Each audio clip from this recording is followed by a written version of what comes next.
Good morning, everyone, and welcome to today's Day-Ahead Market Enhancements stakeholder call. Today we'll be discussing the fourth revised straw proposal for this initiative. My name is Isabella Nicosia, representing ISO Stakeholder Affairs, and I'll be facilitating the web conference today. I'm also joined on the line by our policy lead and presenter, James Friedrich, and he's our lead policy developer for this initiative. So the materials related to this call, including the proposal and the presentation, are both available out on the initiative webpage. You can get to that page by going to kaiso.com. Then you'll click the Stay Informed tab, and under that menu, you'll want to click Policy Initiatives. That'll take you to our main policy initiative landing page. You'll scroll down and see Day-Ahead Market Enhancements hyperlinked. You'll click that hyperlink. And that'll take you to the initiative page, and it should be one of the very first activities you see there on the page. So before we get started, I have a couple housekeeping reminders I just want to go through. Today's call is being recorded. The recording is for informational and convenience purposes only, so any related transcription should not be reprinted without the ISO's permission. We will be taking questions throughout the call today. We'll give instructions on how to do so when it is time for questions. And if you need any technical assistance during today's meeting, please send a chat to the event producer. Our event producer today is Silas. So the agenda for today, in just a second here, I'll hand it over to James after we go through the introductory slides. And then we'll really dive into the overview and objectives of the initiative, the changes from the revised straw proposal, and responses to stakeholder feedback that we received. And then we'll cover the proposed day-ahead market enhancements, the additional design considerations, alignment between RA, DAME, and EDAM, and then go over the EIM governing body role, and then we'll wrap up today with some next steps. So this slide here shows where we are currently at in the stakeholder process. We're still here under proposal development, right at the fourth revised straw proposal phase, so right between straw proposal and draft final proposal. So with that, I will hand it over to James, and he'll kick us off with an overview. Thanks, Isabella. Before we get started, I just wanted to break down a little bit of the structure of this presentation so people can have an awareness of what's to be expected and at what time.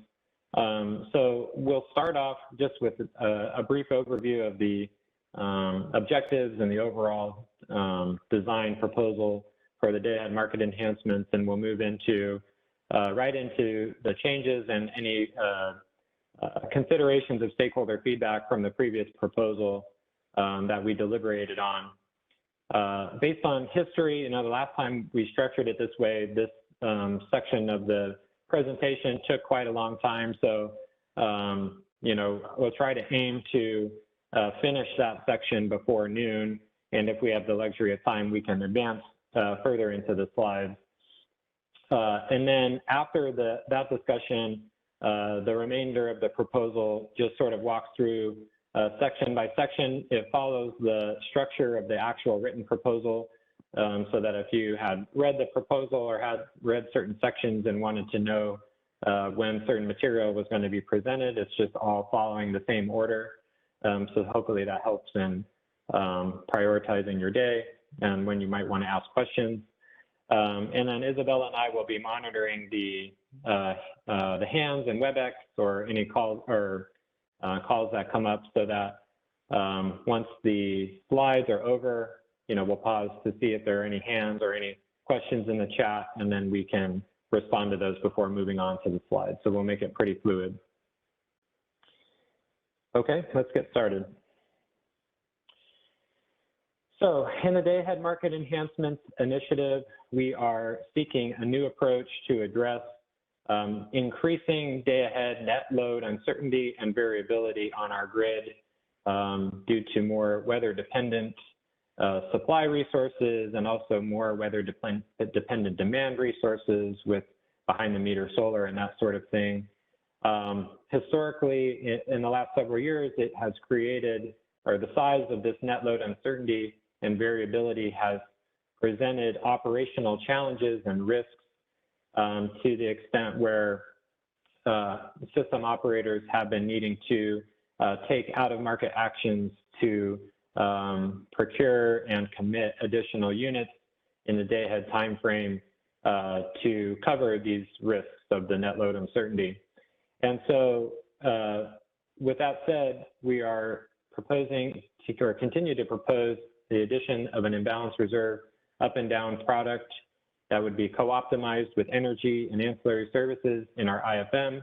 The purpose of imbalance reserves would be to procure flexible reserves that would meet ramping needs in the inter-hour timeframe to help meet the difference between hourly day-ahead energy schedules and 15-minute schedules in the RTPD, real-time market run, and also to address the uncertainty in forecasting the anticipated net load the next day, given the variability and uncertainty in both load, but also in wind and solar forecasting.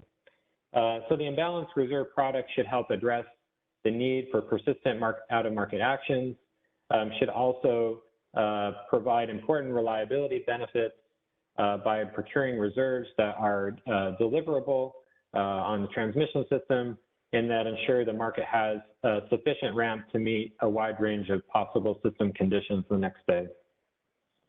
The proposal also considers several enhancements to the residual unit commitment or RUC process in our day-ahead market. Today, the RUC procures only incremental supply. We would propose to enhance the RUC to procure both upward and downward dispatch capability to have physical resources prepared to meet the forecasted demand of each VAA.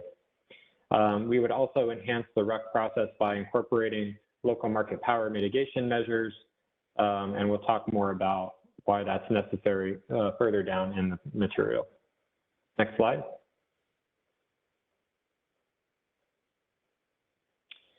Imbalance reserves also facilitate increased benefits of greater west-wide diversity in the day-ahead market and increase the benefits of the EDAM proposal.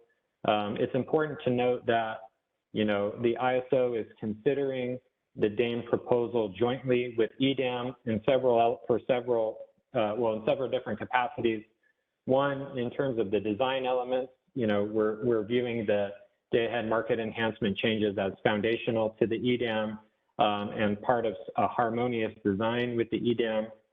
The company plans to implement EDAM and DAME at the same time to have, that further shows the harmony between the two initiatives. And we also plan to have DAME and EDAM considered by the ISO and WEAM governing bodies at the same time. So they really are very tightly connected, not just practically speaking, but in terms of the actual market design itself. We feel that imbalance reserves greatly increase the benefits of the EDAM in several ways.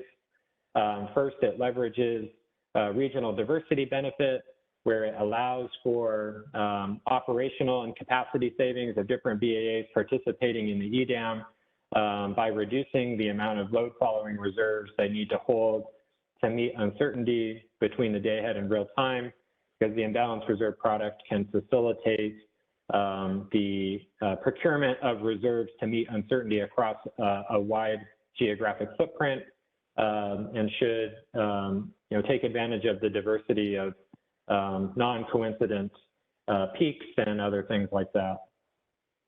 We feel imbalance reserves provide greater confidence in transfers because the imbalance reserve transfers themselves are firm commitments in the EDAM. It ensures that there is, or gives EDAM participants a greater confidence that their energy transfers are also sufficient because they are co-optimized with the reserves needed for flexible ramping in the day-ahead timeframe. So should give generally greater confidence in the EDAM solution. Imbalance reserves enables optimal scheduling and reserves and unit commitment across the footprint, allows the market to decide the resources that are best fit to meet the reserves and either have binding commitments or advisory commitments in the day ahead timeframe to stand ready to meet unexpected changes in load in real time. And finally, the imbalance reserve allows all EDAM participants a consistent treatment of uncertainty, both generally in terms of the EDAM resource efficiency evaluation. The imbalance reserve requirements are the mechanism with which we will evaluate the uncertainty needs of each BAA, and that would be the same methodology for each EDAM BAA, but also provides a consistent methodology for the actual procurement of these reserves across each EDAM BAA, so that all EDAM BAAs receive equal treatment in terms of how they're considered within the methodology. I'll stop for a question. Let's go to Callie Wells.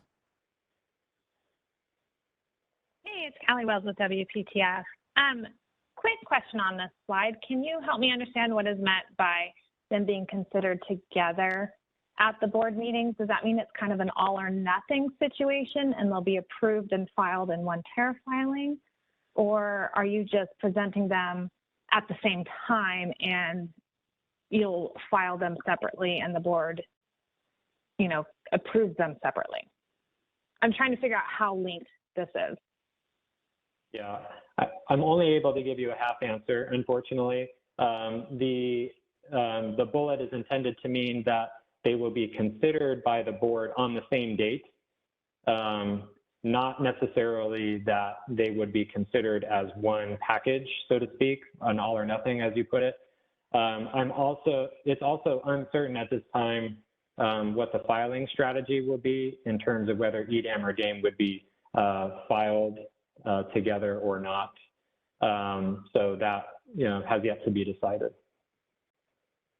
Okay, that's super helpful. I saw the word jointly there, so I wasn't quite sure. So it really means just they're going to be taken to the board on the same day. Yeah, so far that is as much as we know. Yes. Okay, I appreciate that. Thanks. Mm-hmm. Okay, let's move to the next slide. So a really quick refresher about what we're talking about with these new day-ahead market products. We run in our day-ahead market, we run two sequential processes to achieve various schedules and reserves. First is we run the integrated forward market, which is a financial market in which financial bids for energy and reserves clear against demand bids and ancillary service requirements and imbalance reserve requirements, et cetera. And so in the case where this example is showing that, after the IFM is run, we compare the quantity of physical supply that's procured in the financial market and compare it to the BAA's demand forecast. And if the demand forecast is different than the quantity of physical supply that's cleared in the financial market, we would procure reliability capacity. So in this particular figure, it's assuming a rare case where physical supply that clears the IFM exactly equals the BA's forecast, which almost would never happen, but just for illustrative purposes, it just shows you that we would clear above this green rectangle, which represents the quantity of energy schedules from the IFM, some additional reserves represented in blue that are being called imbalance reserve up, that procures reserves to meet some sort of predefined upward uncertainty requirement, and also procures downward reserves called imbalance reserves down that are procured to meet a downward uncertainty requirement. And so in a sense, it sort of builds an uncertainty envelope around the energy schedule moving into real time. Let's go to the next slide. It's important to note that imbalance reserves are intended to build in intra-hour ramping capability and additional reserves needed to meet potential net load uncertainty. And that is not what RUC is designed to do. RUC supply is necessary to meet different needs. Particularly, RUC supply is necessary when a combination of things happen either, the way that bid-in load clears differently than the or it says CAISO forecast, but it should be more general to say the BAA's forecast of demand as we move into the EDAM. And it can also be affected if the BAA has convergence bidding enabled, how virtual supplier demand clears the market, because RUC is considering physical supply needs as more of a physical backstop to the IFM. So if we move to the next slide. So in this illustration, it's showing what's different about this illustration is that it's assuming that for whatever reason, the amount of cleared physical supply in the IFM is less than a BAA's demand forecast. And so after the imbalance reserve up and down is procured in the IFM, the RUC would procure some additional incremental supply or potentially make binding unit commitments to procure the supply in RUC. And then if we move to the next slide,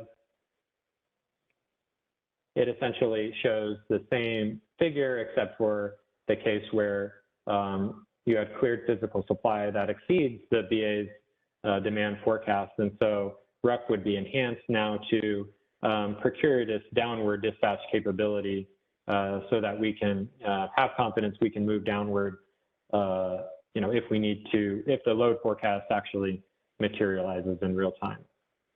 So that's a little bit, we'll definitely get more into the differences between imbalance reserves and reliability capacity, because that was one of the themes in the comments was confusion about, whether or not these products overlap.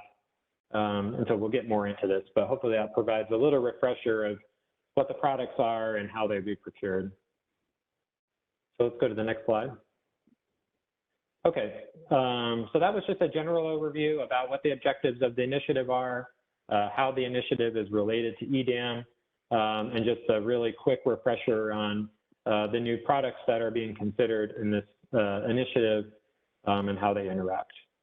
So I'm going to start with a pretty long list of changes that, well, either changes or I guess some of these slides will represent changes that were not made in response to, a few stakeholders saying that ISO should consider certain changes, and will justify why certain things were not changed based on stakeholder comments. But and then there's also a handful of items here that aren't necessarily directly related to stakeholder feedback, but they were updates to the proposal as we got further into some of the technical details. So, and I'll pause after each one of these slides to check for hands.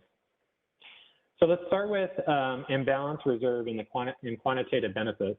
So it's been a long-standing request from stakeholders for the CAISO to do more to estimate what the potential quantitative costs and benefits are associated with imbalance reserve. And so in response to this stakeholder feedback, we have commissioned a study of the potential benefits of the EDAM. And as part of that study, we've asked the company that we're working with to isolate the benefit of imbalance reserve within the overall context of EDAM benefits to see, what proportion of benefits from the entire EDAM can be attributed to imbalance reserve. So we're working on this analysis, and we are we'll publish this analysis when it's complete. I can say that the preliminary results do show substantial benefits for imbalance reserves within the EDAM. So that's a positive thing. We do plan to release the results before the DAME draft final proposal is released. And of course, since the study itself is more so commissioned in context of EDAM, the discussion of the results will probably more likely take place in the EDAM forum or in some sort of EDAM forum. But nonetheless, we are intrigued that at least the preliminary results are showing substantial benefits of imbalance reserves within the EDAM context. And so, when that becomes able to be shared publicly, we will do so. a couple questions on this. Okay, let's go to Carrie Bentley. This is Carrie Bentley with the Western Power Trading Forum. I was just wondering if, I guess the CAISO's position now is there are only benefits to this given EDAM. And so it's just kind of the assumption EDAM will go through and the benefits will accrue because of that structure. Because the initiative started before EDAM and all of the background material and the justification for a lot of the details of the proposal are not related to EDAM. So it's just a little confusing to me. Yeah, so essentially, the company has sort of linked the two proposals hand in hand, more or less, in the sense that we're not really thinking about day-ahead market enhancements in isolation anymore. We're thinking about it in terms of how it's connected to the EDAM. That's not to say, you know, should something not go through with the EDAM, that's not to say that we would not continue to pursue day-ahead market enhancements or the changes, but it's only to say, you know, we have, in our minds, we're linking the benefits together because the market designs are intended to be harmonious. That makes sense. You know, I think it makes sense to evaluate the benefits in context of EDAM, but because it's being linked with the benefits of EDAM study, I worry then that it's not getting to the things that we've been asking for, like the benefits to price formation, the benefits kind of to the CAISO overall, which to me is the purpose of, or at least was it one of the original benefits of this market design. So maybe you could clarify, like, will it get at all those price formation benefits, trying to, you know, lower perhaps the day-ahead price, increase the real-time price, trying to get us back on track? Or really is this just an EDAM benefit study as to, you know, where the benefits will accrue to different EIM entities? I can tell you that the results of this analysis will not satisfy all of the requests that have been made in this area by stakeholders. We have communicated issues with, or various challenges with, you know, getting to the bottom of, you know, let me step back. We've had challenges with, you know, digging further into some of the stakeholder requests on certain analyses because we don't have, you know, access to sort of a sandbox environment in our software where we can make certain changes and make certain assumptions and see, you know, how, you know, what market impacts are expected to happen. And so from that perspective, it's a little challenging to go maybe as far as some stakeholders are hoping. I think there's potential to do a little more. In particular, I think, you know, we're still pursuing trying to understand maybe what a bookend estimate of costs might be for the product, you know, so that benefits can be weighed on sort of a net basis. But the results that you see will be tightly linked to EDAM benefits and probably not go as far as some are hoping for. Thanks. That's helpful. You know, I'll just reiterate some of the things we've asked for are not, they don't require a sandbox environment. One of the basics things has been, why are operators biasing so much in RUC, and has it been necessary? Like that very simple analysis, is that bias actually leading to a better solution or not? Is comparing two numbers that you guys have access to. So it's a little frustrating to us that something as simple as that can't be done. And I only keep emphasizing it is because when we implemented the flexible ramping product, that was the promise behind FRP, was that the operators would stop biasing so much in HASP and RTPD. And then we saw that not happen. We saw operators continue to bias just as much as before, even though the product was supposed to supplant that. And I appreciate that the CAISO has evolved this proposal to fix many things that were wrong with FRP, but it would be good to maybe do some of that work up front this time. Yeah, I hear you. And there is another slide on more discussion on the RUC adjustment issue that maybe we can dive further into, you know, that particular question a little more.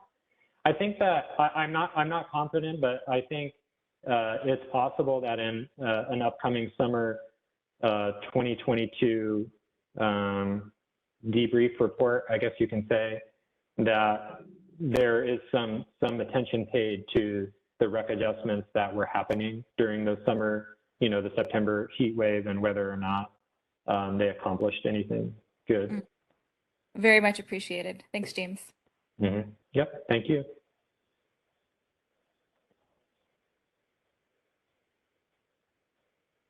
Okay, let's go to Alva. Hi, this is Elvis Svoboda from PG&E. Having read the paper, I would not be confident that it's easy to quantify what the benefits of reduced RUC adjustments are. And it'll be great if you're able to do that. But I think one thing that is important is to try to identify what are the relative benefits to the CAISO area versus what is expected to accrue to other areas. And also, I hope there's some look at historical data in terms of historical need. One thing I'm concerned about in the work so far is I think you've made in my mind, a very convincing case about the need for upward imbalance reserves. I'm not as convinced that you've shown downward reserves are of high value, and particularly the combination of downward reserves and reliability capacity down threatens to become a product that, if it's not available, can cause distortions in the market. So it would be great to have some historical data about how often these products actually would have made a meaningful difference in the system, how often they're needed, what the quantities are. Because I think that's the weak child of the proposal so far, is that the downward services have been essentially tacked on without the same attention to the benefits or costs that are come from defining these products. Yeah, that's an interesting point. I'll opine a little bit, and I'm not going to be able to answer your question fully.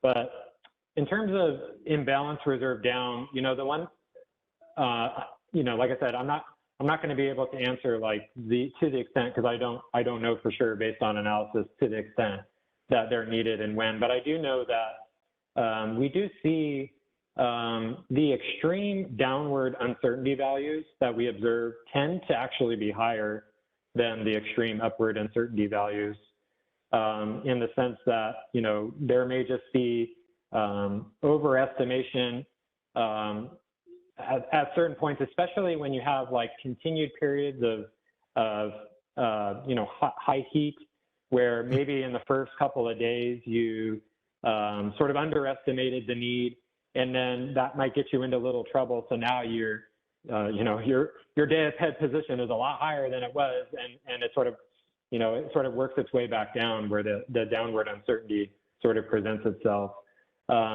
So we do see, in the extreme cases, that downward uncertainty tends to be quantitatively higher.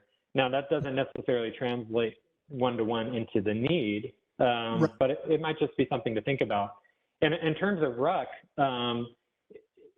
that's also an interesting. It's also an interesting conversation, because the pattern within the CAISO market has been 99 times out of 100 that RUC is working in the upward direction, and so, or 99 out of 100 may not be right, but most of the time we're working in the upward direction, right?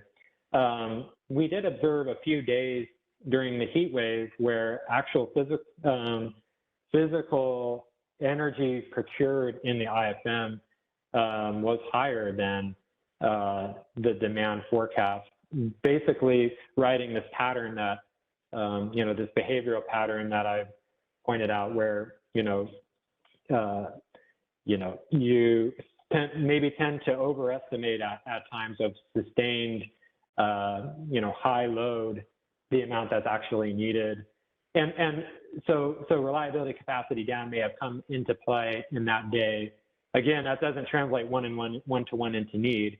The other thing about reliability capacity down is that although the pattern holds pretty well for the CAISO, that most of the time it's the upward supply that's needed, we're not sure how that works out in the EDAM, where you may have BAAs that have different bidding behavior than the CAISO entities. And when you're incorporating transfers into play, maybe more of a need to facilitate the reliability capacity in both directions. I think those are all worth considering in that analysis. I think your statements about the low frequency just means there's a trade-off. The other point I would make is that almost always, even in the cases of extreme, overestimates or whatever, almost all of we have a lot of curtailable renewables in California. They're basically available for export, but they're also available for curtailment. And I'm skeptical that you don't already have enough flexibility in the downward direction almost always. And it would be good if you identified the situations where you think having an additional product and actually modifying the commitment is really going to be necessary. And I know that those situations may exist. I just really wonder about how often they're going to exist, even going forward. Mm-hmm. Yep, thanks Alva. All right. Let's move to the next slide. So this gets us back to a little bit of the discussion I had earlier, where there was some feedback that stakeholders suggested that we're essentially moving from what is today only, I'll call it an upward reserve product in RUC, now into 4 products. And some stakeholders in comments suggested that maybe that going from 1 to 4 is unnecessary, that maybe the product serves some overlapping functions. We want to clarify that the intention behind imbalance reserve and reliability capacity are different. They serve different and unique purposes. They're procured based on different resource characteristics, and they're procured based on different system needs. So let's talk about this a little bit. Like I said in the beginning, reliability capacity, if we start there, this is supply that's needed only to, or intended only to bridge the gap between the financial IFM and the physical RUC. So the types of resources that are needed to be procured in RUC are different than what would be needed to procure, as sort of like a flexible reserve product like the imbalance reserve is. The reliability capacity itself is not intended to meet uncertainty. It's only intended to meet, the differences between the physical and financial markets that we have in the day-ahead market. So imbalance reserve, the second point to make is that imbalance reserve is procured relative to the day-ahead market forecast, not relative to the day-ahead market, where the day-ahead market IFM clears. So what that means is that if you didn't have reliability capacity to bring your physical supply to be, concurrent with your demand forecast, then the imbalance reserve up and down requirements would not be based on the right reference point. So we part of the design works together to the extent where imbalance reserve is, the reference point of imbalance reserve is relative to the day-ahead market forecast and not to the day-ahead market, where the day-ahead market load clears. And so from that perspective, the reliability capacity sort of brings the day-ahead market overall solution to a place where it works in combination together.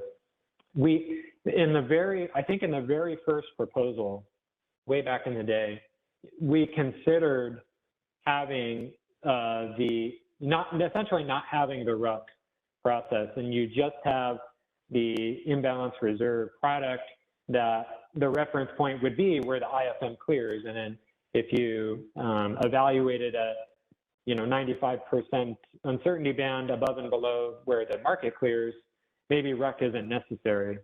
And we abandoned that solution for 2 reasons. One is that we could not guarantee necessarily that that uncertainty band was sufficient to actually bring you up to the forecast. It could be the case where, even if the market clears well below the forecast, that maybe the day-ahead market, the uncertainty requirement is still less than the actual day-ahead market forecast, and you don't have just sufficient reserves to meet the forecast at all. The second thing is that, generally speaking, that will increase and probably unnecessarily the imbalance reserve requirement itself, because the difference between forecast to forecast, going from day-ahead market forecast to real-time market forecast, is smaller than the difference between how the market clears relative to the day-ahead market forecast. And so what you end up doing is that you would actually buy more imbalance reserves and 15-minute reserves than you actually really need to meet the uncertainty. So there's quite a few, there's maybe a page-long section that we added into the proposal to make some of these arguments and highlight the differences a little more. So if you're interested more, there is a whole new section in the paper to describe these things, but hopefully that makes sense. Question?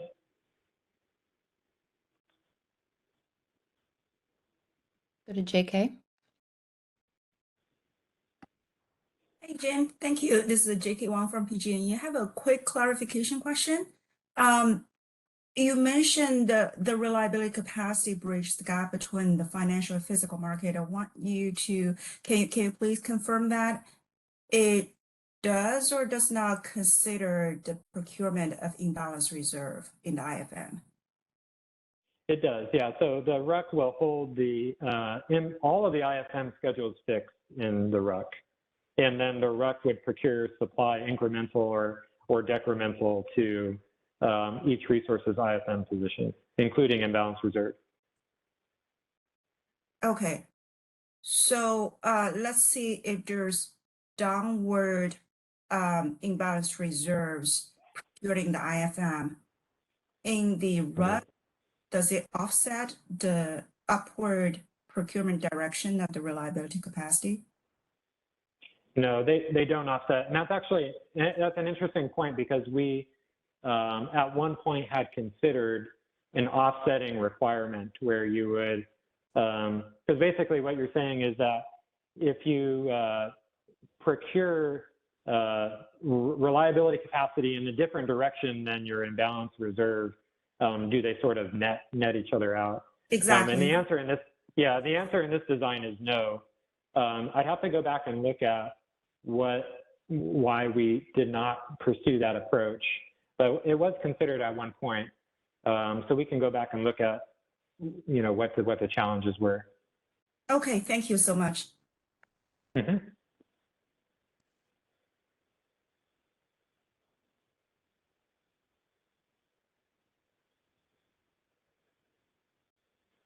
Okay, no other questions. Okay. Other questions. Next slide. So very simple changes here to day-ahead market bidding rules. I take responsibility for messing up more than once a figure in the proposal about how the reliability capacity bid range is set.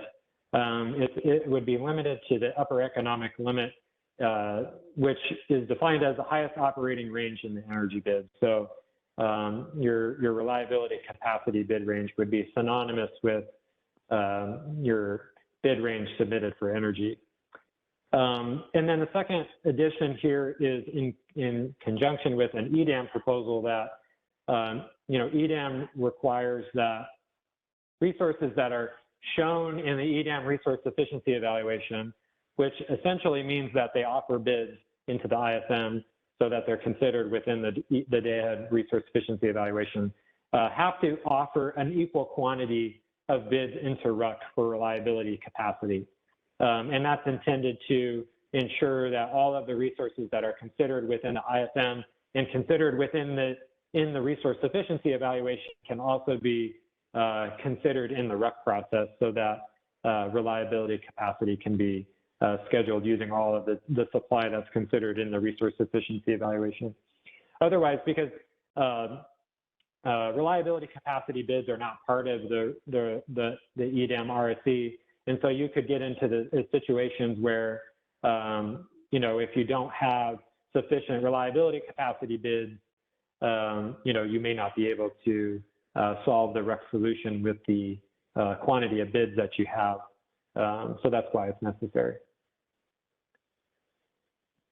This second bullet will come back to us when we talk about variable energy resources, which is our jargony term to describe wind and solar resources. So we'll see that connection a little bit later. Let's go to the next slide. Okay, so this slide discusses various changes or not changes to Day-Ahead must offer obligations for CAISO RA resources specifically. So this is zeroing in on the CAISO for a second here.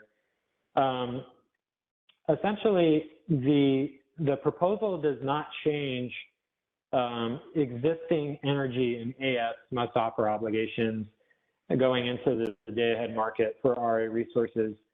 The major thing here is bullets 2 and 3, which is that, we have in the past considered a couple of different options in terms of day-ahead must offer obligations for imbalance reserves on RA resources. And essentially where we've landed is that we would not require a must offer obligation for imbalance reserve. So let me back up and look at some of the options that we've thought about. First, in the previous proposal, we had basically said that if you're an RA resource and you're eligible to participate in imbalance reserve, meaning that you're 15-minute flexible or your startup time is 15 minutes or less, that you're obligated to provide imbalance reserve offers up to your 15-minute ramping capability. And the concern we got from stakeholders is that essentially what that does is it creates a requirement to economically offer energy in the day-ahead market and reduces the ability of RA resources to self-schedule, which is an important thing for some RA resources. And that was because in order to bid for imbalance reserve, you must submit corresponding economic bids for energy. You cannot bid self-schedule, have your self-schedules for energy overlap with your imbalance reserve offers. So that got taken back. And then we sort of thought, well, maybe there's a way that we could attach the day-ahead must offer obligation in some way to a flex RA requirement, to have flex RA resources also offering in imbalance reserve because they're already obligated to offer a certain portion of their or all of their flex RA economically in the day-ahead market. And we decided against that for a couple of reasons. First, that generally speaking, we think that the quantity of flex capacity, from RA resources in relationship to the in relationship to the imbalance reserve requirements is much greater to the extent where, an imbalance reserve must offer a requirement is probably unnecessary because you have, so much capability within your fleet to provide this product, that requiring the bids or inserting must offers is probably not necessary. In combination with that, there are just plain market incentives for resources to offer, even RA resources to offer imbalance reserve capacity, even if they, as we'll talk about later in the presentation, even if they're subject to potential inter-SC trading for that capacity, they can still earn market revenues through the co-optimization and receive energy opportunity cost payments that makes them essentially no worse off to offer the product. So a combination of those things. Also, we thought that it better aligned with an EDAM principle where we're trying to keep our hands off of the existing RA structures as much as we can And so, we would, not place an additional requirement through the RA program to provide this product. And interested in some feedback to that. The last bullet is, I hope, clarifies some questions that we've been getting in comments, and then from stakeholders that are essentially asking, based on my resource type, what is my requirement to offer for these products? So for imbalance reserve, there's no requirement. It's not an obligation. If you're eligible to provide it, you can offer it. For reliability capacity, there are existing RA rules that require certain resource types to offer RUC supply today.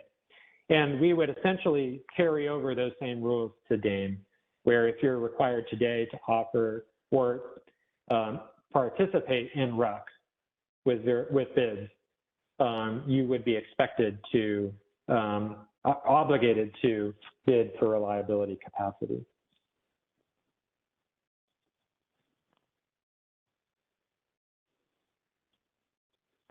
Go to question.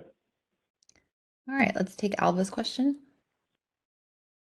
This is just to clarify, because I'm not sure if I agree or disagree with this approach, but you're basically saying a resource can put in an energy bid and not an IR bid, either up or down, and thereby it then, whatever gets awarded as energy can be, there is no requirement for bidding anything above or below that level in real time.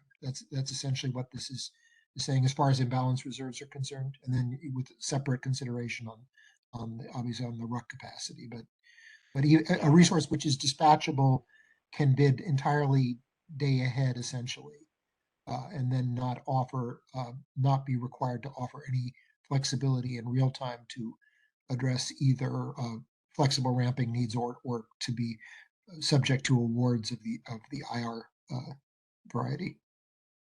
That's correct. So a couple of points on that question. So first, it might help to think about it in terms of AS today, where, if you're a RA resource that is certified to provide certain AS products, there is a must offer for those products, where for imbalance reserve, we would not have a similar thing where we would say, if you're able to provide it, you must provide it.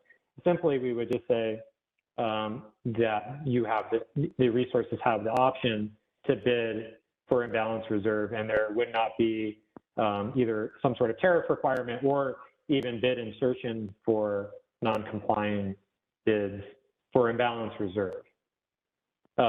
Before I move on to my next point, is that helpful? Yes, it is. I mean, I really wonder about the ability. I think there's an ability to create artificial local scarcity that would ensue from this design. So. Mm. Yeah. So yeah, we'll be interested in comments for feedback on this proposal. But I wanted to sort of go a step further, is to say, at the same time, when in the EDAM, there also still needs to be sufficient imbalance reserve bids for the CAISO BAA to pass the EDAM resource sufficiency evaluation. And so, we're basically saying that there's not a mechanism to procure all of the, or to require all of the flexible capacity in the RA fleet to bid for imbalance reserve, but we would still need to meet that requirement. And taking it one step further, we are thinking about an initiative to address concerns about how the CAISO BAA may address, I don't know if failures is the right word, but address capacity deficiencies in the EDAM resource sufficiency evaluation. And part of that conversation, would likely be, what to do if if it seems like a must offer is necessary for the CAISO BA to be able to, pass consistently the uncertainty portion of the EDAM RSC, that we would sort of potentially defer that conversation into that initiative. Yeah, I think it's So I appropriate. just wanted to add those 2 points. Yeah. Yeah, I mean, I think that's a very important point, but I think it needs to be part of the RSE discussion. But I would certainly be concerned about being able to essentially pass the RSE with the bid-in capacity and yet not being able to pass the IR component of that because people choose not to bid it, and how you deal with that. Yeah, thanks. Yep, thanks. Yeah, and again, so this, it will be invaluable to receive feedback on, whether this is a good approach. Okay, let's go to the next slide. Okay, so we move now from the day ahead to the real time. And again, this is zeroing in on the subset of CAISO RA resources for the sake of this proposal here.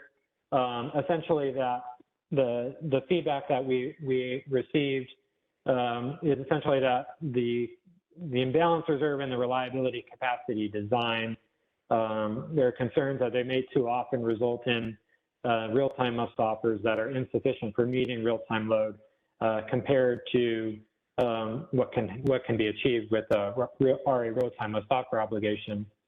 And so this proposal now considers keeping the RA real-time must offer obligation in place the way it's designed today and makes no changes to how those rules work. We feel that based on some other changes that have been made in the DAME and EDAM design, that any concerns that we had with misalignment of the RA real-time new and the DAME EDAM design can be addressed through the combination of the EDAM or the proposed EDAM net export transfer constraint, which gives BAAs more control over the resources that they feel they need to hold back from the day-ahead market for reliability reasons. And also this constraint finds its way into the real-time market. I'm not sure if it's exactly the same, but there's a similar concept in the real-time market, such that our concern may have been that CAISO real-time must offer obligation may facilitate a huge amount of resources made available into the ISN or into the real time that would go really just to facilitate Western EIM transfers or exports and not really do have any reliability purpose during those during most trading days. The second thing is potential to resolve issues around duplicative payments through the proposal to allow for inter-SC trading of imbalance reserve in the case where there may be duplicative payments between what's compensated through RA contracts and what would be compensated through market payments. We would have a mechanism to potentially address that.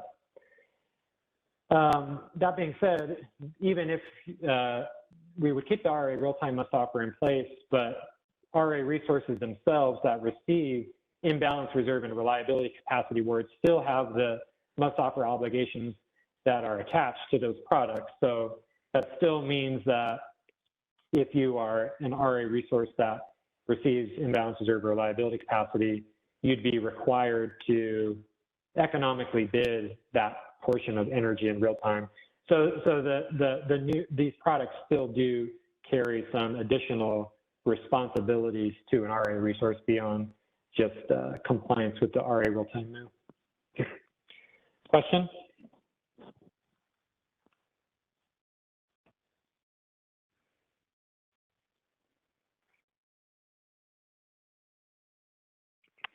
Hi, this is Lindsay Schlackway from NB Energy. Can you hear me?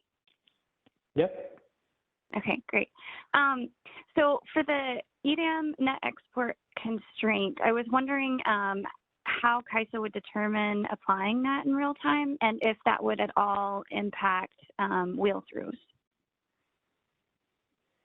So I think we can give you a limited answer, and only limited in the sense that because this proposal is being really considered within the EDAM forum, that might be a better place to answer more detailed questions on the constraint.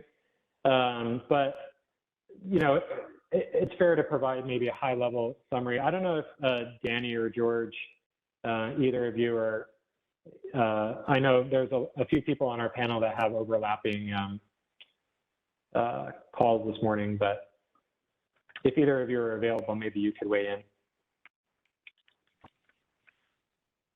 Sure, James, this is Danny.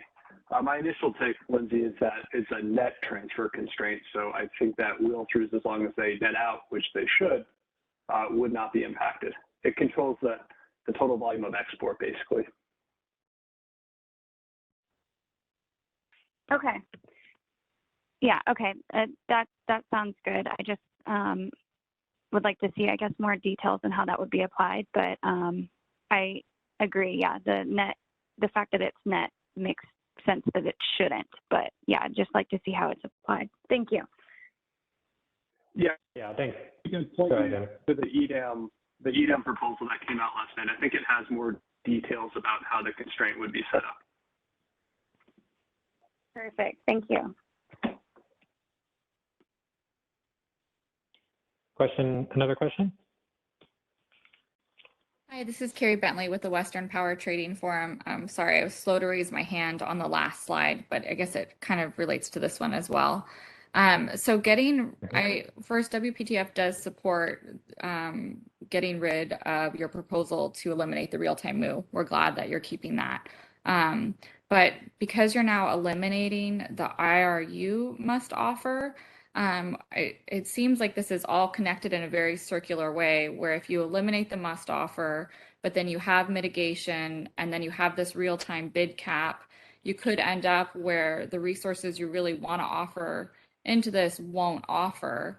So you could end up in a shortage conditions, which just makes the mitigation worse, which just makes people not want to offer more. So we don't have major feedback except for this definitely is a concerning element to us, and part of me wants to just say, hey, let the market work and you could fix it later, but I don't think that's really a good market design policy. And I think a better balance, at least off the bat, would be to do eligibility criteria. And I got that you probably just don't want a bunch of PDR getting awarded, or some resources that maybe you don't want to rely on as much, or have high limitations. But in my mind, maybe going and considering eligibility criteria rather than this all or nothing approach might be a little bit more balanced. Does that resonate at all with you, James? Yeah. So let me ask you a question back. So is this both in response to the day-ahead MOO, where you would have eligibility criteria? So it would almost be like saying, instead of all resources that are eligible to offer imbalance reserve, that you would create some sort of mechanism with which eligible and certified resources, where you have resources that, say, I want to participate in imbalance reserve, I want to certify myself. And so we have a little bit more assurance about what, quantity to expect in terms of the offers that we'll get. And then related to that, is this all in connection with the your concerns about the real-time offer cap, where the eligibility criteria you're talking about may also substitute for that proposal, or Exactly. Are they different? Okay, so they're together. Yeah, you could think about them. I mean, yes, they are together. Absolutely. Like if you have, in my mind, if you maintain the real-time must offer, if you have eligibility criteria, I don't see why you also need a real-time cap. So functionally, yes, that's all true. But then on top of that, I don't see eliminating the real-time IRU obligation, or sorry, the day-ahead IRU must offer as a wise decision for the CAISO generally. So I guess two main points there. But Okay. certainly, yes, WPTF strongly believes that if you keep the real-time MOO, why do you need the real-time bid cap? You now have all the resources offering in. Yeah, so some more needs to be done in a couple of areas to look at how the real-time bid cap interacts with other elements of the design, and that's certainly one. Thanks. Thank you. Okay, let's move to slide 18. Oh, it looks like we had one more question. Did you want to take JK's? Oh, I'm sorry. My screen wasn't scrolled down to see the second question. Sure, go ahead, JK. Hey, James, JK Wang from PG&E. I actually have two questions. First of all, can you quickly confirm that by saying we keep the RTMO for RA means that Kaizo will continue the bit insertion for it in real time? Yep, the mechanisms and the tariff language, everything would be exactly the same as it is today. Awesome, thank you. And my second question is actually related to my previous question. Thought you confirmed that when we procure the reliability capacity, we will consider what's being procured in the IFM, including both energy and the imbalance reserve capacity. But by looking at the proposal, page 21, and I believe it has the same figure you showed on the slides, it seems that still the gap between the forecast and clear physical supply. The imbalance, I guess, is the imbalance reserve showing on the figure is not actually being counted in part of the physical supply? I'm just scrolling to page 21, looking at the figure. I'm sorry, could you, I'm on the figure now. Can you, actually, maybe Isabella or operator, can we move back to maybe slide 7, where the figure is shown on the screen for everybody's benefit? Not this one more, 2 more actually. This is the right figure, right? Yeah, exactly. So like okay. When you determine the RUC procurement requirement in this figure specifically is the IRCU, that IRU procuring Day-Ahead is not counted in the cleared physical supply, right? So you have actually, it's not considered what's being available as part of the supply. That I believe is correct. Yes. Now in terms of the awards, in terms of the awards themselves, you know, the RUC process would preclude the ability to award. You know, there will be capacity constraints in RUC that do consider the reserves that are awarded in IFM, like imbalance reserve or AS, to make sure that you're not awarding reliability capacity in a way that exceeds the, you know, the capacity ability of that resource. But in terms of how the target procurement in RUC is decided, I think that it counts only for the physical energy.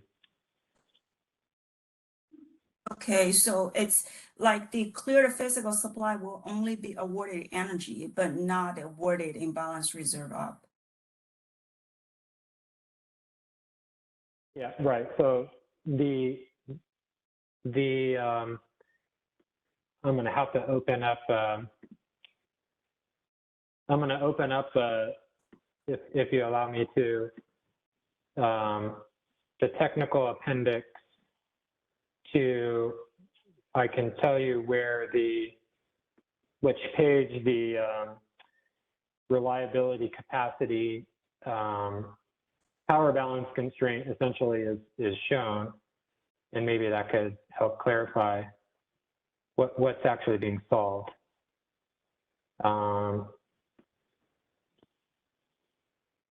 That would be page. And just while we're on the topic of the technical appendix, the the technical appendix itself will be updated for the draft final proposal to include all the elements of the final proposal. And we didn't publish a separate draft technical appendix associated with this proposal. On page 26 of the technical appendix that's been posted, you'll see essentially the RUC power balance constraint where we'll call it the reliability energy, which is the reliability energy, or the reliability capacity up and down is procured relative to the physical energy schedules that are procured in the IFM and not doesn't incorporate the ancillary service or IFM awards in the counting of supply that the reliability capacity procures against. Okay, and what is the reason for that? If you actually consider the imbalanced reserves will be deliverable in real time and it's part of like what it procured to cover the uncertainty, why don't we consider it actually, part of the physical supply? I understand it's a capacity product, but they're supposed to perform the same in real time. Mm-hmm. George, can you weigh in on this question? Can you hear me? Yep. James, can you hear me? Yep. I'm not sure if you can hear me. Oh, okay. Thank you. Yes. Yeah, so all the ancillary services, including imbalance reserves and reliability capacity, have to be provided by physical resources because these are services that will be dispatched in real time. So there have to be physical resources that provide the services. And the IFM co-optimizes between imbalance reserves and energy and ancillary services, has a final schedule and award for all of this, and then whatever available capacity remains on the resource, if it has reliability capacity bids, RAC may schedule reliability capacity up and or down, I should say, out of the available capacity that is left after IFM schedules all these services. And they don't overlap, so as this figure shows, we make sure that these services do not overlap in the physical resource capacity.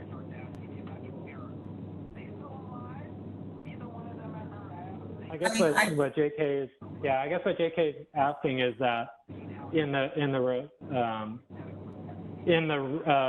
RUC formulation, the imbalance reserve up and down itself is not, only energy is considered when trying to decide the quantity of RCU or RCD to buy in any RUC path. And why imbalance reserve up and down, if we assume that it's fully delivered or fully deployable, is not also considered to determine the RC or RCD in RUC. So it's a different scenario in RUC. You have all these services fixed from the IFM. So the energy schedules, the ancillary services awards, the imbalance reserve awards are all fixed in RAC, so that we make sure that these are final awards. RAC is not going to modify this. It's only going to procure additional reliability capacity out of available capacity and bids that are available in the RAC pass. Now you're not deploying any imbalance reserve in the RAC because you're not solving for uncertainty. You're solving for it's a different scenario. It solves for substituting virtual bids, for example, virtual schedules that clear the FM, and substitute any difference between the demand forecast and load bids. It doesn't solve for any uncertainty. So it's like a different scenario. So that's why we don't really deploy the imbalance reserve in the RAC solution. We actually deploy only the reliability capacity awards, so we make sure that they're deliverable in terms of transmission constraints and things. James, I don't think that answers my question. I wasn't saying that the imbalance reserve will be deployed. I think you understand the question. It's basically both the energy awards, the physical energy awards, and the imbalance reserve are procured to to meet the demand in real time, which is, closer to the direction the load forecast. Just wondering why the RUC requirement is only accounting for the gap between the energy words and load forecast instead of the sum of the energy words and imbalance reserve upwards and load forecast. That's because RAC is targeting the 50 percentile of the demand forecast. It's not targeting uncertainty, because otherwise you would have a mix between the services. So imbalance reserve handles uncertainty, and RAC handles the 50 percentile of the demand forecast. Any additional demand forecast due to uncertainty, then you have the imbalance reserve. So they're dedicated services for different scenarios. So that's why we're not considering the deployment of imbalance reserve in the RAC. You may not have uncertainty materializing in real time. You may only need reliability capacity, for example, to meet the demand forecast. If it materializes at the 50th percentile, which is what the demand forecast is, the target for RAC. Now, of course, when you go to real time, all these capacity services are available for dispatch anyway at low cost, both imbalance reserve and reliability capacity. It's just available capacity for you to dispatch. But when you procure them, you set certain scenarios and you try to meet certain targets, and they're different for these two services. If we were co-optimizing RAC with IFM in one big co-optimization problem, we would have 4 scenarios. The base scenario, the imbalance reserve up deployment, imbalance reserve down deployment, what we have already in IFM, and you had another scenario for the reliability capacity deployment. You would optimize all together, but these are different scenarios. So RAC, when it runs now alone, it only deals with the last scenario of meeting the 50th percentile of the demand forecast. Yeah, and one other point to add is that the imbalance reserve up requirements are set relative to the demand forecast that, as I was saying earlier, like this slide actually does a pretty good job of showing that the imbalance reserve up in this picture is relative to the load forecast, and the IFM procures the quantity in blue. Without the reliability capacity up to bring your overall day-ahead position up to the forecast, you wouldn't have sufficient upward uncertainty, or you wouldn't have sufficient reserves to meet the upward uncertainty requirement, because if you don't have that purple portion, you wouldn't be able to get all the way to the blue line up there.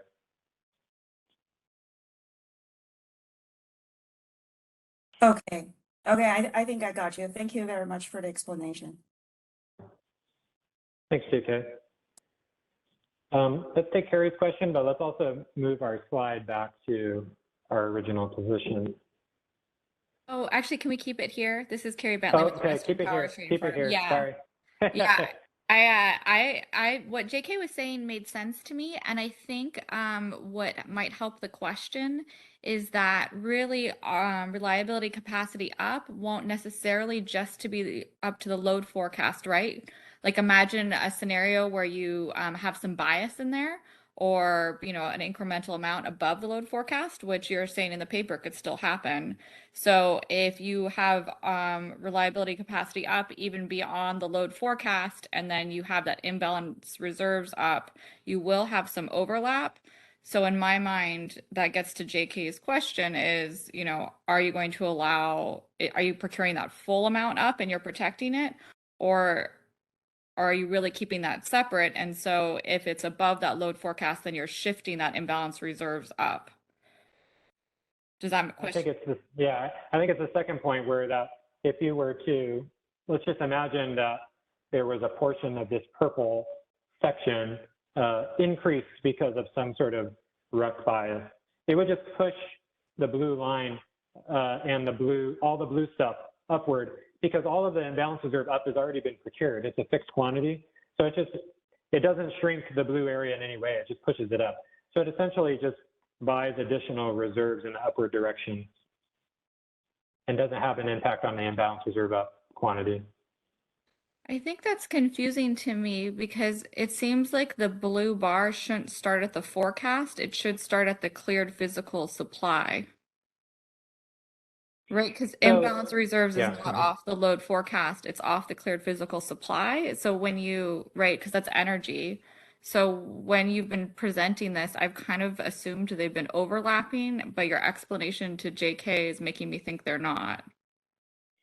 So the nuance here is that the imbalance reserve upper requirement is cleared relative to energy schedules, which is the green line in IFM.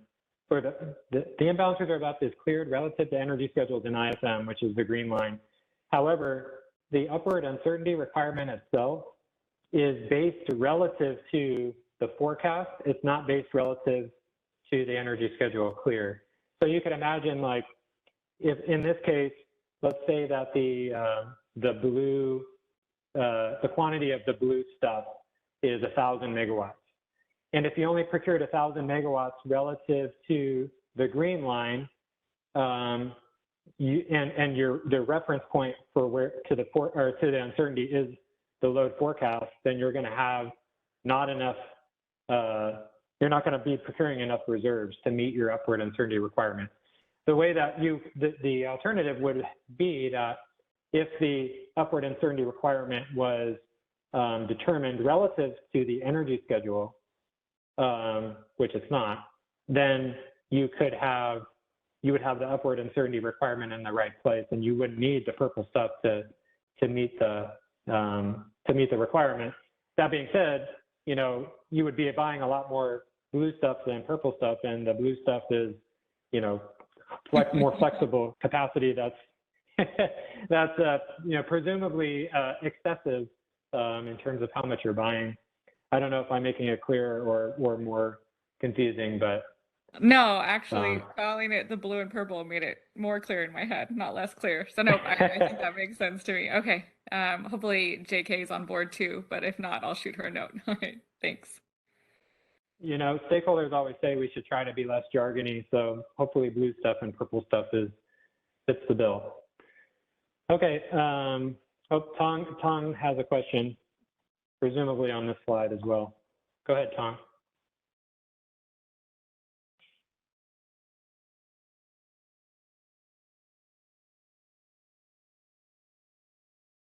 Reserve down with flexible ramp up and flexible ramp down.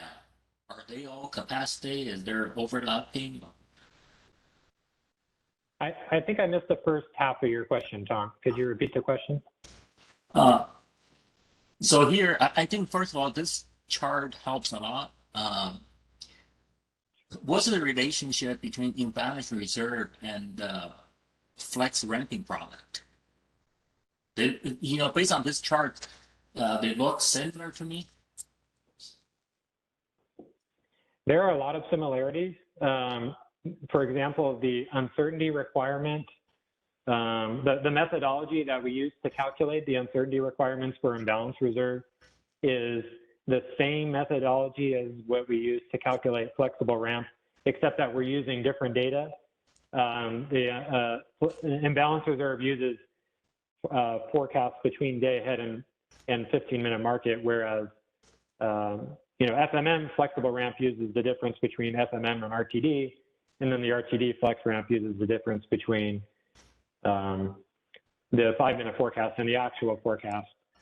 But there is some relationship, and that carries over into how the products are settled, in the sense that we're procuring these reserves in a day ahead that could either be deployed as energy in real time, or these reserves could themselves be procured again as flexible ramping product in real time. So there is a relationship between the products in that they're both reserve products to meet uncertainty. They're just doing it on different time scales. Okay, so if I'm awarded imbalance reserve up, can I get paid for flex ramp up again? Only if you receive flex ramp up in incrementally larger quantity than your imbalance reserve up. Otherwise, there's a deviation settlement between the two reserve products, where if you get a certain quantity of imbalance reserve awards, that will settle against the quantity of flex ramp awards that you get.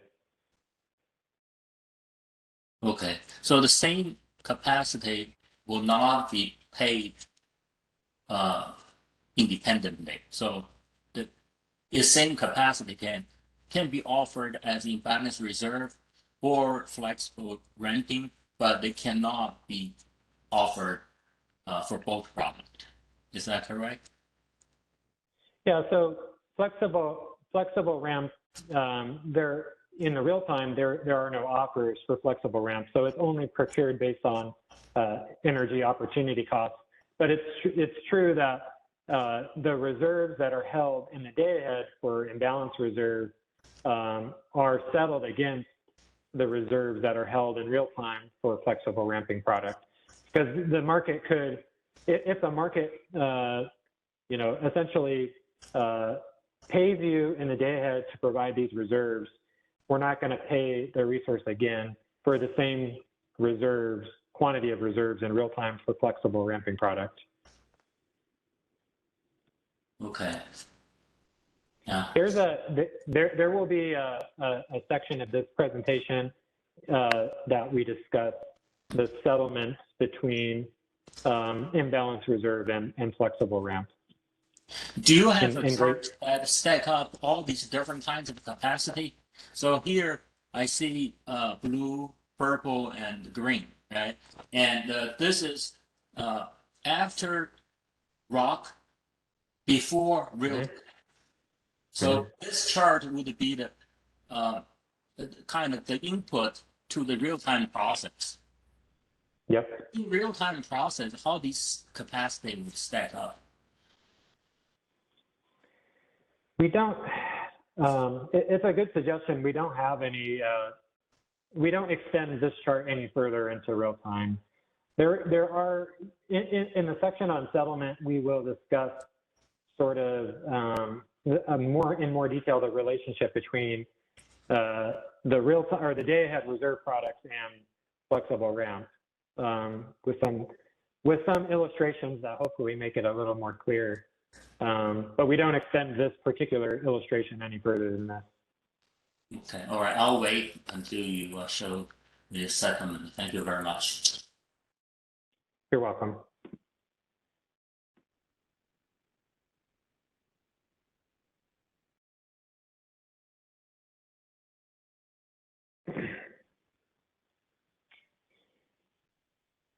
In the proposal, Tom, if you wanted to read in the proposal before we get to that section, the ramp deviation settlement starts on page 47. Okay, so moving on. This section just discusses stakeholder feedback to the need for protection, quote, of RA capacity in the EDAM.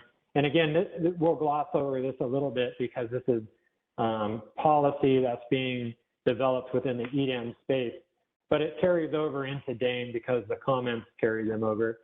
And there were concerns that the way that California RA participants are required to bid in the day-ahead market could create asymmetries in the way CAISO RA resources are used in the EDAM relative to the way that non-CAISO RA participants are participating in the EDAM, in the sense that the CAISO RA resources have to offer in all of their capacity into the market, and non-CAISO RA jurisdictional entities have may only need to offer into the EDAM what's necessary to pass their resource sufficiency evaluation. So in response to that, the EDAM proposal is working on a net export transfer constraint that from the CAISO BA's perspective gives the ability to protect some quantity of RA capacity from supporting firm transfers when it's felt that a certain portion of that capacity needs to be held back for reliability reasons. But this net export transfer constraint would be available to all BAs, and hopefully it can be leveraged to maximize the use of all available resources within a BA, because each BA can feel comfortable with, if they want to set aside a certain subset of their fleet for reliability reasons, they have the discretion to do that, all the while they can potentially offer in as much as they can, knowing that they'll maximize the economic benefit for themselves and for the EDAM as a whole, but also they'd be protected with a certain amount of resources to as backstop to any unexpected changes that happen between day-ahead and real time. Next slide, please.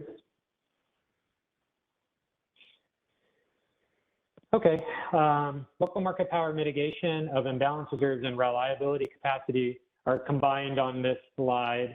So we'll take quite a bit of time here to discuss some of the feedback and then what the proposals are. So there's some stakeholder feedback, essentially that mitigating imbalance reserves is unnecessary, both in combination because mitigating energy offers does play some role in mitigating imbalance reserve, potential imbalance reserve market power, but also there's a bid cap for the product that, combination of those two things may be all that's needed to implement DAME without market power concerns. There was significant stakeholder concern about our previous proposal in which we took out the option of a default bid for imbalance reserve mitigation. The concern was that increases the likelihood of mitigating resources below their cost. So, and there's also a number of clarifying questions within the stakeholder feedback that we attempted to answer, at the very least at a high level, to try to keep the conversation going. So in essence, this proposal does continue to apply local market power mitigation to imbalance reserve offers.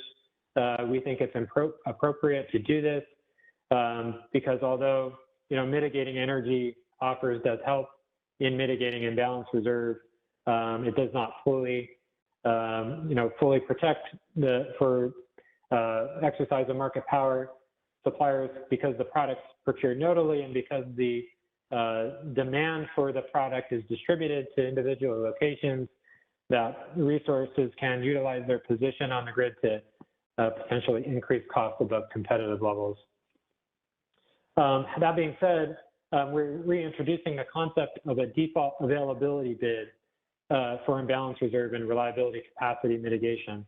So very important to understand that default availability bid it doesn't have anything to do with default energy bid in terms of the price. The concept is similar in that it's trying to represent some sort of cost to provide the reserve, synonymously with default energy bids that, a high level description of them could be to try to describe what the variable costs of offering energy or providing energy are. We note in the paper and have noted since this initiative began really that the concept of cost to provide reserves is much more nebulous than the concept of cost to provide energy. Energy costs can be estimated using some, pretty standard and agreed upon factors that for reserves, there's just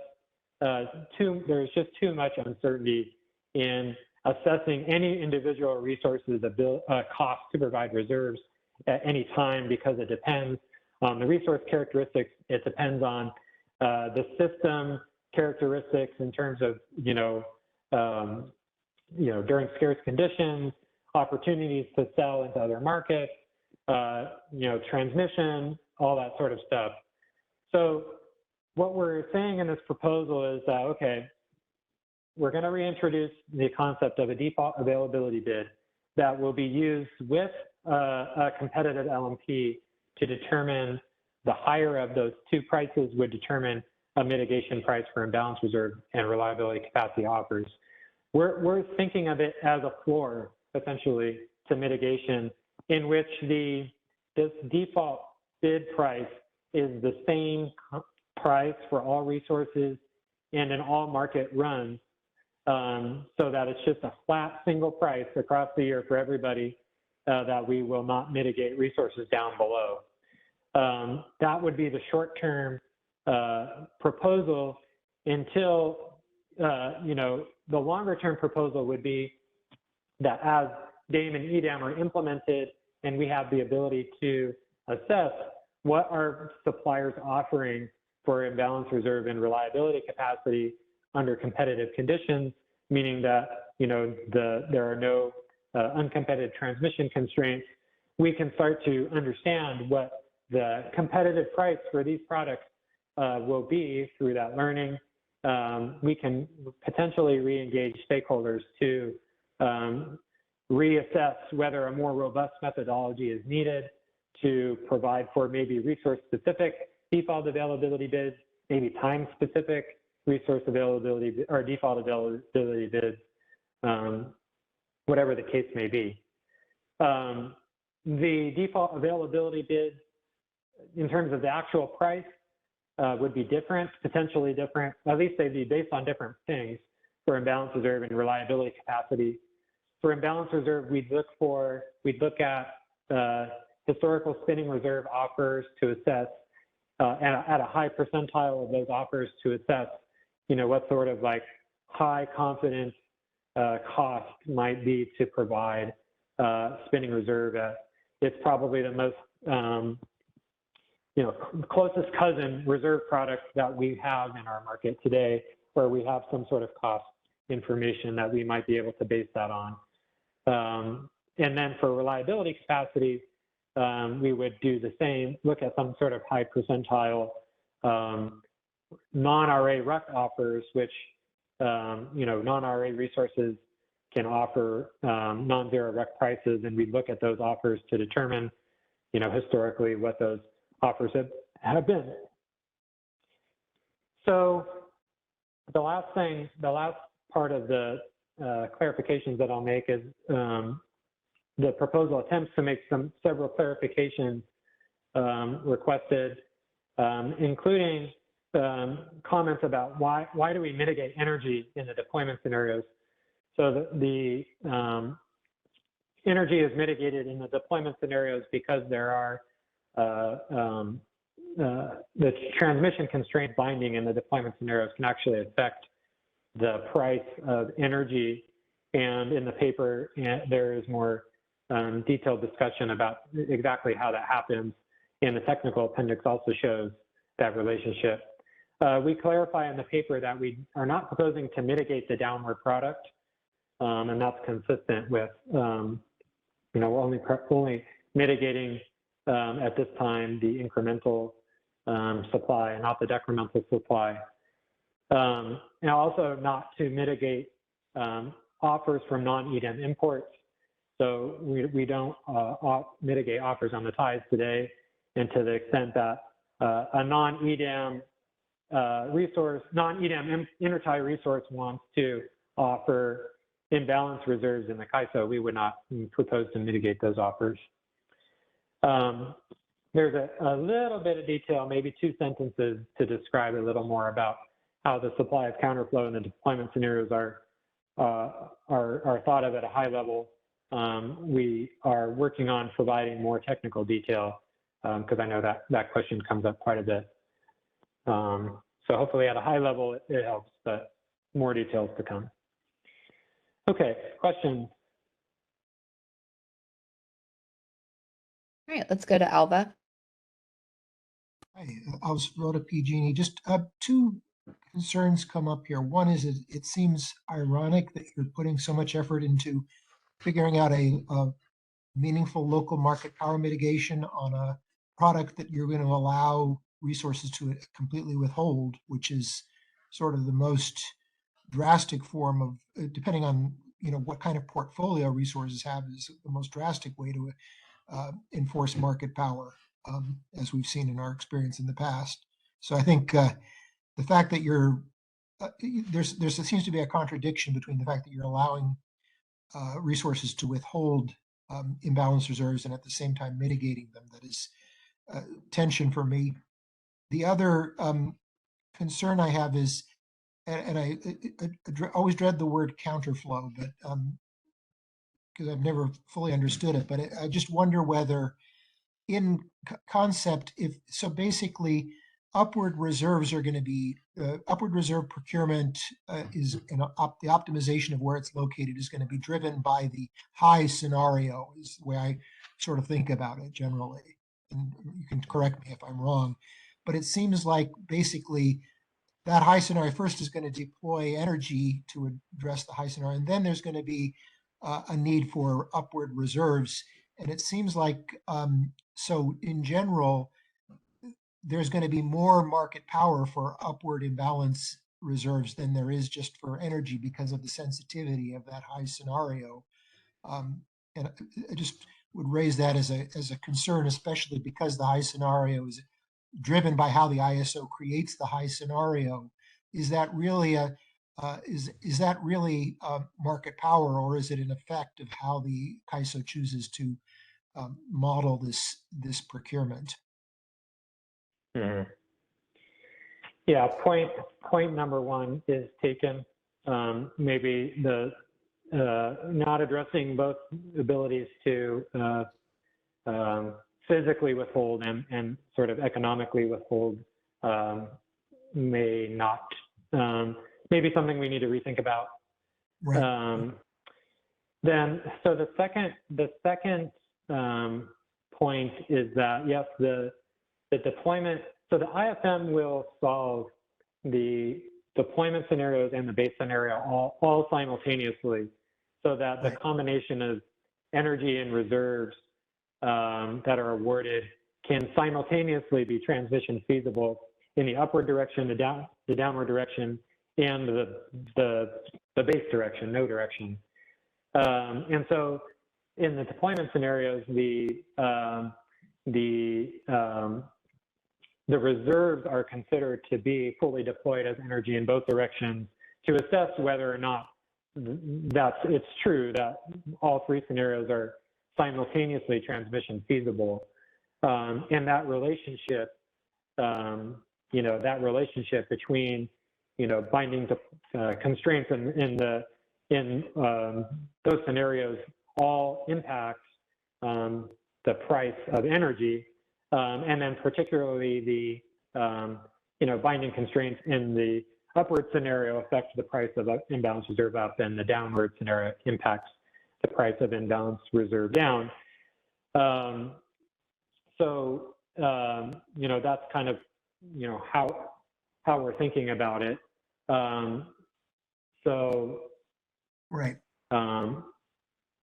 You had a question, and now I'm forgetting within that line of thinking. I didn't, but what you said clarified for me what I mean. The thing is, it's I almost, and we don't need to take time on it, but it's almost question whether this is market power in the classic sense of it, because CAISO has the ability to define these scenarios in whatever way it likes. If it sees if it sees market power, it can just basically either deploy the load differently. It's unpredictable anyway, or it can reduce the level of the high scenario to a point where that market power doesn't exist. And so it's not really a classic situation in which on the supply side the prices are being driven by pivotal suppliers. That's just my, and I don't have anything more to say on it than that. It's just a concern. So thank you. Yeah, and one other point I want to make, and it's going to go a little bit too mathematical for my ability, but when we worked out those three, in the past we had presented some 3 generator examples to communicate how exercise of market power through imbalance reserve offers may manifest itself. And as part of that exercise, which we presented to the MSC and I think in one other forum, it dawned on us that the potential for binding constraints in the deployment scenarios is less than the potential for binding constraints in the base scenario, because it's relative to the imbalance reserve offers, relative to the energy offers, where it had something to do with, because the relative energy offers were a lot higher cost, that the system sees a lot more cost in,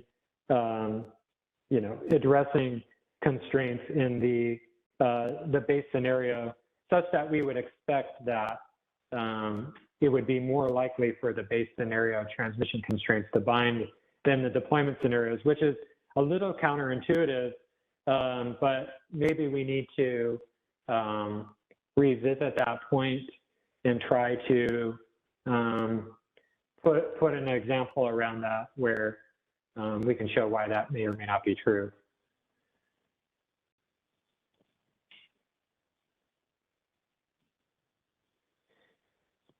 Let's go to Callie. James, it's Callie Wells with WPTF. So I agree with Alva's point there. We've always struggled with why mitigating IRU in the deployment scenarios makes sense. I think those examples that you guys presented at the MSC a couple workshops ago were really helpful, and it again kind of supported not needing this additional complexity in the proposal. I think we've communicated to you guys through comments and in past meetings as well that this is just, in our minds, adds a lot of complexity that introduces significant risk and cost to the market, more so than the potential benefit of mitigating when there is potentially no market power in the first place. And I think the key to those examples you did before was your current mitigation process on the energy bids mitigates for the IRU. So it's again, that added complexity that just introduces a lot of risks into the market that we think at this point is unnecessary. But I did have one question here on your, I guess, second bullet. So you say you're going to set the floor based on a high percentile of historical spin for IRU and a high percentile of non-RA RUC offers for the reliability capacity up. Do you have any sense of what those are? I think I don't for RUC. For historical spin, I think they're going to be somewhere between $30 and $35. And so in the past, the concept of attaching the default availability bid to historical spin offers isn't new. We proposed this before, and we put out at one point a table that shows the historical offers of spin at different percentiles. And I think the 90th percentile was like around $33 or something like that. So, it would be in that ballpark, but we would, base it off some high percentile number, because, again, we're thinking of it as sort of a floor, because it's going to be a non-dynamic price. Let's just, if we set it to a high enough level, maybe we can balance, what we see as the benefit of, not over mitigating in the sense of, not requiring suppliers to offer below their costs, with the concern about, protecting consumers from exercise of market power. And we think maybe a high percentile historical offer for spin would provide that balance. Yeah, I think we just really struggle with that. I think I understand linking it to spin in terms of it kind of is another AS-like product, but you guys have always said that you intend to actually deploy the IRU capacity in real time. So you've kind of made that distinction in some ways. So linking it to another product's historical offer prices, we struggle with that quite a bit. I think that's going to further contribute to over mitigation in this sense. So we just really struggle with this element of the proposal. I think if you just go forward with continue mitigating for the energy offers like you do, which provides some sort of protection against market power for IRU, implement the bid cap on the product, and then I think that's sufficient. It's a very much more streamlined approach that takes away, I think, a lot of the complexity that this proposal introduces into the market design. Yeah, and I appreciate how clear the trade-offs you're making, and appreciate your position in terms of those trade-offs. And at this point, we have the opposite perspective of the trade-offs there in terms of we think that at this time the benefits do outweigh the costs. And last thing I'll say is that again, there's discussion in the paper, and we've been discussing this concept of a default bid for years and not getting anywhere. Attaching it to spin is not perfect, but we're seeing this as sort of a short run concept that we would implement at least at the start of game and EDAM until we can, assess better what competitive costs for these products are, and we can be, prepared to act if, it's obvious that either the floor concept is insufficient, or I guess it could be either insufficient or overly sufficient. I guess it would remain to be seen, where it could be that, we need to develop a more robust methodology, or it could just be that, having some sort of default bid floor is just completely unnecessary. So that's how we're thinking of it in the short term, at least, when the proposals are initially implemented, and moving towards hopefully what will be a more robust longer-term plan. Yeah, so just, if you don't mind, now I'm taking up quite a bit of time, just 2 follow-up points. So you said, you have a different perspective on the cost benefit of this. I would love to see how you guys have quantified that so I can see how you're thinking about that. What are the costs and what are the benefits, and some sort of quantitative approach would be great.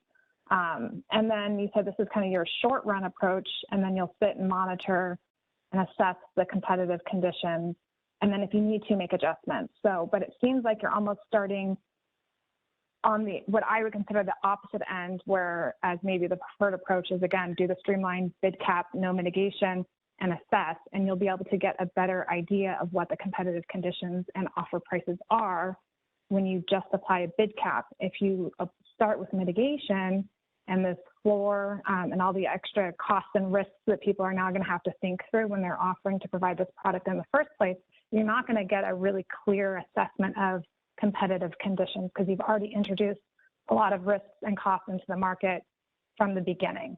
So I think you guys are kind of starting on what I would consider the opposite end of let's take an initial approach, monitor and adjust as needed. Whereas I think, again, the bid cap, no mitigation is the more appropriate approach when you're taking that, I guess that perspective. But I won't take up any more time. Thank you. Yeah, I appreciate the comments, and just on your first point, the trade-offs. I'm talking about conceptual trade-offs, unfortunately, not quantitative trade-offs.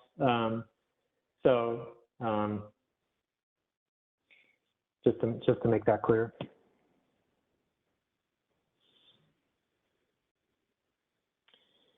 Okay, Kathleen. Great, thanks. This is Kathleen Colbert from Vistra. I just wanted to support what Callie is raising and the way that Callie has kind of framed this. I will add an additional clarification from my perspective, not on her statement, of course, but from my perspective, so specifically on the historical spin offers, very inconsistent with what the imbalanced reserve product is even envisioned to be. And I think she raised that. And I know Callie was supporting the idea of applying a capacity and ancillary service like cap on that and being comfortable with that. And maybe as a compromise route, that's something we can consider. But from our perspective, I don't even know if you've proved out the concept that this is an ancillary service or if this is really an energy product that is just being deferred to real time.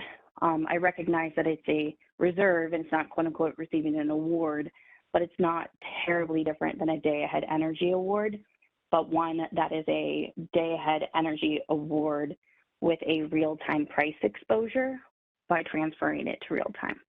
So the level of work that we've really done on what is this product, what should the offers be representing, and what are the risks associated with providing it, to get to what are an appropriate, like what would a reasonable bid paradigm and mitigation paradigm look like, I frankly don't think we've done. But I recognize that you feel like you're at the end of your process. So I think we need to be looking at the trade-offs from the perspective of, you have a very compressed timeline, you have constraints that you want to meet for EDAM, and so you're pushing this forward when I think, I'll speak for myself as a stakeholder, I believe we should be doing more workshops and really talking through what this product should be, how it would operate, not just from the CAISO's perspective, but from an asset owner and operator perspective, and what those risks look like, and to help inform this conversation. As I said, I get we don't have time for that on your timeline.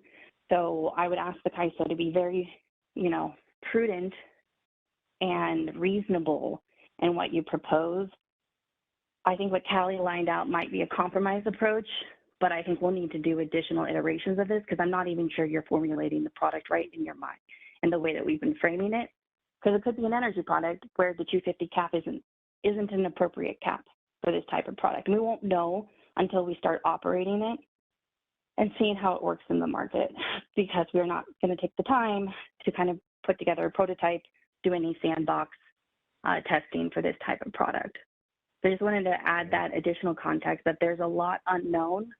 We really do need more time, but there are reasons for pushing this forward. So please consider that in your qualitative cost benefit. Thanks. Yeah, and so again, I understand the perspectives. I just, the unknowns are clear. I mean, it is clear. Let me flip that sentence.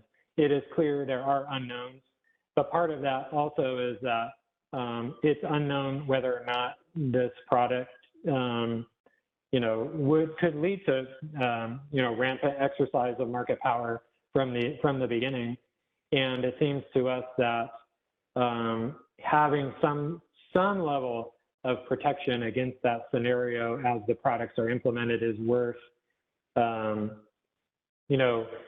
worth the mitigation and being cognizant of trying to, base it on some, the best capacity cost that we can possibly get at this point, which we think, again, spin is not a perfect comparison to imbalanced reserves, but in our market, it's really the best we can do in the short run. And so, it could be the case where the unknowns lend itself to actually market power being a lot bigger issue than we thought possible. And at least in our minds, the bid floor represented through the default bid protects against that scenario as well, but balancing the, balancing the needs for, resources to be able to cover whatever costs they have to provide reserves. Which again, I also agree is nebulous, which gets back to the issue sort of why it's challenging to estimate quantitative costs and benefits for this product, because what I'm hearing is that really even the suppliers don't have a good sense about what they'd be offering and what that strategy might be and what their costs are of providing this product. And so there's just so much uncertainty about how people in the market are going to participate to provide imbalanced reserve that it's really difficult to anticipate what the outcome might be. So, but I fully appreciate the perspective, and you know, hope that what I said makes sense.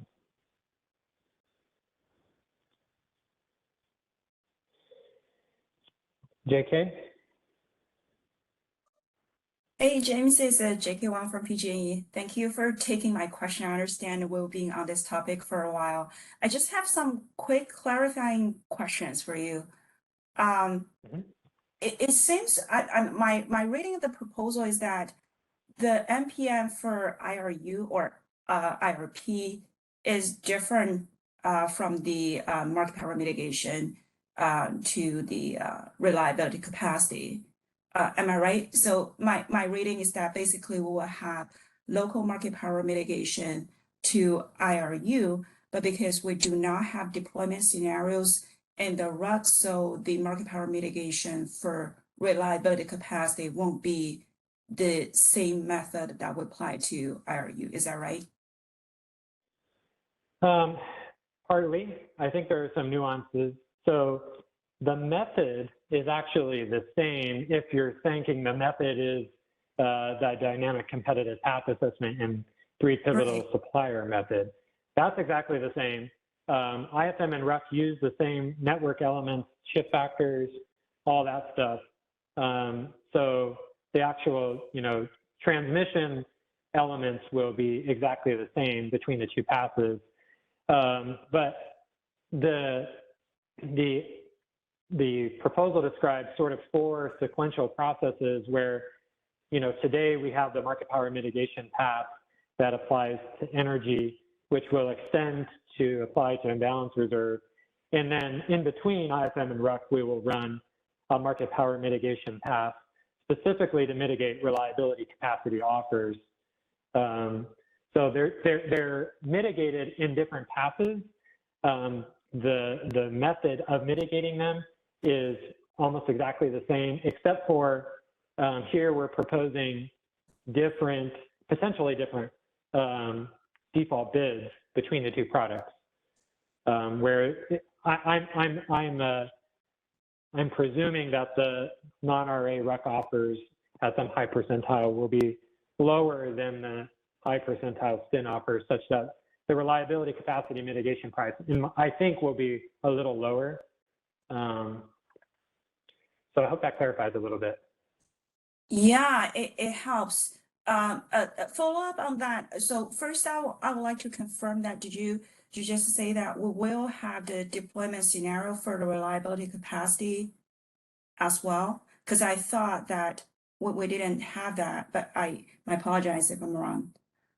No, sorry if I led you astray, but no, there's no deployment scenarios in RUC.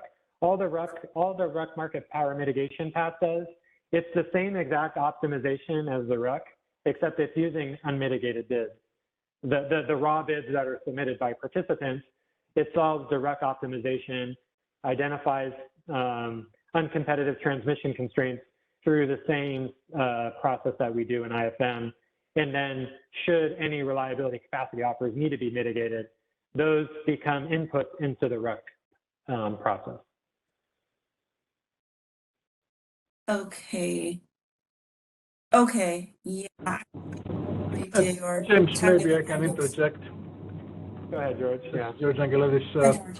JK, you can see the whole RAC application as a single deployment scenario of the reliability capacity up and down awards that are procured, that are actually deployed to enforce transmission constraints as they're deployed to make sure that they are feasible. So there are no multiple deployment scenarios. You can consider the whole thing as a deployment scenario of the reliability capacity awards, okay? Okay, that's really helpful.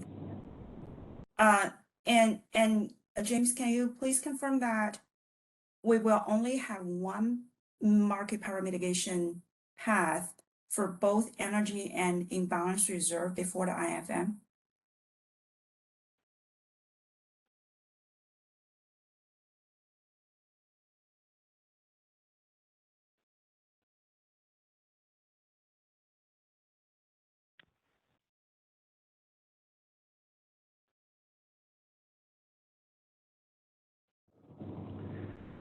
James, you were on mute. I don't know if No, you I were was just providing an answer. talking to everybody on mute. Sorry about that. Yeah, so thanks, George. The mitigation of energy and imbalance reserve offers would occur in the same path. A single path to mitigate both. Yeah, and if I interject, it's really the NPM pass for the IFM is an identical problem with the IFM. The only difference that we're using the submitted bids before any potential mitigation. So in all other respects, it's an identical problem. We're still procuring ancillary services. We're still procuring balance reserve up and imbalance reserve down. So you have the two deployment scenarios for the imbalance reserve. So you enforce all the constraints, transmission constraints in all scenarios. And once you have the solution, now you independently run DCPA on any binding constraint with respect to what scenario it manifests. So it's really the same problem that IFM solves. Okay, I think I got my answer. Thank you so much.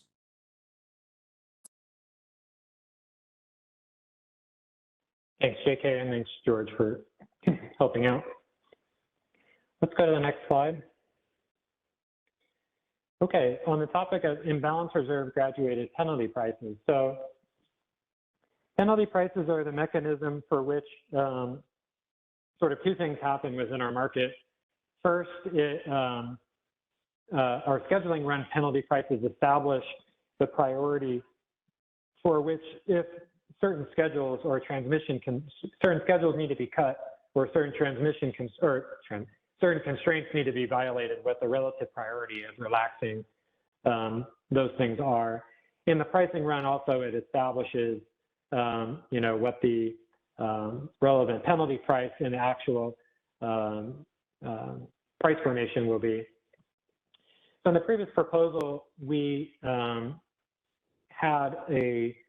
introduced the concept of graduated penalty prices for imbalance reserve, where as the incremental cost of procuring imbalance reserves increased, you would slowly relax the amount of imbalance reserves that the market buys. So in some of the feedback that we got to that proposal was there was concern that although the numbers themselves in the previous proposal were supposed to be illustrated and not the actual numbers, people felt conceptually that it's important for reliability reasons and for confidence in transfers to try to limit the quantity of imbalance reserves that are relaxed in the market for economic reasons. So we've reconfigured the penalty price structure in such a way that only a small portion of the imbalance reserve requirement would be relaxed for economic conditions, meaning that if the incremental cost of procuring an additional unit of imbalance reserves exceeded the $247 bid cap, then we would relax the requirement by some small percentage, which in the proposal we proposed either 2% of the BA's uncertainty requirement or 30 megawatts, whichever is less. And the reason for doing this is to try to protect against acute shortages, small shortages in the imbalance reserve requirement from causing large price spikes in both the imbalance reserve and the energy that it's co-optimized with.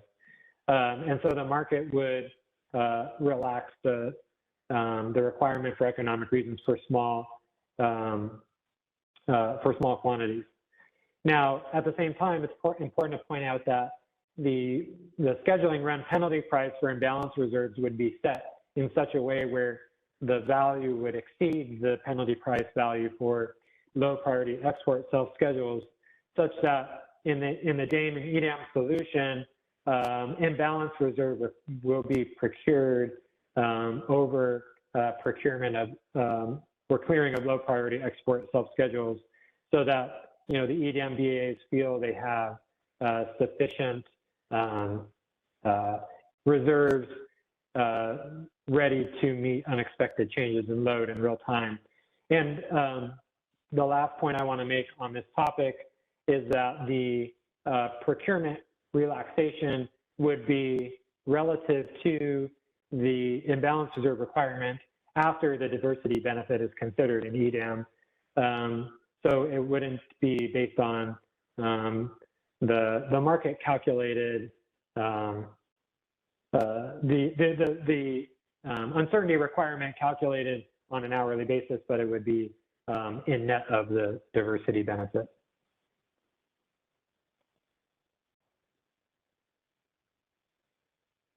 Okay, next slide. Okay, imbalance reserve and reliability capacity from non-EDAM imports. So we've had in this proposal that intertie resources be eligible to provide these products. In the Appendix A, where we list out all of the resource types and describe the eligibility of each of those resource types for these products. But we haven't really clarified exactly how, if any additional requirements are needed to facilitate this. So to clarify, if you're a non-EDAM intertie resource and you want to offer imbalance reserves or reliability capacity, your resource must be registered in the master file with a resource ID, which essentially means that we would not accept imbalance reserve offers or reliability capacity offers on the ties from generic imports that are bidding with just a transaction ID. Of course, for imbalance reserves, the resource must be 15-minute dispatchable. So the intertie resource would have to set themselves up in the master file to be able to be scheduled on a 15-minute basis instead of an hourly block. This is a change in the RA paradigm in which today the RA program does not, or let me back that up. It's not a change in the RA paradigm, but it is a change in the sense that today we don't allow non-RA intertie resources to participate in RUC because RUC is geared towards procuring the RA capacity in the CAISO. But we would essentially, this rule would essentially overwrite this requirement where you could have non-RA intertie resources participating in the RUC process, considering that they are registered in the master file with a resource ID. It also clarifies for both imbalance reserve up and reliability capacity up schedules how those awards are expected to be tagged, in preparation for real time. So the proposal has more information about that.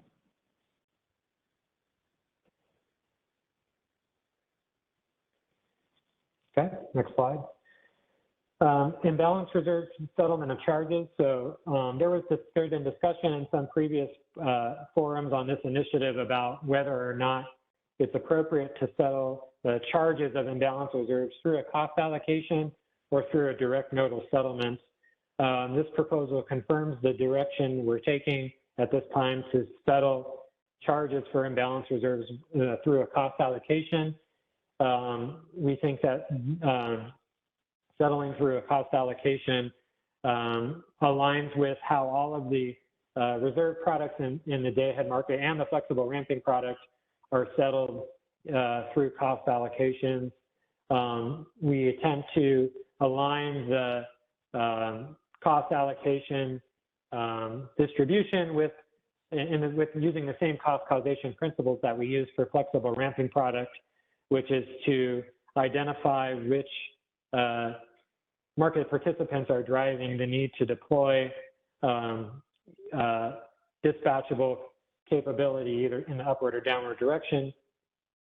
On top of that, there's various technical challenges in trying to try to implement a direct nodal settlement of imbalance reserve charges, in the sense that it would be difficult to determine which loads or resources to charge and in what proportion, because market participants are not bidding to buy imbalance reserves.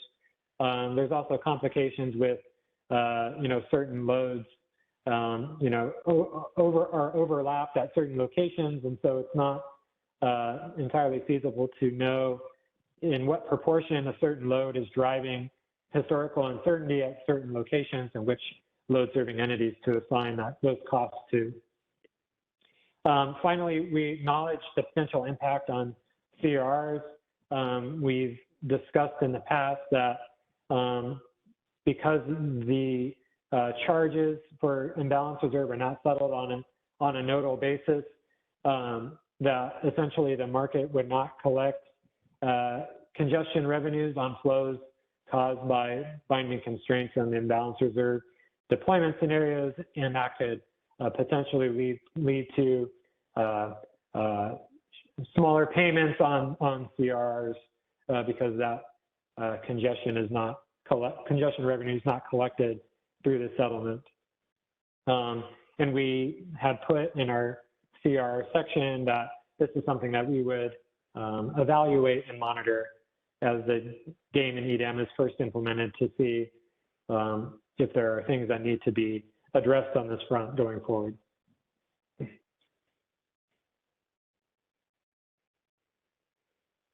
Next slide. Okay, so on the topic of imbalance reserve and reliability capacity duplicative payments, so this is, maybe I should have split this into two separate slides. It might have been a little easier because I think the arguments for duplicative payments between imbalance reserve and reliability capacity are a little different. But I also think that, but it's also the case that the mechanism that we're proposing to resolve concerns around duplicative payments for these products is different. So I'm going to start with imbalance reserve and move to reliability capacity. So on imbalance reserve, the concern is that, because the RA program requires resources that are capable of being committed in the real-time market to offer into the real-time market, whether or not they have a day-ahead market schedule of any kind, may be duplicative with the imbalance reserve product, where the imbalance reserve product results in a must-offer obligation. And so, potentially there's duplication in the compensation that resources get through RA contract payments, because since they're not compensated for their availability today, presumably they're incorporating those costs, should they exist, into their RA contract negotiations. And then once game and EDM is implemented and they receive these market payments, it may be seen that they're recovering costs both through the market and through the RA contract for the same costs. To facilitate transfer of potential double payments for imbalance reserves, we're introducing or extending the functionality for inter-SC trading to include inter-SC trades for imbalance reserves. This is an optional settlement service that already exists today that essentially exists to facilitate transfers of duplicative payments that occur from between market payments and long-term contracts or other long-term obligations.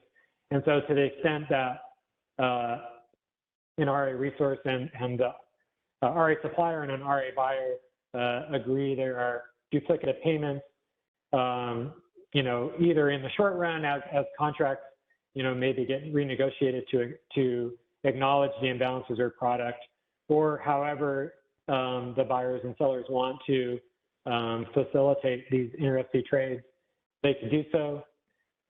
We'll have more information about how inter-SC trades actually work later in the slides, but that would be the mechanism for how those double payments or potential double payments would be transferred.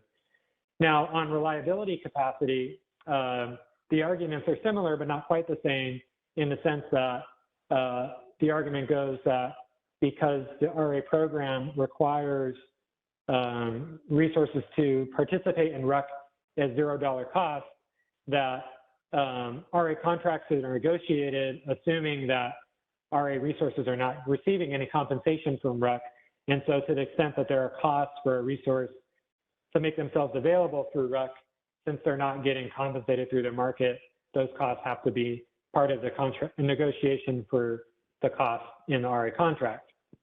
And so, you know, the CAISO agrees that there is, you know, a double payment that could exist on this, to this extent, you know, at least until RA contracts are renegotiated, not to consider RA resources being obligated to offer in at $0 cost. Now, we make clear in the proposal that it just doesn't work with the EDAM DAME design to allow RA resources to offer in reliability capacity at $0, both because it ruins the price formation of the product, but also because, you know, because the reliability capacity would be procured across the EDAM, that it would not be a good outcome for California RA resources to be required to bid zero and essentially offering in firm supply to the EDAM to facilitate transfers that they're not compensated for. So we think that it is appropriate for all resources in the EDAM to bid for reliability capacity.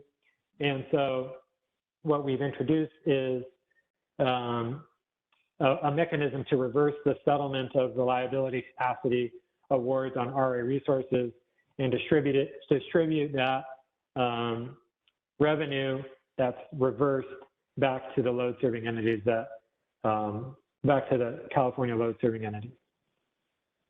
So the final point I'll make on this topic before moving to slides is, or moving to questions, is that in some of the previous forums on this initiative, we had offered separate options for going back to imbalance reserves, several options for facilitating potential double payments. The reason why we're not, we don't feel it's appropriate to apply the same reverse settlement for RA resources that exists, or we're proposing for reliability capacity to imbalance reserves, is we think that imbalance reserve, and there's not a one-to-one relationship between imbalance reserves and RA capacity and the RA real-time move, that the imbalance reserve product provides incremental benefit above the RA real-time move and RA capacity, in that it ensures it's procuring reserves with a certain amount of flexibility in ramping. It provides incremental benefit in the sense that the imbalance reserve product will, you know, could either issue binding unit commitment instructions for resources in the day-ahead market, or advisory unit commitment instructions that the real-time move doesn't do.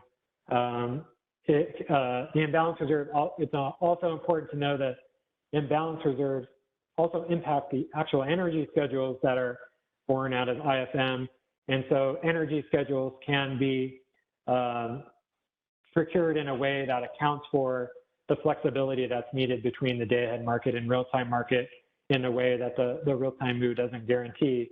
And because of that, we're not comfortable with, at this time, proposing a mandatory reversal of those payments for RA resources.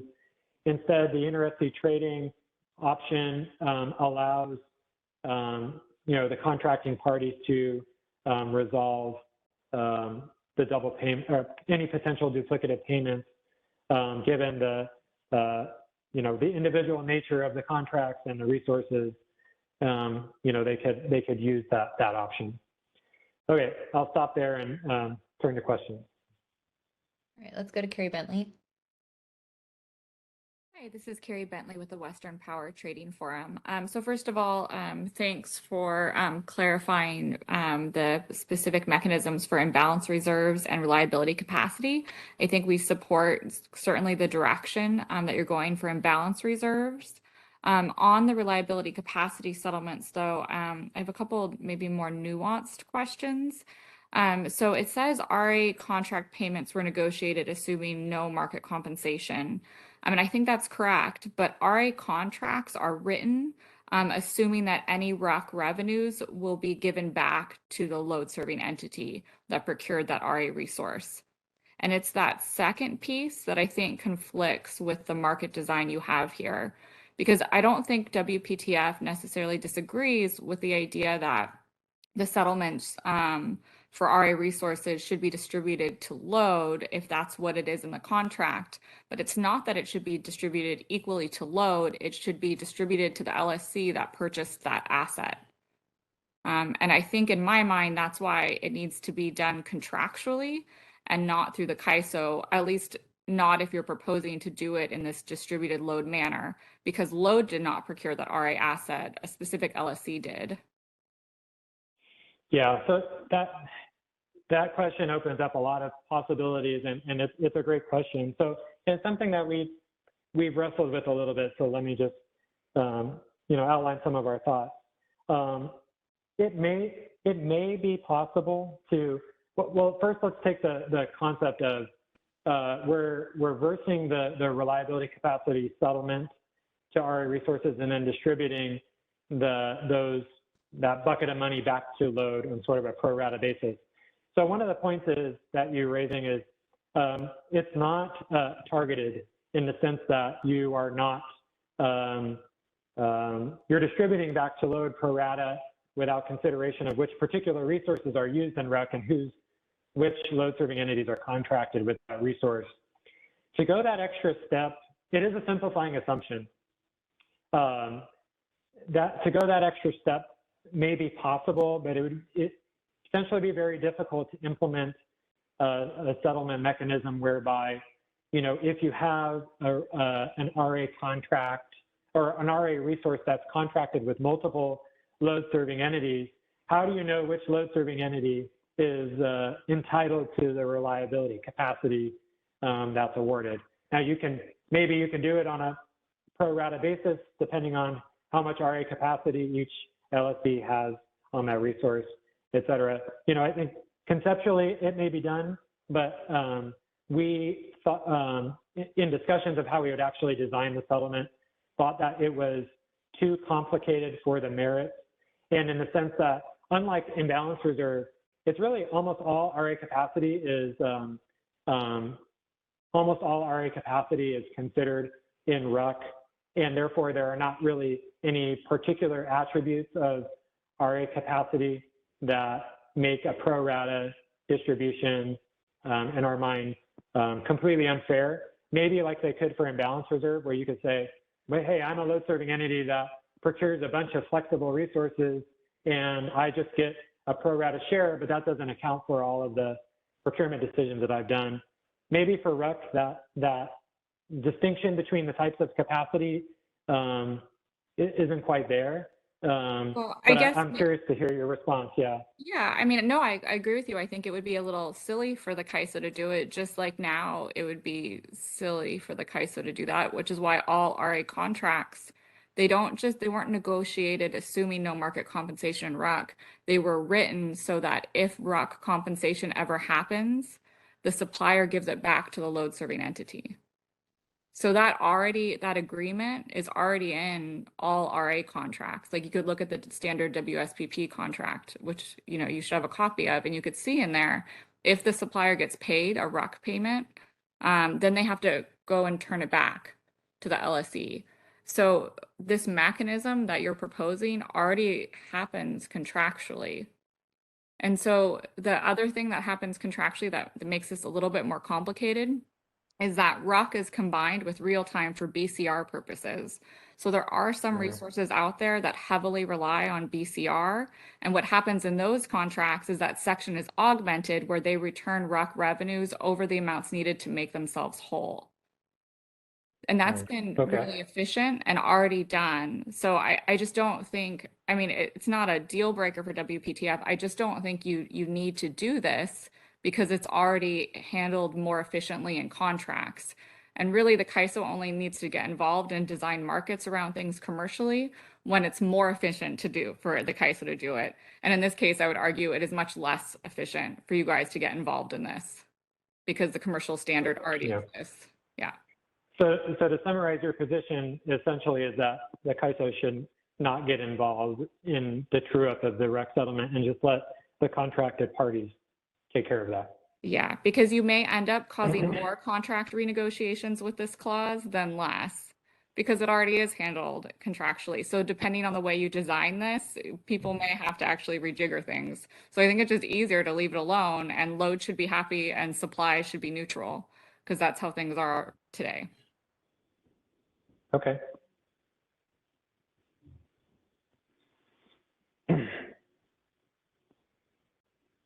Next question. Go to Kathleen. Great, thank you. This is Kathleen Colbert from Vistra.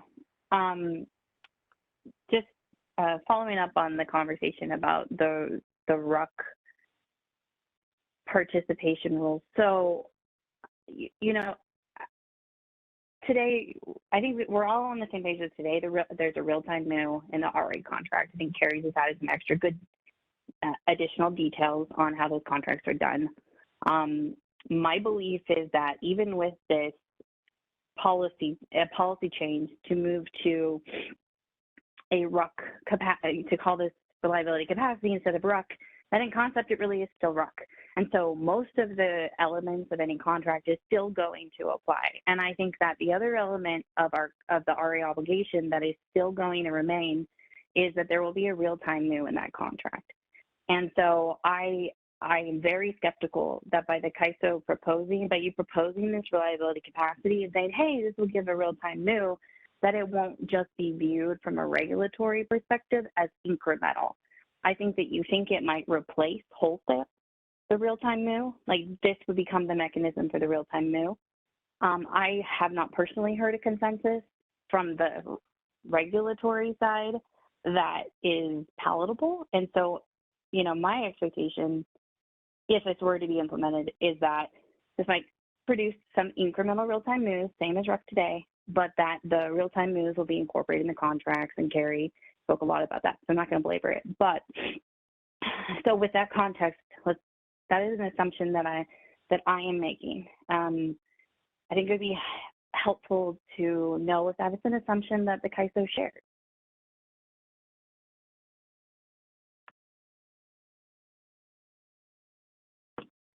Sorry, I keep putting myself on mute because I need to clear my throat between all this talking. I think that initially for a long time, our vision was that reliability, capacity, and imbalance reserve would be the sole mechanism in the EDM-DAME design to facilitate real-time must-offer obligations. And we have pulled back on that based on stakeholder concerns that we think are valid, but also, you know, the implementation of certain mechanisms like this where, you know, we have been skeptical to keep the RA real-time MU in some part due to these issues around what's a double payment and what's not, and how the CAISO may or may not have to get involved in facilitating, you know, double payments between between contracted parties.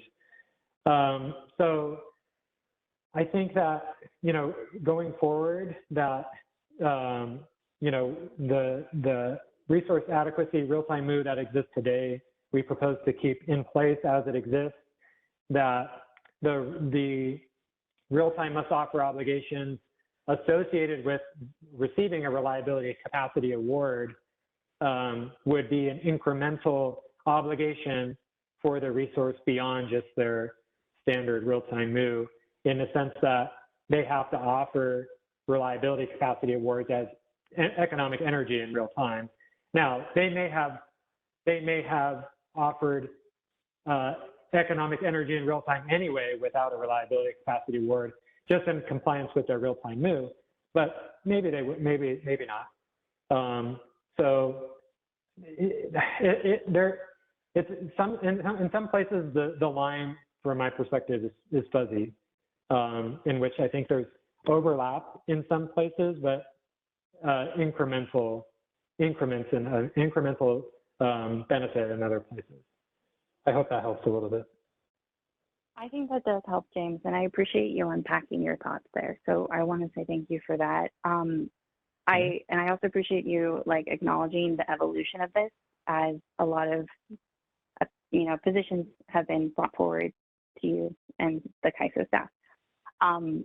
I do believe another assumption that I have, so I'll give you two more and then I'll jump off. I know we're pressed. So first, the second assumption, and I want to share with you and then confirm if there, think about confirming if there is consensus on this assumption, is that in practice, this proposal is going to function almost exactly like we have today, with RUC capacity and RUC availability for those incremental that are not RA, and that what this proposal is really trying to achieve is the ability to have a down dispatch in RUC so that we can decommit or de-award IFM awards to the more optimal resource scheduling position for a MOO going into real time.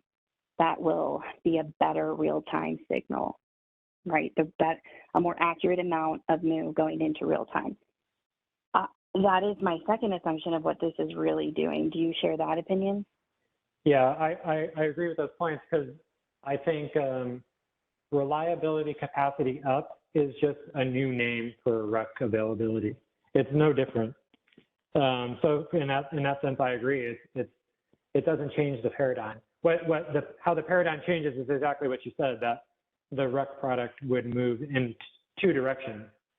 If necessary, I'll just clarify, it won't decommit units, but it can preserve or reserve downward dispatch capability if it's necessary. So I'm following you. And just to clarify, I appreciate that. I'm thinking of moving an MSG into a lower configuration, which functions like it's but yeah, you're right. Yeah, totally on the same page. I mean, that's a huge part of the challenges that you're trying to address, which is important and critical, and we support that goal, right? The third thing that I just want to leave with you, and this is, I think, the rub with stakeholdering, something that has an interplay with EDAM that is currently still being stakeholder developed on its own, is that, we don't agree with your position that a $0 per megawatt hour offer cannot continue in EDAM, but that is really rooted in that we don't agree with the proposal in EDAM that RUC be footprint wide, right? And so I just want to highlight the rub of, we are stakeholdering elsewhere in the EDAM effort, what that RUC for EDAM would look like.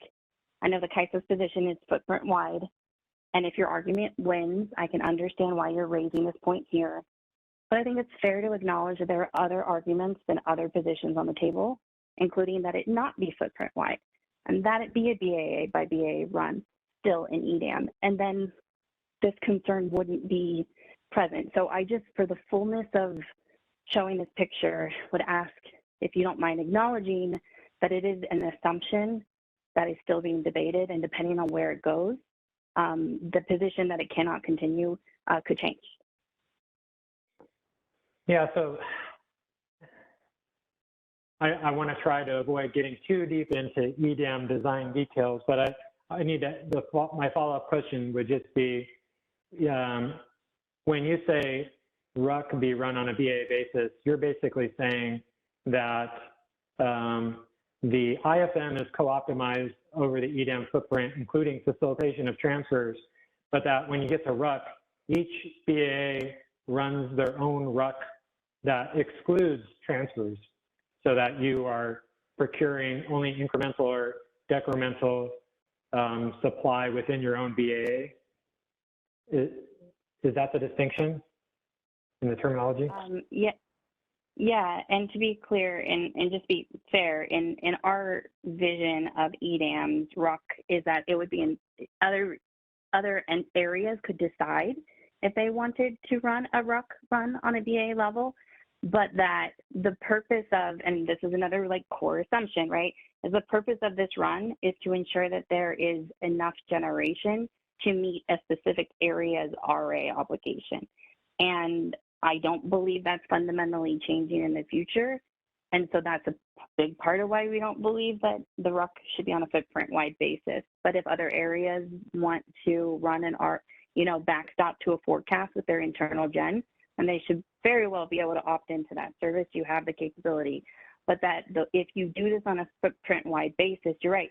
You shift resources, you shift the awards around the footprint in a way that we move so far away from RA. And that is a big concern. So that's a concern we have in EDAM. That position's out there. We think we have strong arguments. So I just want to say that I think it's fair. All I'm trying to say here, James, is it's fair to acknowledge this is a debated point. And so the statement here cannot continue is still an open question. That's all. That's it. Yeah, and thank you very much for your time. Yeah, so I agree that the statement that which assumes $0 bidding cannot continue at EDAM rests on the assumption of a footprint-wide RUC, in which reliability capacity is essentially shared amongst the entire footprint and not run on a BA basis. If it were the way you were saying it, maybe there wouldn't be a problem with allowing RA resources to continue to offer and RUC at $0. Thank you for your time today. Yep, thank you. Let's go to Josh. Morning, James. Josh Arnold, PG&E. How's it going today? Good, thanks. How are you? So far, so good. I'm going to apologize first off. I took a week off, and a lot of this stuff is gone from my brain, so I'm actually playing catch up on a lot of details. But I kind of want to, I hate to say it, beat on a dead horse here with what Carrie and Kathleen have raised.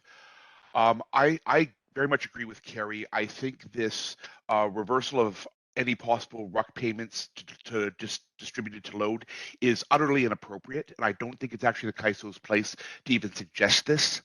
And that goes to Kathleen's point, which is that RUC is RA, is ultimately a regulatory product overseen by the CPUC. And I really dislike the assumption that the CAISO is going to make these changes almost unilaterally without the CPUC's involvement, or at least their spoken consent that this is the way to go. We are, all under the contract process overseen by the CPUC. It's not a CAISO process. I really think that I would want to hear what the CPUC or the representatives would have to say on this before we get into any kind of distribution of revenues argument. I just don't think, I don't think this proposal is appropriate. I've already talked to you guys about how I would look at doing this. And I really don't like the comment that you think it's too hard and not worth it because it's not your money. It's simply not your money, man. So saying you're going to distribute it one way because it's easier, if that doesn't fit with the regulatory framework, it's a non-starter. And I'd also like to support Kathleen's statement. And this is just me personally. This is not PG&E, because I don't think we've come up to a standardized viewpoint. But I agree that I kind of like the idea of RUC being run within each BAA, or having the option to run within each BAA, because the capacity procurement frameworks could be so different in each region. Yep, and there's a lot to unpack there. So first, let me say I'm disappointed you didn't take the proposal with you on your week vacation. Oh, it was moving. It wasn't vacation. I was actually moving into a new place in San Francisco. So it technically came. You were too busy then. It technically came with me in a very large box that is still unpacked. Yep, and it's probably deep in the garage somewhere, I assume. Okay, so jokes aside, so we have heard about I take the point about the constructing a settlement mechanism that would be more targeted, but let me ask before I move into the reverse settlement here, are you advocating for Carrie's perspective and Kathleen's perspective that the CAISO should just stay out of this and just allow the contracted parties to resolve this? Or are you saying that no, we should be doing this reverse settlement. It's just that you oppose the way the revenues are distributed on a pro rata basis without some attempt to try to target the load serving entity. Good question. In all fairness, the first thing I would want to do is I would want to hear from the CPUC. If they have preferences, how they would interpret this process under their oversight of the RA program. And under their oversight of RA bidding requirements as laid out under the RA guide that they publish each year. So that would be my first point, which is we can discuss and argue about this, all day, but CPUC kind of has a pretty big say in it, and I would want to know what their position as a regulatory entity would be, just to try to put guardrails on the discussion to keep the efforts targeted towards a solution that they feel is reasonable. If they feel that this is something the CAISO market can do or should do, I would want to go with a targeted compensation mechanism, a more targeted compensation mechanism using RA filing data, monthly RA filing data, using master file data to identify which LSC, which scheduling coordinator has contracted specific capacity from a unit, and try to do that targeted payment, back to them instead of this a peanut butter to load. It is difficult. I agree with that, but it's settlements. Settlements doesn't have to be done day of. We have time to put that data together. And that's always been one of the benefits of settlements. I really dislike the interesting trade process because that means that something has to happen before the market is run to trigger results that are dependent on market outcomes. So there's too many assumptions for me in that process. Let's take if in the easiest case where a resource has one LSC to whom they're contracted to, but maybe not a full RA range. What quantity do they put into that interesting trade for the payment reversal? If they have 100 megawatts capacity and 90 megawatts of RA, okay, if they put 90 megawatts into that trade reversal, well, if they end up getting awarded 95 megawatts of energy plus capacity, well, that 5 megawatts on top of the RA, that's not the LSCs, that's theirs. See what I mean? I think there's too much of a cart before the horse in this interesting trade process because it does rely far too heavily on assumptions at the most critical time process, which is running the market. Whereas if we can take it out of the market, we have time to work through the scenarios, to work through the order of operations. And certainly they're conceptually difficult perhaps to do, and we may need to expand like the master file or the RA showing process to support that, but we have time and we're not bogging down potentially a very difficult and problematic time frame with even more parameters. Does that make sense? Yeah. So, first, of course, we're collaborating with the CPUC, and there should be opportunities in both the DAME and EDAM space to continue to have these conversations about the future of RUC,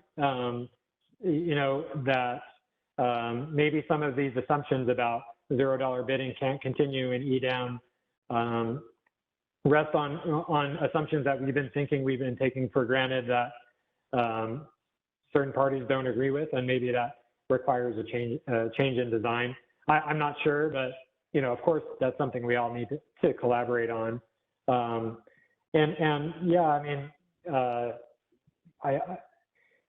We do have time. I think we can, depending on how those discussions go. It's a little bit. I guess I'll just admit it's newer information for me for the potential desire to take these sort of out of the CAISO's hands in any way through either a settlement process or inter-SC trade. So I think that's feedback that we're going to need to sort of chew on a little bit.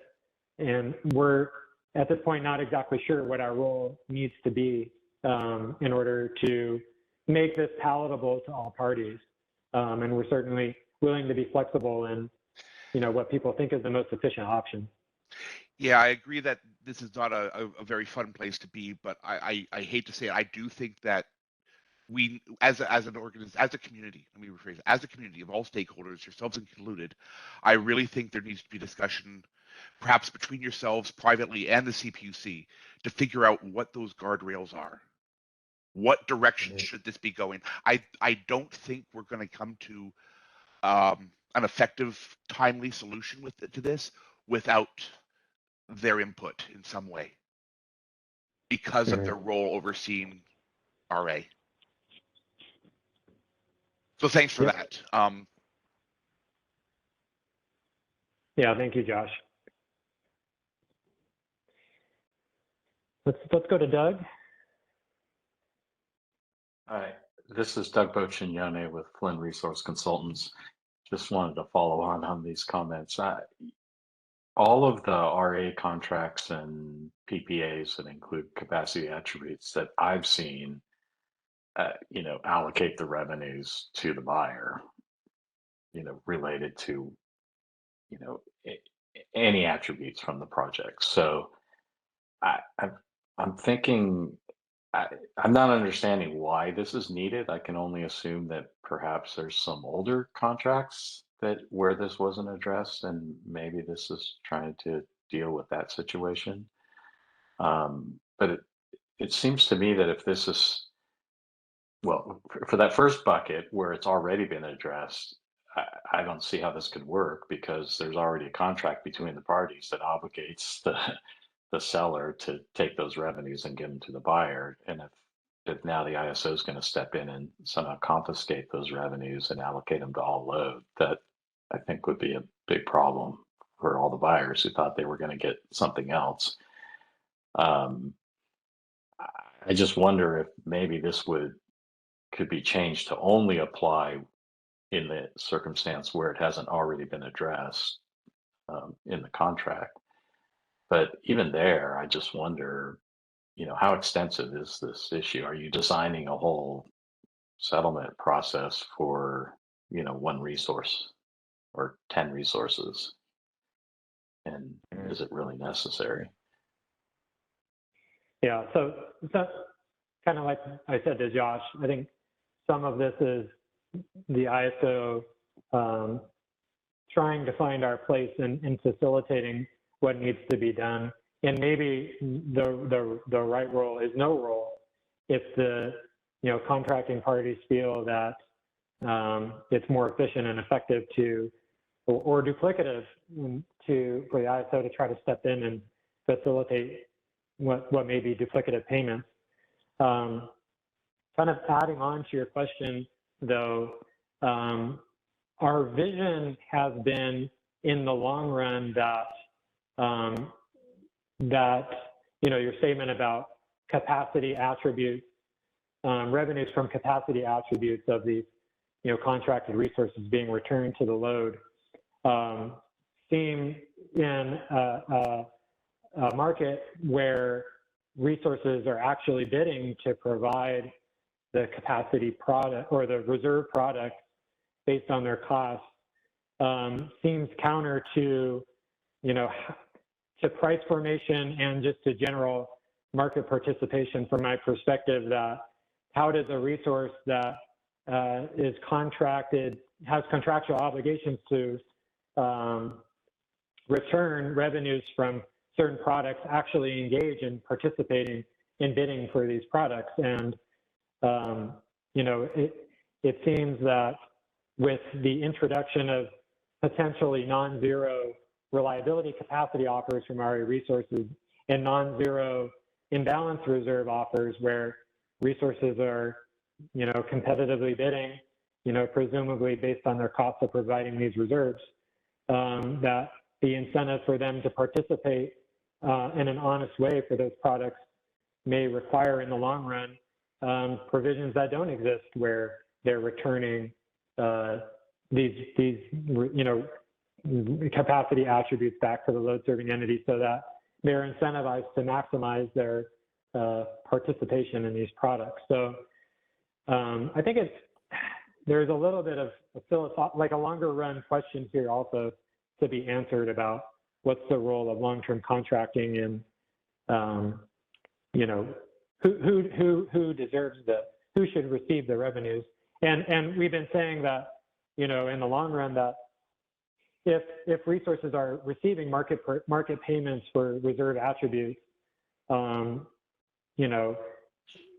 these sort of attributes were not considered in long-term contracts as something that needs to be returned to the load, then maybe there's this missing money problem where it may drive down the capacity payments that RA resources negotiate for their services because they have additional market revenues they're bringing in and don't need as much of a capacity payment. So I don't know, there's some tricky issues here and hard to know what our role needs to be to sort of facilitate a short run, in the short run, people being okay with who receives what money based on the existing contracts, but also in the long run, how contracts evolve to consider the new DAME-EDAM design and the new reserve products it introduces. Sure, that makes sense to me. My reaction is, though, to the extent the contracts do address it, as Carrie has described and as I've observed, it seems like you don't need to step in. The contracts already address this, and only to the extent that it's not addressed do you have to worry about these other considerations. And this long run market price formation issue, I think, is an important one, but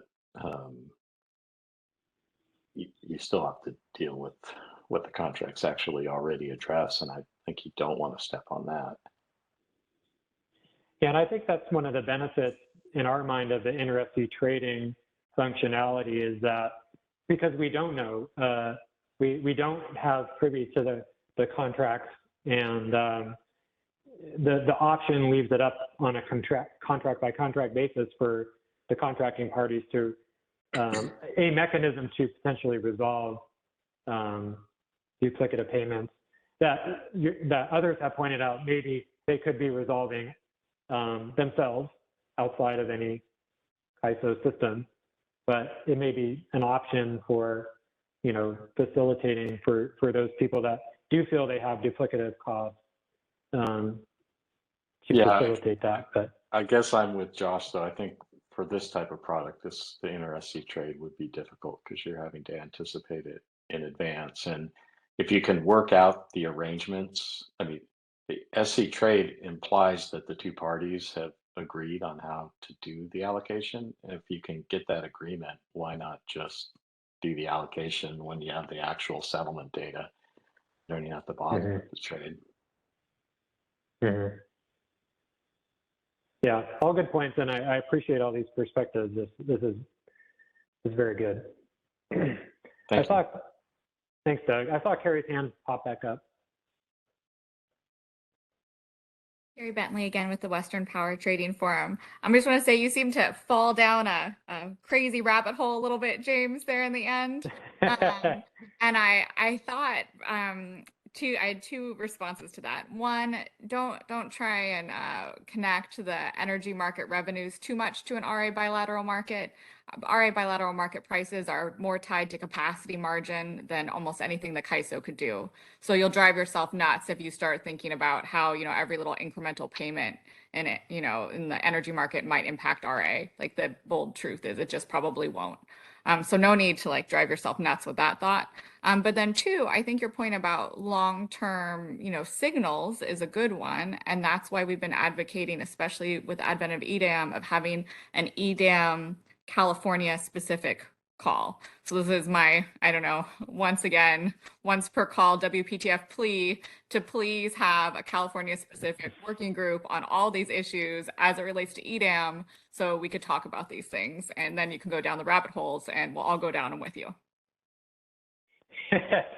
I keep getting told to stop thinking about the missing money problem for RA. So maybe I should heed that advice. But point noted on the EDAM call, I of course don't have control over that, but you know, there are others on the call that hopefully are listening that can take that into account. Yeah, and if you want to call and chat about missing money anytime, James, always happy to talk about RA if no one else will. Thank you. Thanks, I appreciate that. Maybe let's try to get, there's a couple, okay. Let's finish off the callers, and I think we're probably going to need a break for lunch. I see Josh's hand still up, but I don't know if it's, Josh, is your hand left up? Okay, Josh's hand's down. Kathleen, and then Patrick, and then we'll stop there. Yeah, James, just real briefly. So a couple of things that I heard in the discourse was another assumption about the idea that a proposal or an element of this proposal might lead to renegotiating contracts. You know, it's hard with this proposal because it moves around a decent amount to assess whether or not it would constitute something that would trigger that.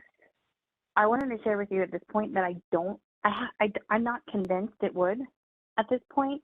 Once you have a final proposal, we can do a deeper assessment, but it's challenging to assume that contracts will be renegotiated to kind of help make things work, because it actually requires a certain, like the contract would have needed to require it to be reopened. So I just want to caution you against assuming that. Yeah, so maybe I should try to frame it as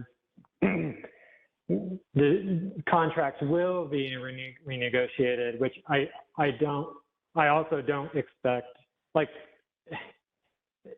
it's not any of our business how the contracts get resolved. It's our expectation that based on new market design in the day-ahead market that could initiate contract renegotiation in some way, and that for those, you know, the feedback has always been there's going to be transition costs, you know, short-run transition costs where we have a new market design, but we potentially have long-term contracts or other contracts that you know, assume certain things about market compensation that the new market doesn't have anymore, and we're going to need the CAISO's support in helping us transition financially towards, you know, either something new or helping us, you know, resolve potential duplicative payments. And so that's why you see us in this slide and in this proposal trying to identify ways with which we can help with that. But some of the newer feedback that we've been hearing is, well, you know, maybe this is not, you know, at all your role, and we can facilitate this more efficiently and effectively outside of any type of system. So again, I'm trying to figure out where our place is, and getting to a place where people can be satisfied with moving to this new market design and not feeling like, you know, they're, you know, in a massive hole given the contracts that they've signed that don't accommodate these certain new products and stuff. I'll just echo Carrie's offer. If you want to have the missing money conversation offline and better understand how the contracts may evolve, I'm happy to talk to you. Excellent. Yeah. Sounds like a future lunch conversation. Okay, let's move to Patrick, and then we'll close there. Hello, Patrick Cunningham of the Public Advocate's Office. Just wanted to jump in to say that, yeah, I was one of the folks who have been pushing about the duplicative payment issue with RA. And if RA contracts in general do have it so that RUC payments flow back to the LSE or the buyer, then that would be a pretty good solution. And I I don't know every single RA contract, of course, but I can't recall seeing one that didn't have those provisions that WPTF brought up. So that would be great. And yeah, anything we can do to avoid renegotiating contracts would be great, because that is a lot of effort. But and again, like yeah, just lastly, like as Josh was getting at, it would be good to have more CPUC input, because it may even work to alter the RA program a little bit in order to adapt to the changes here. Or yeah, the CPUC would be in a good position to say if something would or would not work with the RA program. So I would definitely be in favor of that. I can't speak for the CPUC despite being halfway underneath them as an organization, but yeah, just wanted to throw those in there. Thank you. Yeah, thanks for your thoughts. And we, of course, like I said, we do collaborate with the CPUC. They're participants in these public processes, and then we have regular calls on the EDAM DAME design, with the CPUC and related state agencies. So this sounds like a good area of continued collaboration. So again, thanks everybody for your feedback on this section. I'm going to rest my voice and have something to eat, and maybe I'll pass it to Isabella to let us know what our instructions are for returning to this call.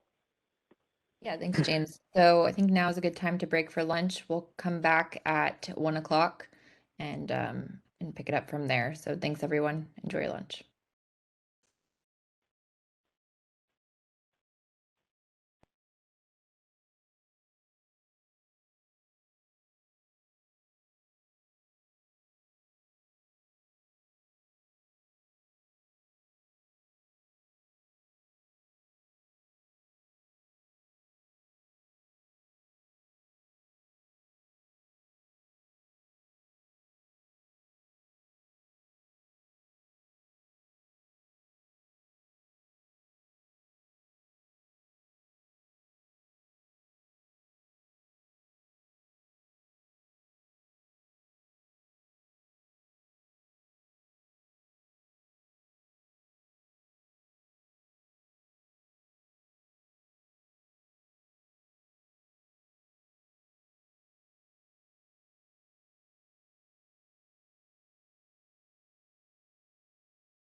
Good afternoon, everyone, and welcome back from lunch. We are going to pick it back up where we left off with the changes from the revised straw proposal and our responses to stakeholder feedback. So we left off here on slide 24. And then the rest of this afternoon, we'll go through the proposed day-ahead market enhancements, the additional design considerations, along with the alignment between RA, DAME, and EDAM, and then wrap up with the EIM governing body role and next steps. So with that, I will hand it back over to James Friedrich. Thank you. And yes, I appreciate good discussion this morning. We won't rush through the material to make sure that we get everybody's input and feedback. And if we need to schedule a follow-up call, we can do that. But the actual proposal itself, I'd assume, may go a little faster in terms of just reminding people what's in the proposal. So, okay, so continuing on with some changes or responses to stakeholder feedback, we're on the topic of operator rec adjustments. And so various flavors of feedback in terms of the latest comments. Some suggesting that the ISO should just flat out eliminate the practice of operator rec adjustments. Some saying that the ISO needs to provide more transparency around rec adjustments, their quantity, why they happen, et cetera. So we do add a section in the proposal to discuss this in a little bit more detail. Of course, these are discussions that we've had in forums like this for quite some time, but added some pen to paper there. We continue to expect that imbalanced reserves, once implemented, should greatly reduce, but not completely eliminate, operator rec adjustments. We know that rec adjustments are happening because operators don't feel that they have sufficient supply moving into the real time to meet the net load uncertainty that could materialize.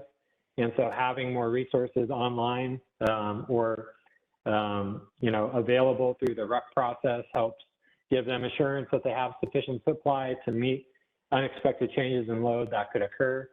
And once the imbalance reserve product is implemented, our expectation and our operations expectation is not to rely on the RUC adjustments as much for that need.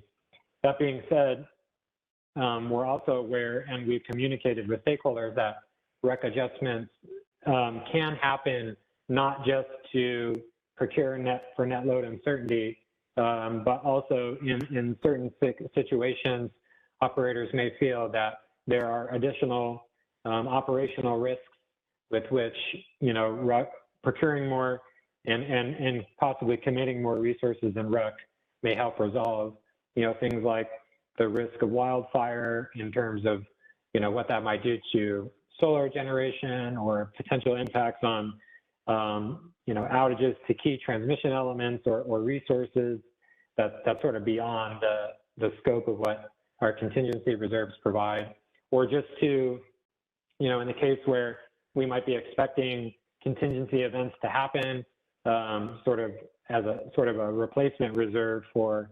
to replace the contingency reserves that end up being used as energy in real time.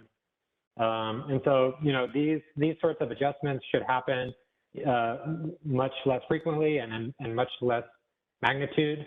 But still, we're trying to make clear that the operators would continue to have this authority and may, under certain circumstances, continue to feel that it's necessary. That being said, our operators, something that we've heard since the proposal was posted. Something that we've heard since the proposal was posted, that our operators are considering using the imbalance reserve methodology to guide their REC adjustments even before imbalance reserves are implemented, as opposed to using what we've talked about as a high confidence load forecast that they use. So if you go back into the Day-Ahead Market Analysis report that was published earlier this year, it describes that our forecasting team gives our operators a high confidence load forecast on a daily basis that basically estimates the, we'll call it 100th percentile, the maximum expected load outcome given the day ahead forecast and the day ahead weather conditions. And the operators use that forecast to guide their rec adjustments today. And we've talked about how, that process is in much greater magnitude than, typically in much greater magnitude than is estimated by the imbalance reserve methodology, which we think is a much more refined way to estimate the net load uncertainty needs. So they're looking into whether or not to adopt the imbalance reserve methodology to guide future rec adjustments until imbalance reserves are implemented. So that does give us some assurance that our operations team feels comfortable that the imbalance reserve methodology as designed would provide them sufficient reserves. In terms of transparency, so do want to make aware that the ISO does publish rec adjustment quantities and the reason for the rec adjustments in OASIS. That's broken up into an hourly, an hourly basis, day by day. I think also in some of the summer reports and some of the summer reporting, that also gets discussed and maybe configured into some charts to show what the rec adjustments were by hour. But in any case, if those that are interested in finding out rec adjustment quantities and reasons, they can look at that in OASIS. That being said, this is after the fact adjustments. There's no way to there's not necessarily a way to anticipate what the rec adjustments might be going forward, like if inside of the trade day, for example, because they're making decisions about how to adjust that rec forecast with different considerations in mind. So let's go to the next slide.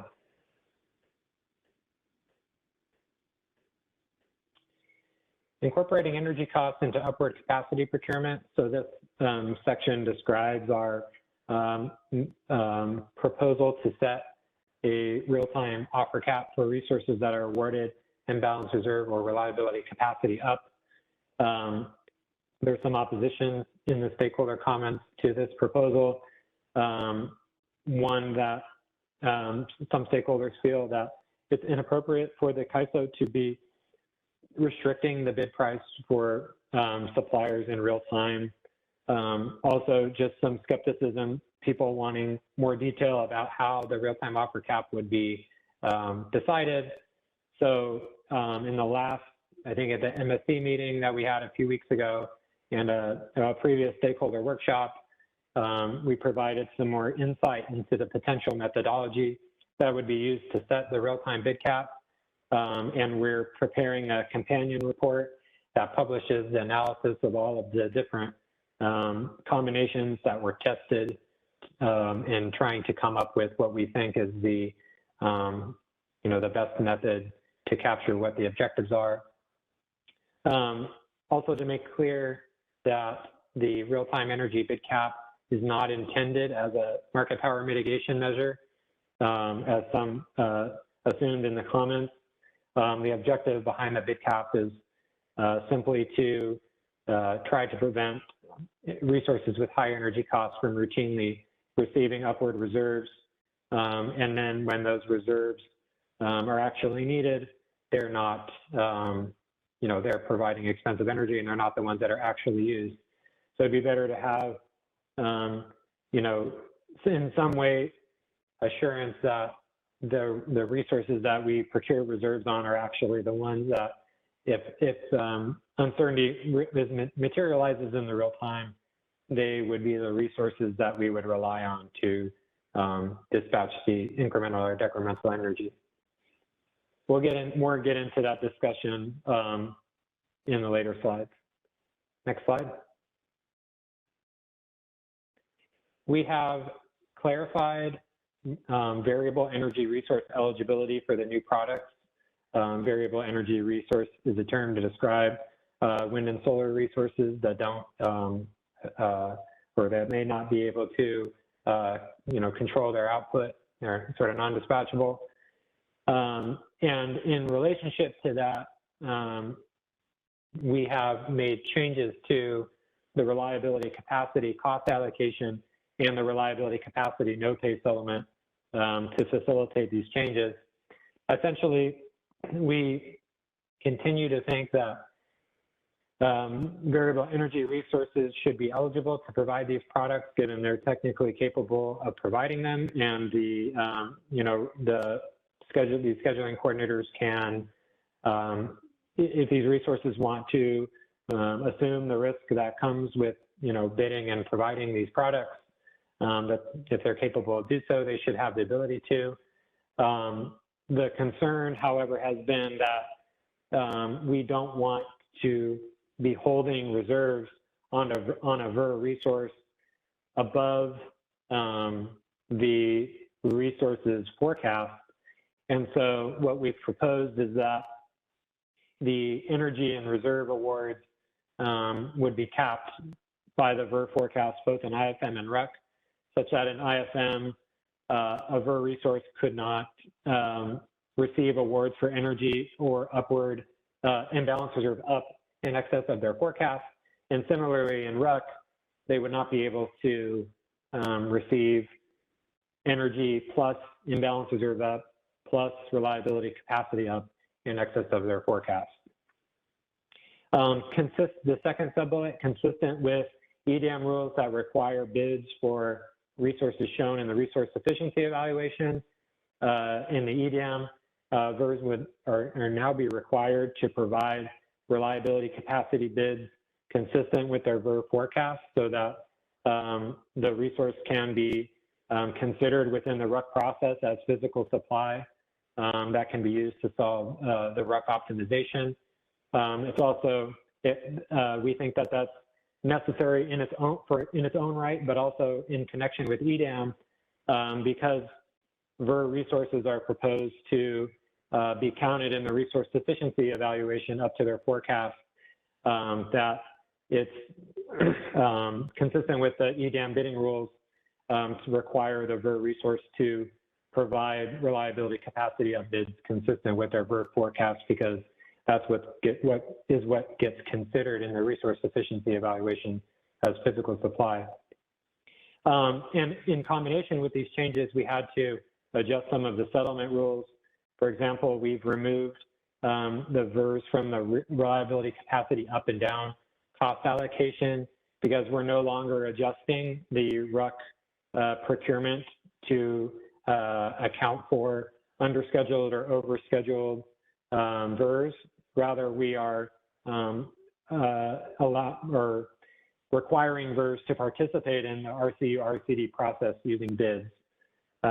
So the quantity of underscheduled or overscheduled VERs no longer drives the requirement to procure RCU-RCD. Therefore, it's right to remove them from the allocation. Finally, the previous reliability capacity no-pay settlement, which is when a resource doesn't have the bid and supply to meet their RCU-RCD obligation in real time, would have previously required the resource to pay back the higher of the RCU-RCD award or the flexible ramp-up price or flexible ramp-down price in FMM. We are now just consistent with how we do RUC no-pays today, are just going to rescind the RCU-RCD payment for resources that cannot meet their RCU-RCD awards in real time.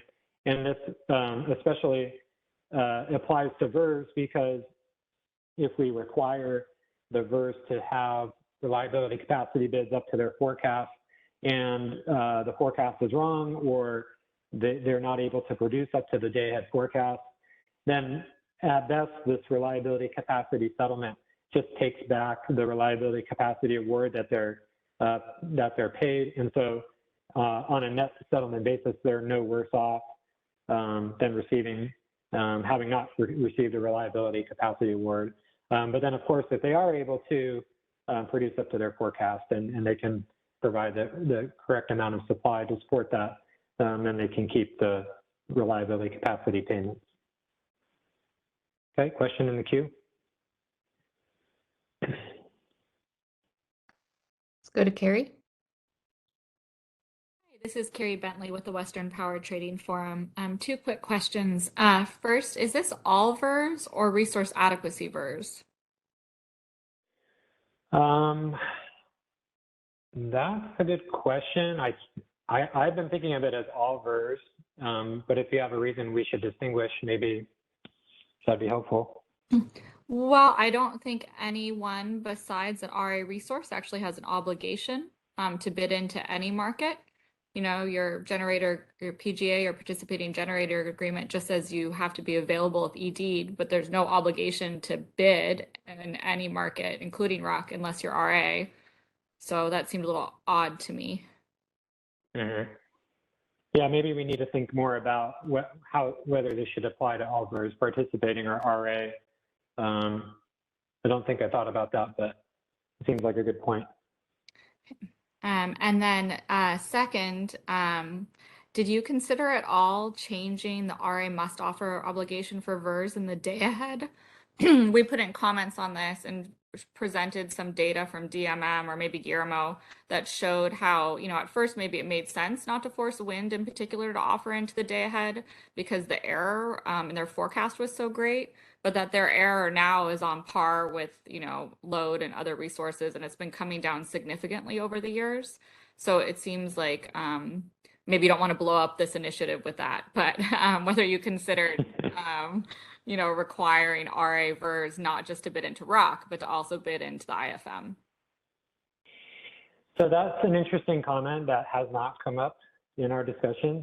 I do know in other markets, like in ISO New England, the wind and solar resources are required to participate, to offer up to their forecast. But if they want to take financial position different than their forecast, they can either offer some quantity at, you know, the bid cap, or of course they can use virtual bids to, you know, take some different financial positions. But that has not come up in our discussions, but I can jot that as a note, maybe something we can consider. Yeah, just something to think about. The rationale behind it is in our May WPTF comments, if you want to get into that in more detail. Thanks, James. All right, thanks. Thank you.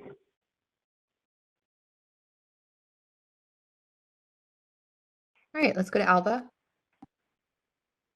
Hello, James. Alva from PG&E. So just anecdotally, in terms of the rationale for not bidding the ISO forecast, there appear to be VERS who don't believe the ISO forecast is the right one to use. And that's probably an issue that needs to be resolved fully before this, even the RUC bidding gets implemented. I mean, I think I have some sympathy with Gary's position, but I think it's not clear that the ISO forecast is so much the gold standard that people can't still believe they're being harmed by using it, especially in day ahead. So I think that's just I mean, there are definitely people who are convinced they can forecast better than CAISO, especially day ahead, I think. So that's okay. Yeah. Go ahead. And then then the question is, what's the format of the bid? Do you simply override the RUC bid with the CAISO forecast, or do you expect the resource to submit the CAISO forecast with a price? Just those things would be contestable anyway. I don't think not objecting to the concept, certainly. I wanted to raise one other point, which, because we may not get to this at the end of the presentation, given where we are, but I don't think there's enough justification right now for why the CAISO thinks we need to move. And I again, I think I support the idea of going to everybody submitting the high sustainable limit, but it is quite an informational and perhaps even technological burden for some participants just be having to implement in the same time frame as all the other stuff that you're doing.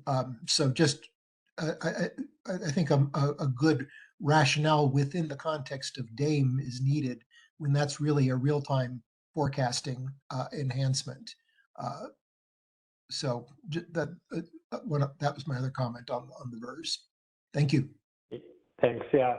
So on the forecasting, and I apologize that I don't know. I've asked this question millions of times internally, and I never remember the answer. But I do think there is opportunity for wind and solar resources to use their own forecast in certain ways, and maybe it doesn't apply to how they're forecasted day ahead. Maybe it only applies to real time. But in any case, if a market participant feels that the ISO forecast is wrong, they of course they can use virtual bids to put themselves into a financial position that more aligns themselves with their own forecast or what have you. And in REC today, this isn't a huge change to how. It's a subtle change to how VERS are treated in REC today, because today we already assume that VERS are out there forecast in RUC, and that changes the reliability capacity up and down requirement itself. But one of the issues is that we've been noting for some time that a pattern where, because the pattern is that wind and solar resources tend not to assume or tend not to offer in their full forecast into the financial market, that oftentimes virtual supply comes in at those locations to sort of fill in the gap between what was offered from the VER and what may have been forecasted from the VER. And since REC already accounts for virtual, or essentially takes away the virtual bids to adjust the RUC procurement based on both the VERS under scheduling and the virtual supply, actually double counts the missing capacity in that needs to be filled with physical supply, or essentially they would have otherwise offset each other. But today we're thinking, the virtual supply essentially represents the missing VERS, and so considering them at the same time is not necessary. So instead of just considering VERS at their forecast in RUC, we're just putting bids into the RUC process for VERS that enable us to procure potentially on those resources, RC or RCD, and also allows the RUC to have a full sense of what the expected physical supply will be in real time. So if that adds a little bit of clarification.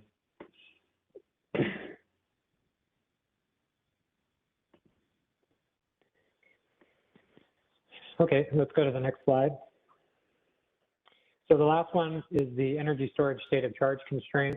We had this conversation at the MSC meeting a few weeks ago, where the ISO is considering updates to its state of charge constraint to reflect how reserve awards from the day-ahead market get consumed, or how they may produce state of charge in real time, depending on how they're deployed.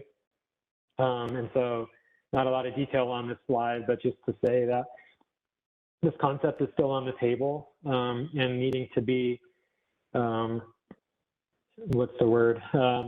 needing to be aligned with other initiatives that are proposing similar things, I know there's a proposal for updating state of charge constraint to reflect the use of reg up and reg down awards, how that would be actually consume or produce state of charge in real time.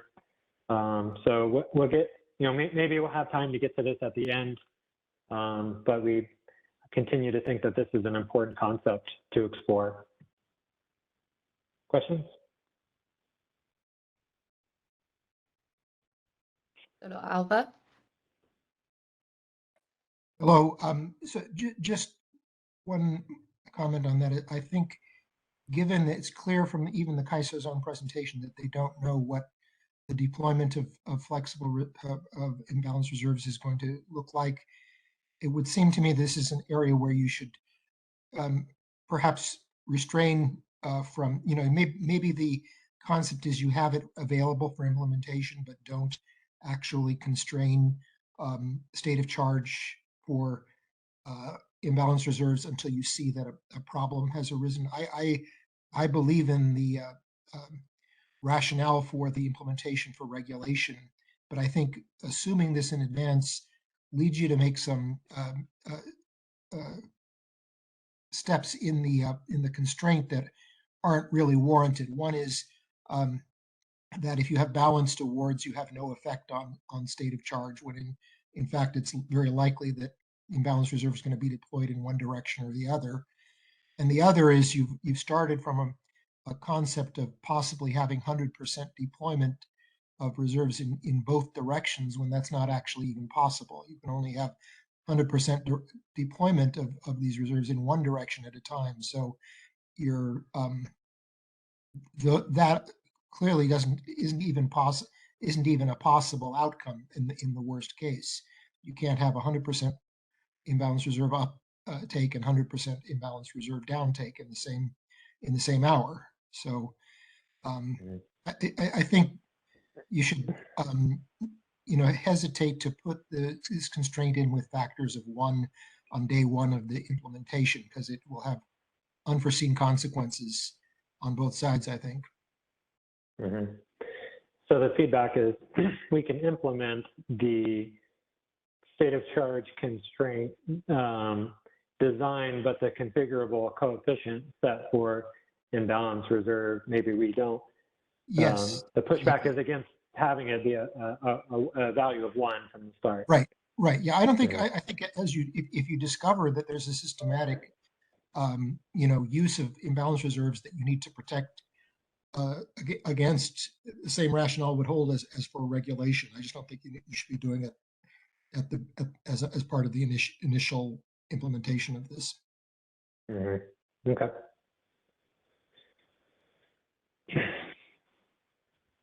Next question. This is Carrie Bentley with the Western Power Trading Forum.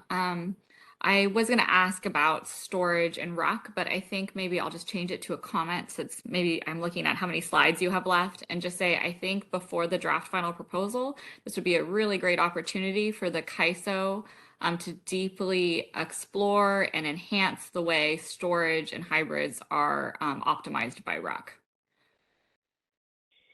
Yep. So I'm aware of the issues that you're referring to, and I don't have a response, unfortunately, but I know those issues are being resolved internally. In fact, I know today there's a meeting that I wasn't able to attend because of this, in which they're discussing these issues. So more to come on that. That's the best I can say. All right. Thanks, James. Yep. Thank you.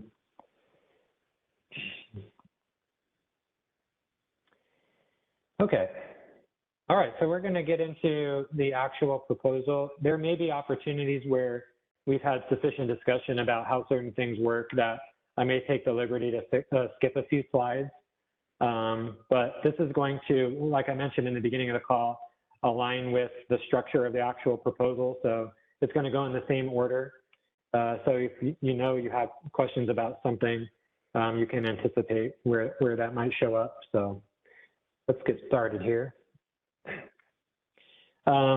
Really simple, well, simple because I've seen it 100 times, but this diagram explains what the day-ahead bidding obligations are for resources that are offering either imbalance reserve or reliability capacity. So on the left-hand side in the blue rectangle represents an illustration of a resource's capacity where it has some PMIN and PMAX, which represents its operating range. And then it is describing an upper economic limit, where in this case, the assumption is that this particular resource is not bidding energy up to their PMAX. So the upper economic limit is defined by the maximum energy bid submitted. And so there's some upper headroom above the upper economic limit on this resource. What it's trying to show is that relative to the upper economic limit, the imbalance reserve up and down bids in terms of their quantity have to overlap with economic bids of energy so that the market optimization can co-optimize imbalance reserve and energy. And it's showing that below the part of the imbalance reserve down bid in blue, the resource is free to self-schedule that quantity in the day-ahead market. They can economically bid that quantity if they want to, but it's not required. But the key takeaway here is that imbalance reserve bids up and down have to correspond with economic energy bids in the day-ahead market. Also to show that on the far right-hand side that the reliability capacity bid range is also capped by the resource's upper economic limit. And so, for example, if a resource bid, if the upper economic limit was 100 megawatts, even though this is a 150 megawatt resource, then the reliability capacity, maximum reliability capacity would also be 100 megawatts. You couldn't, take 120 megawatts since that is above the upper economic limit. Next slide.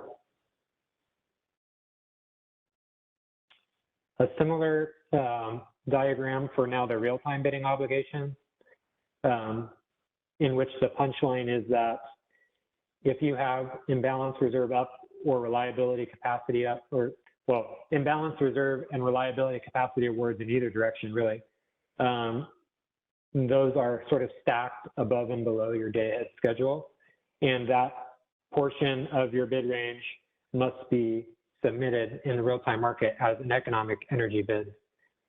That's a requirement of the product. Any bid range below the blue line, which represents the day-ahead schedule, less the imbalance reserve down and reliability capacity down awards, can be self-scheduled if the resource chooses, or economically bid, depending on their preference. And that in terms of the, the real-time must offer obligation applies to the entire set up to the day-ahead schedule plus the imbalance reserve up and reliability capacity up award for the resource. Now for California RA resources, they have their own real-time must offer that from the RA program that overlaps with this. But for any non-RA resource in EDAM, their real-time must offer is subject to the imbalance reserve up and reliability capacity up. Next slide.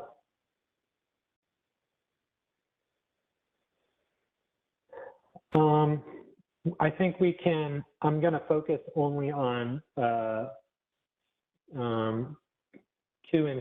bullets 2 and 3 to say that generally speaking, the day-ahead must offer obligations for our resources are the exact same as they are today for energy, AS, and for RUC. The only difference in the RUC day-ahead move is that the resource is no longer in this proposal required to bid $0. They can bid $0 if they want to, but they can bid, they have no restrictions on the bid price. And then just to say that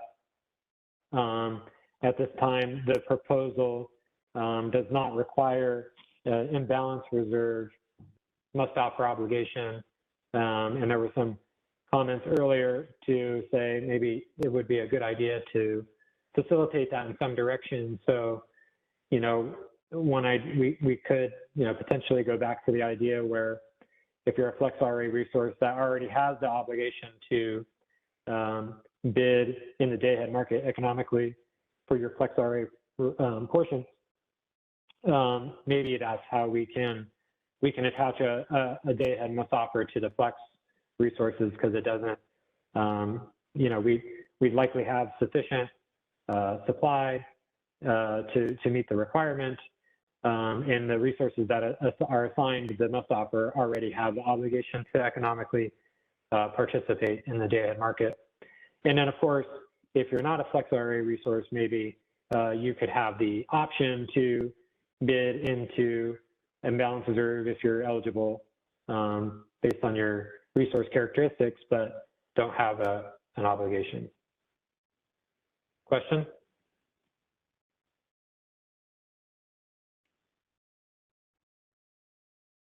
Hey, James, this is JK Wang from PG&E.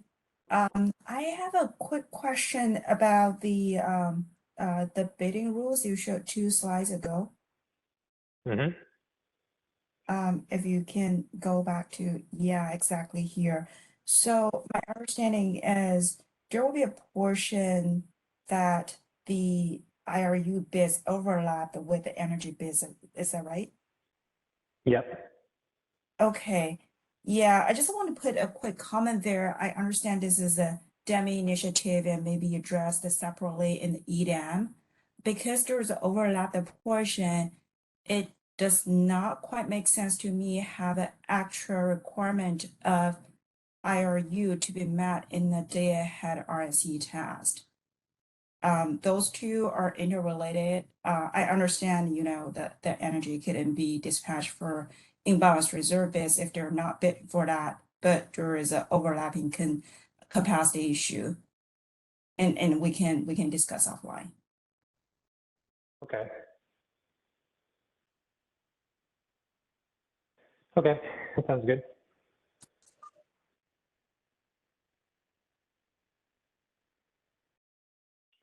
Go to the next slide, yep. So we've discussed the real-time must offer, essentially that we would keep the real-time must offer as it's situated in the RA program's obligations already, that we have, or we are considering proposals that address our initial concerns with potential misalignment of the RA real-time move with the EDAM design by trying to facilitate transfer of duplicative payments and also introducing a net export transfer constraint in EDAM to prevent what I'll use the term excessive amounts of RA capacity or any BA's capacity that would go to support firm transfers and can't be used to support the BA's reliability.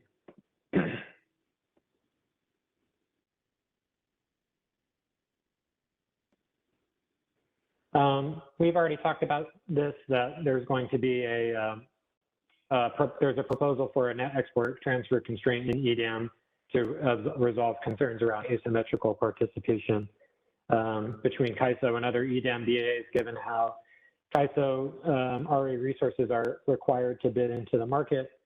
But of course, you know, I've already mentioned that the net export transfer constraint presumably would have value to all of the BAs to maximize resource participation while allowing each BA to define what is required to hold back from the market schedule for reliability reasons. Next slide.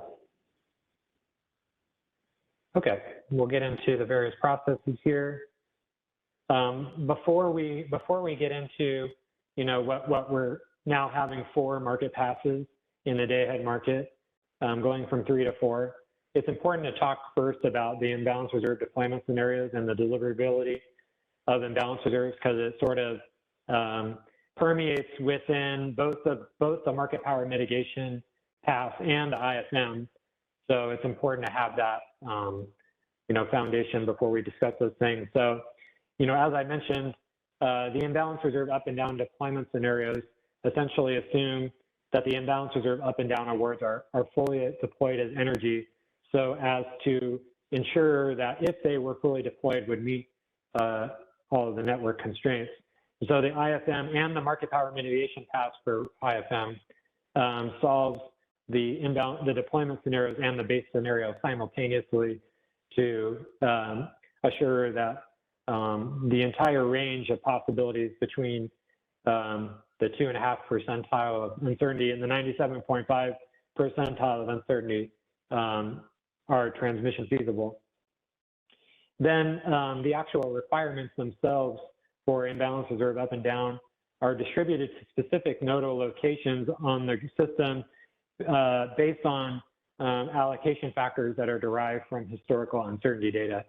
So we would evaluate differences in forecast at specific load and VER locations to see which locations historically have the most, or what proportion of the uncertainty is derived from individual locations, so that the imbalance reserve up and down deployment scenarios can be deliverable to those locations where uncertainty is expected to materialize. There's a question in the chat, in the queue. Hey, James, Dan Williams for Customized Energy Solutions here. I apologize if you covered this morning. I was jumping around between calls, but going back to that net export constraint a couple slides ago, what is the CAISO thinking as far as the timing for determining what the constraint is and whether or not it is applicable? And is that a constraint that, well, I guess just go with that question to start with. I'm going to ask if Danny or George want to answer that question if they're online. Yeah, I can take a stab at that, James. So Dan, I think the constraint is explained in the EDAM draft final proposal that we took out. Regarding how it would be used by the CAISO BAA specifically, I do think we need a little additional work trying to frame exactly what it's protecting for, be it some non-credible contingencies that operators may have concerns over, or historic undeliveries of certain day-ahead economic awards. So we're still kind of thinking through how it'll be used for the CAISO BAA, but it would be open for use by anybody, and then kind of how it would work should be explained in the draft final proposal for EDAM. Okay. I guess the way that it hit a little oddly for me was just that it seemed like, any amount of putting in that net constraint would, one, have an impact on the benefits of EDAM overall. So of course you wouldn't want it to be too tightly constrained, but then also however it was applied in different BAs, either in the day-ahead market or in the real-time market, could have a pretty significant impact on them. And in the extreme, if a BA was to say, I passed RSE and now I want to put this constraint in for any available megawatts above the amount that I needed to pass resource sufficiency, that's kind of providing an ex post way of dealing with your resource sufficiency requirement. And right now in EIM, entities may end up sort of making more resources available to the market than they maybe needed to or wanted to pass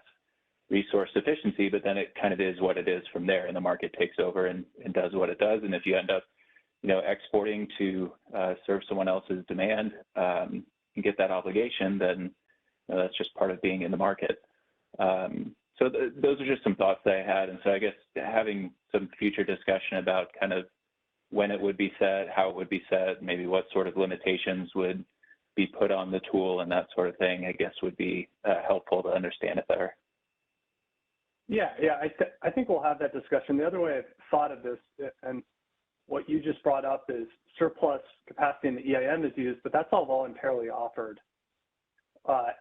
The problem I think we're trying to solve in the EDAM context is some BAAs have day-ahead must-offer obligations while others don't. So the scenario you painted of a BAA offering the capacity exactly to pass the RSE and then seeing if there's economic displacement available is viable, and somebody could participate that way. It's not particularly efficient, but we just want to provide the opportunity for BAs who have day-ahead must-offer obligations to have similar flexibility on choosing how they participate. Yeah, I think the the devil's in the details there, but it will be important things to talk through. I just wanted to, kind of gauge where you're at on the kind of getting into those details. But it sounds like we can, continue to work through that in the future. Absolutely. Yeah, thanks, Dan. I'll just reiterate that. This is included in these set of slides only because the concern about how day-ahead must offer obligations permeate through EDAM found their way into this initiative. And so to be clear, the net export constraint and other ideas like that are being developed within the EDAM proposal. I just thought I would give it some airtime since the concerns sort of overlap here. Okay, let's go to whatever the next slide is. Okay, so we've provided some detail about what the deployment scenarios are. Now we maybe can have a little bit better understanding about the IFM market power mitigation path and then the IFM path after that. So the IFM market power mitigation path is the same optimization as the IFM, with the exception that the market power mitigation path uses the submitted unmitigated bids provided by participants. It solves the same IFM problem and then identifies whether or not there are uncompetitive transmission constraints. If there are uncompetitive transmission constraints in the base scenario or the deployment scenarios, then the energy offers will be mitigated or will be subject to mitigation, of course. And then, we would maintain the same DCPA and 3 pivotal supplier tests that we use today to evaluate the competitiveness of transmission constraints.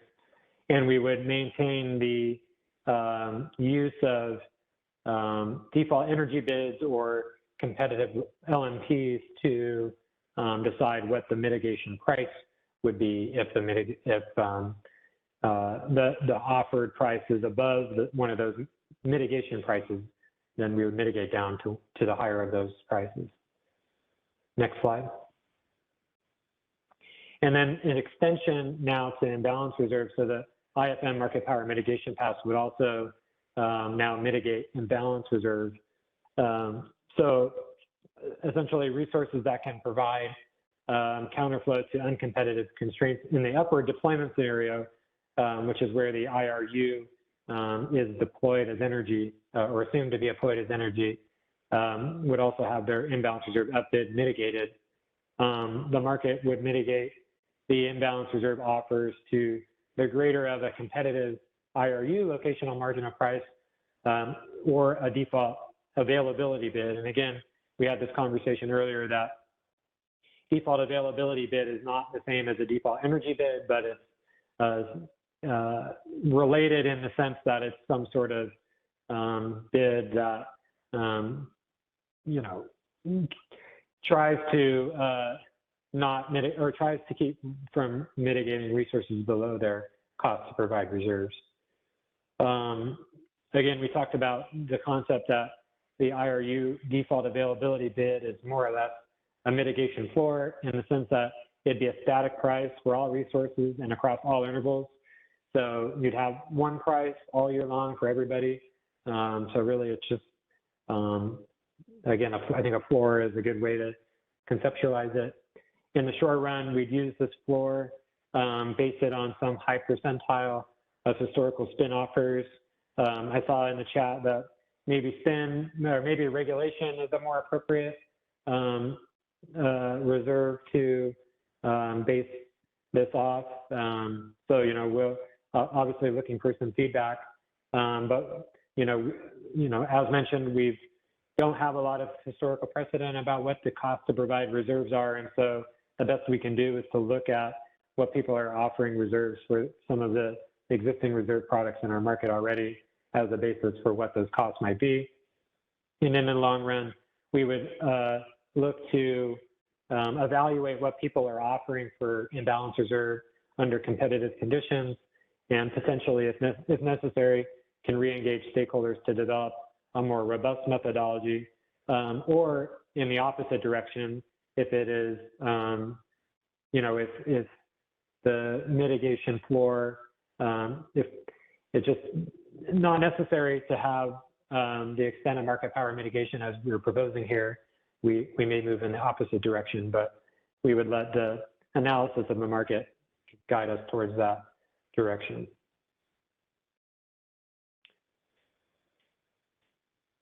Okay, next slide. Some additional context before we move into the IFM to add, we're not proposing to mitigate downward bids. Imbalance reserve up offers from non-EDAM intertie resources would not be mitigated, consistent with how we don't apply mitigation to intertie resources today for energy.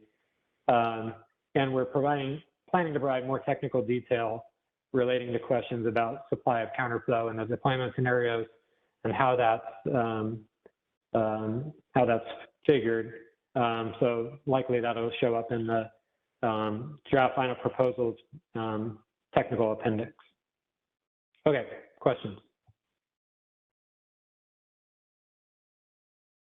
Hey, James, it's Callie Wells with WPTF. I just have a quick question back on the prior slide related to the competitive LMP.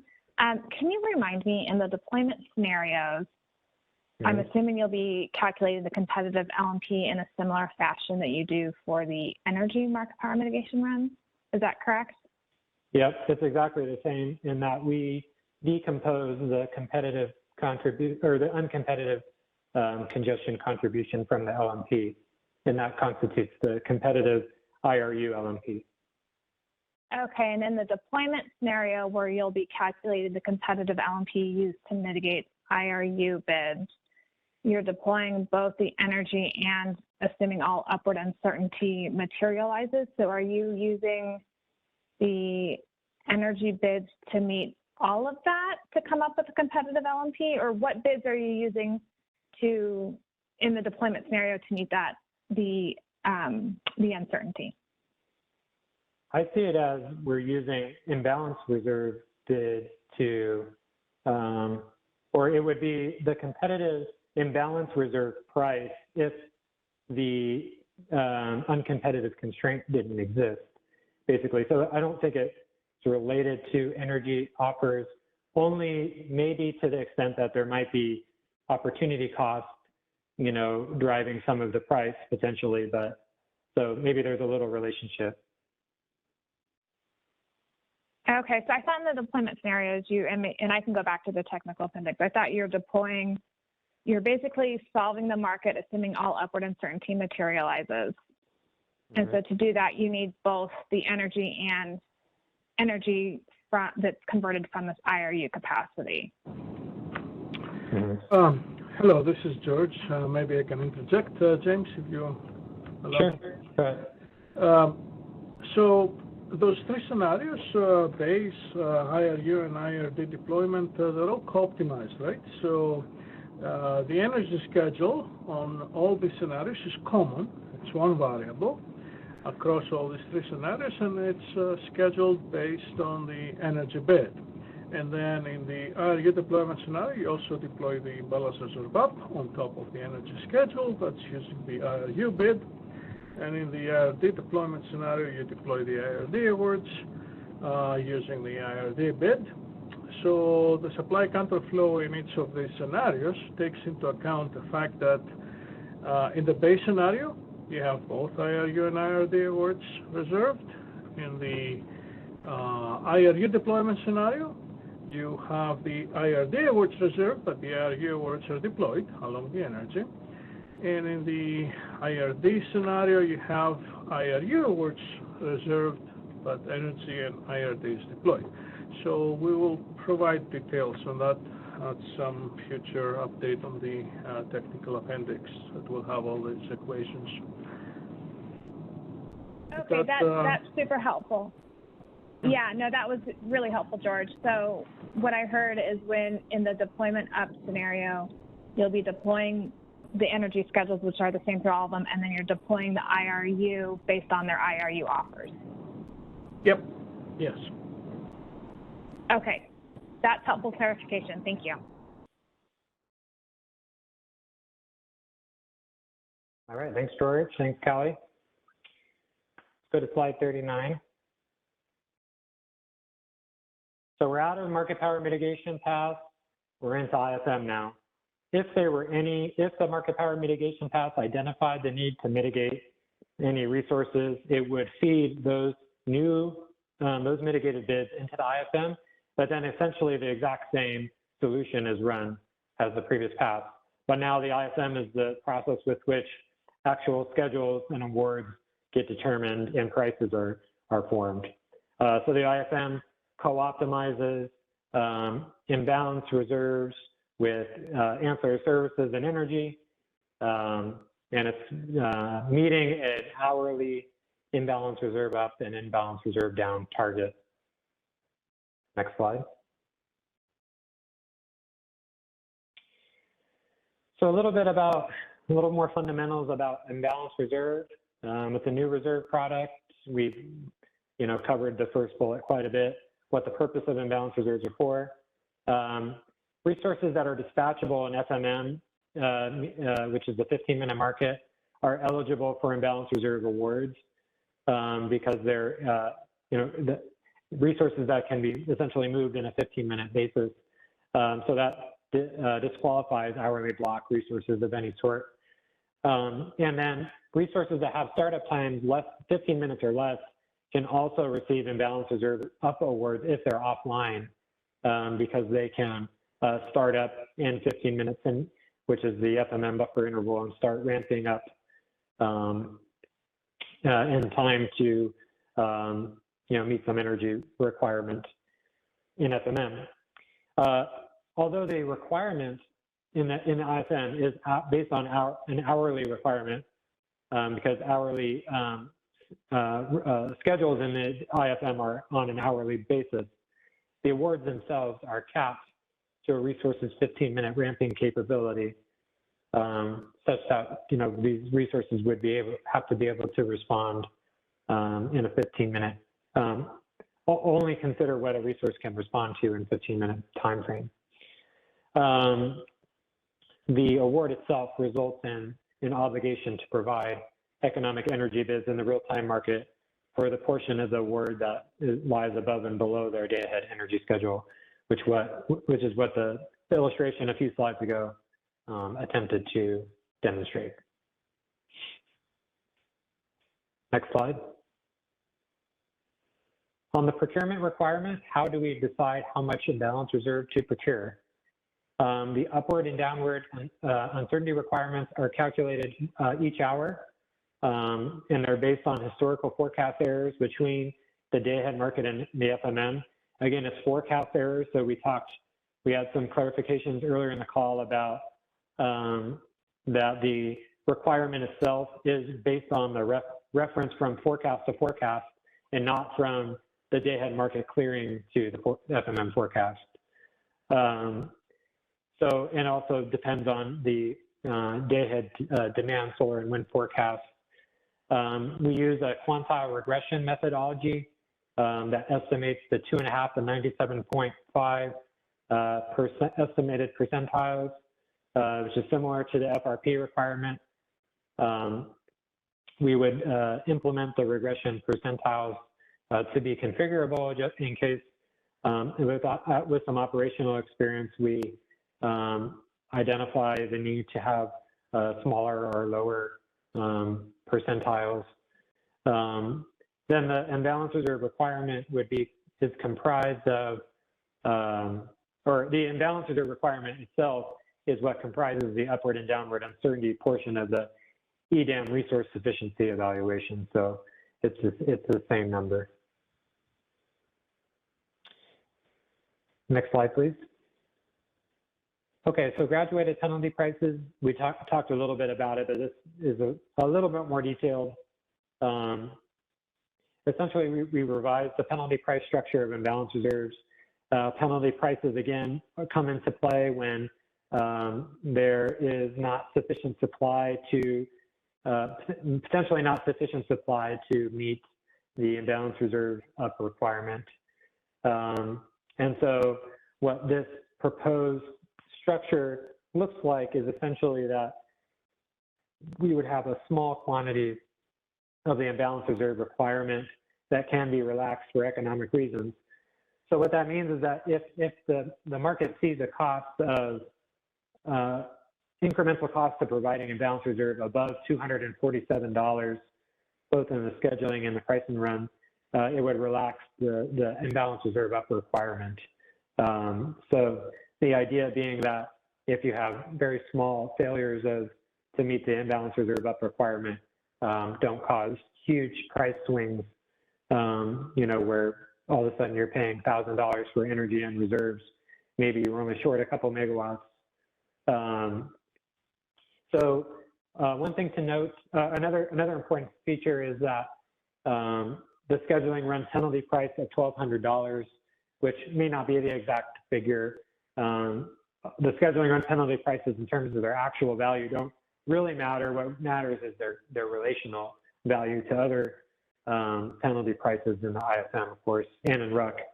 But is set to $1,200 to demonstrate that it has a higher penalty price than low priority export self-schedules, which has a scheduling run penalty price of $1,000 and $1,050, which would mean that we would not clear low priority low priority export self-schedules above clearing supply to meet imbalance reserve in excess of this 2% or 30 megawatt requirement. Since the proposal was posted, we've had some discussions internally about whether maybe to align the actual relaxation values here with the EDAM proposal in terms of the RSC consequences for failure, which has allowed some sort of procuring of reserves through the market to resolve shortfalls. So maybe we would have similar requirements where the penalty prices themselves are based off of those rules. And then we had quite a few comments into requesting that CAISO incorporate the penalty prices themselves into our tariff, which we agree aligns with FERC precedent. In this, summer 2021 enhancements, FERC requested that we codify our penalty price structure within our tariff, so that reconsideration of these values would be subject to a stakeholder process. So we're looking into we're planning on incorporating the penalty prices into the tariff, and to the extent if we do align ourselves with the EDAM RSC consequences for failure in terms of the actual relaxation values, to the extent that those consequences for failure are also part of the tariff, we would go ahead and put these relaxation values themselves into the tariff as well. Questions? Well, James, this is actually going back a couple of slides to the deployment scenarios. After I was thinking about George's explanation of what happens, so I understood that the upper scenario essentially deploys the flexible the imbalance reserves, and then verifies that that is a feasible, that can feasibly the load at that higher level can be met feasibly, essentially. Is that a reasonable characterization of the upper deployment scenario? Yeah, I think so. Okay, Yeah. so then I'll just point out something interesting there, which is, and also all of the energy schedules, the base energy schedules, if you want to call them that, the solution to the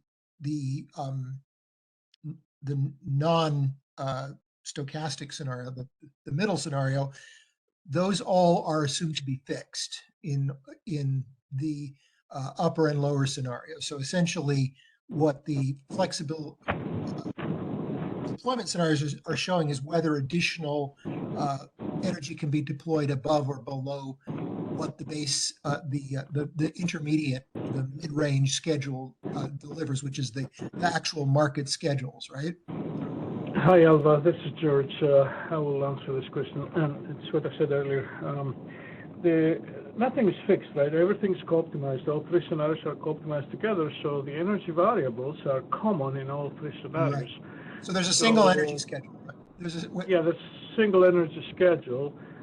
In the imbalance reserve app deployment scenario, you have that single energy schedule, which is a variable.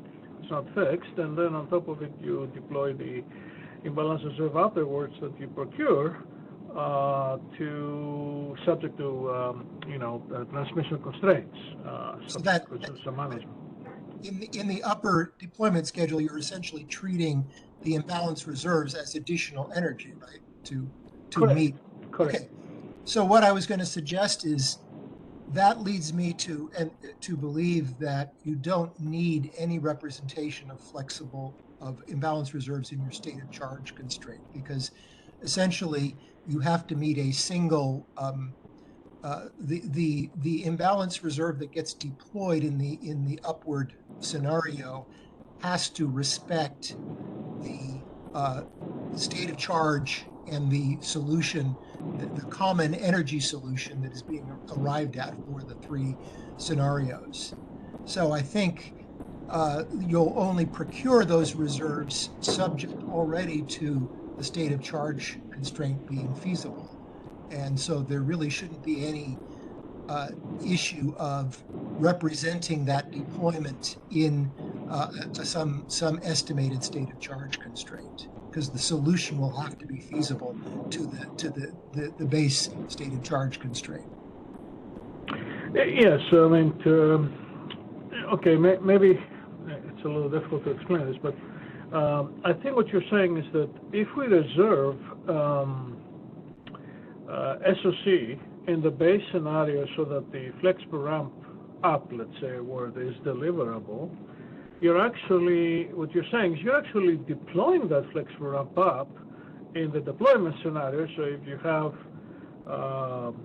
a constraint in the deployment scenario that says that the SOC should support both energy, the sum of energy and imbalance reserve up capacity as being deployed, then you're right.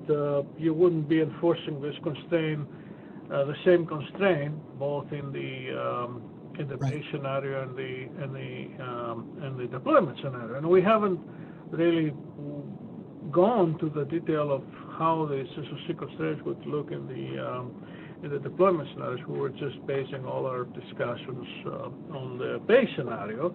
But you're correct. There's a correlation, and we have to be careful not to over-constrain the problem. For example, I mean, we're saying that we expect, let's say, 50% energy content for holding an imbalance reserve afterward. Or, let's say we have that constraint in the base scenario. Well, that's not very useful if you're going to deploy all of the imbalance reserve afterward, and the SOC has to support all of it, right? So we will look into that in wholesome. Yeah. Yeah. I think if you think about it, you'll realize there's not even a point to having that deployment in the state of charge constraint, because your deployment scenarios will ensure that there is no procurement that is not feasible to the deployment scenarios, which is the whole point of the way you're constructing this. So I think it may be that it may be more or less limiting to what can actually be procured, but it seems to me a much more defensible way to limit procurement from batteries than to have factors which can apply in two directions at once on procurement and possibly not represent the actual restrictions in either direction. So I think just something to think about in terms of, I appreciated your explanation of what was going on there. So thank you. Yeah, and thanks for your comment, Alva. Indeed, if we're having a deployment scenario that deploys those awards and there are SOC constraints for that deployment, there's no point having some assumptions, either with coefficients or whatever, on what energy content you want to have in the base scenario for holding the award. You're going to deploy the deployment scenario and you co-optimize them. So yeah, we're going to have a close look on that and make sure that we have a consistent set of equations across all three scenarios. Great, thank you. Thank you.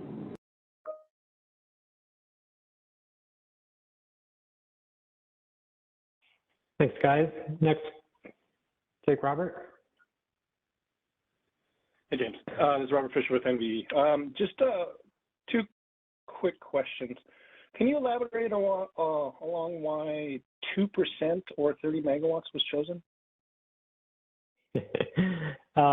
They're arbitrary, of course.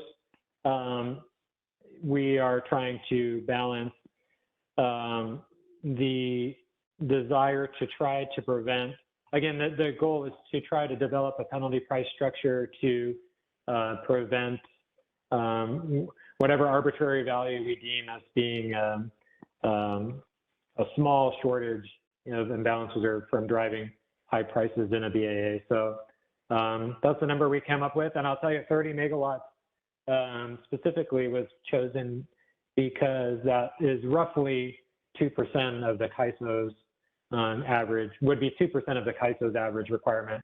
So we didn't want to do 30 megawatts may be really big for BAs with a lot less load. So we did the minimum of 2% because to accommodate for the smaller BAs that may join EDAM. Okay. Second, thank you for the clarification on the scheduling and pricing on penalties. Based upon this, I'm assuming this is going to clear ahead of exports in IFM. How about in RUC? Are imbalance reserves going to be maintained in RUC versus export curtailments? Yeah, I think you would have the same priority order in RUC. Mm-hmm. Okay, thank you for the clarification. Mm-hmm. Yeah, and as it stands here, essentially we would let's say protect 98% of the requirement before clearing low priority export sale schedules. And again, I'll note that maybe I should have put on the slide that the requirement in the relaxation table is inclusive of the diversity benefit in EDAM. So, we're going to calculate an IRU requirement for each BAA that is adjusted by the diversity benefit. And it's the final diversity benefit value that determines the relaxation value. Stuart? Hey, thanks, James. I just want to make sure I'm tracking on this slide. If you do indeed align with the EDAM RSC consequences for failure, I'm assuming that the table underneath bullet 4 changes, right? Am I tracking this correctly? Yeah, by alignment, what we mean is that in the table where it says 2% of the BA requirement or 30 megawatts, whichever is smaller, those values would change to align with whatever shortfall of uncertainty that the consequences for failure design incorporates. So the penalty price values would be the same, and I think you'd still have the same 2 steps. It's just that the actual quantities that you would relax for small shortages would align with what is acceptable in the consequences for failure design. Okay, so the penalty price and structure remains the same, but you've got the alignment in terms of the quantities. That's helpful clarification. Thank you. You're welcome.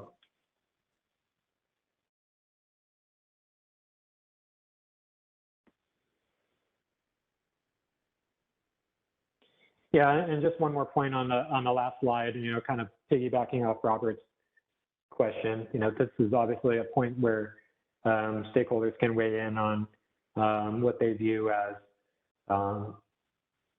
appropriate quantities to relax before procuring the entire requirement to prevent, unnecessary, maybe small, like I keep saying, small shortages that may cause large price spikes because you hit the penalty price value when you set your prices at $1,000. Maybe you were only short a megawatt of the requirement. Maybe it's a fair weather day. Maybe that's not the right outcome, but we're open to stakeholder feedback on how we should set those. Okay, next slide.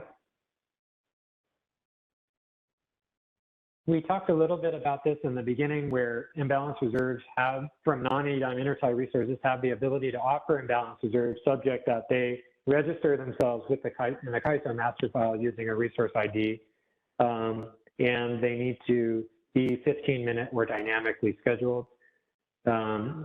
We would not accept imbalance reserve offers on the ties from generic imports that are using only a transaction ID. And the IRU schedule must be tagged after RUC with a transmission profile that's equal to the sum of the energy plus imbalance reserve up award. I'll just add on here that later in the slides, it'll clarify that if you also get a reliability capacity award, that also should be included in the transmission profile. So it was really after RUC where that is relevant for how these intertie transactions get tagged. Next slide. In terms of bids, bids can have, for imbalance reserve, you can have different bids, one per hour, but at this time we're only considering a single price quantity pair for each hour. There have been requests that we consider multi-part bidding for imbalance reserve.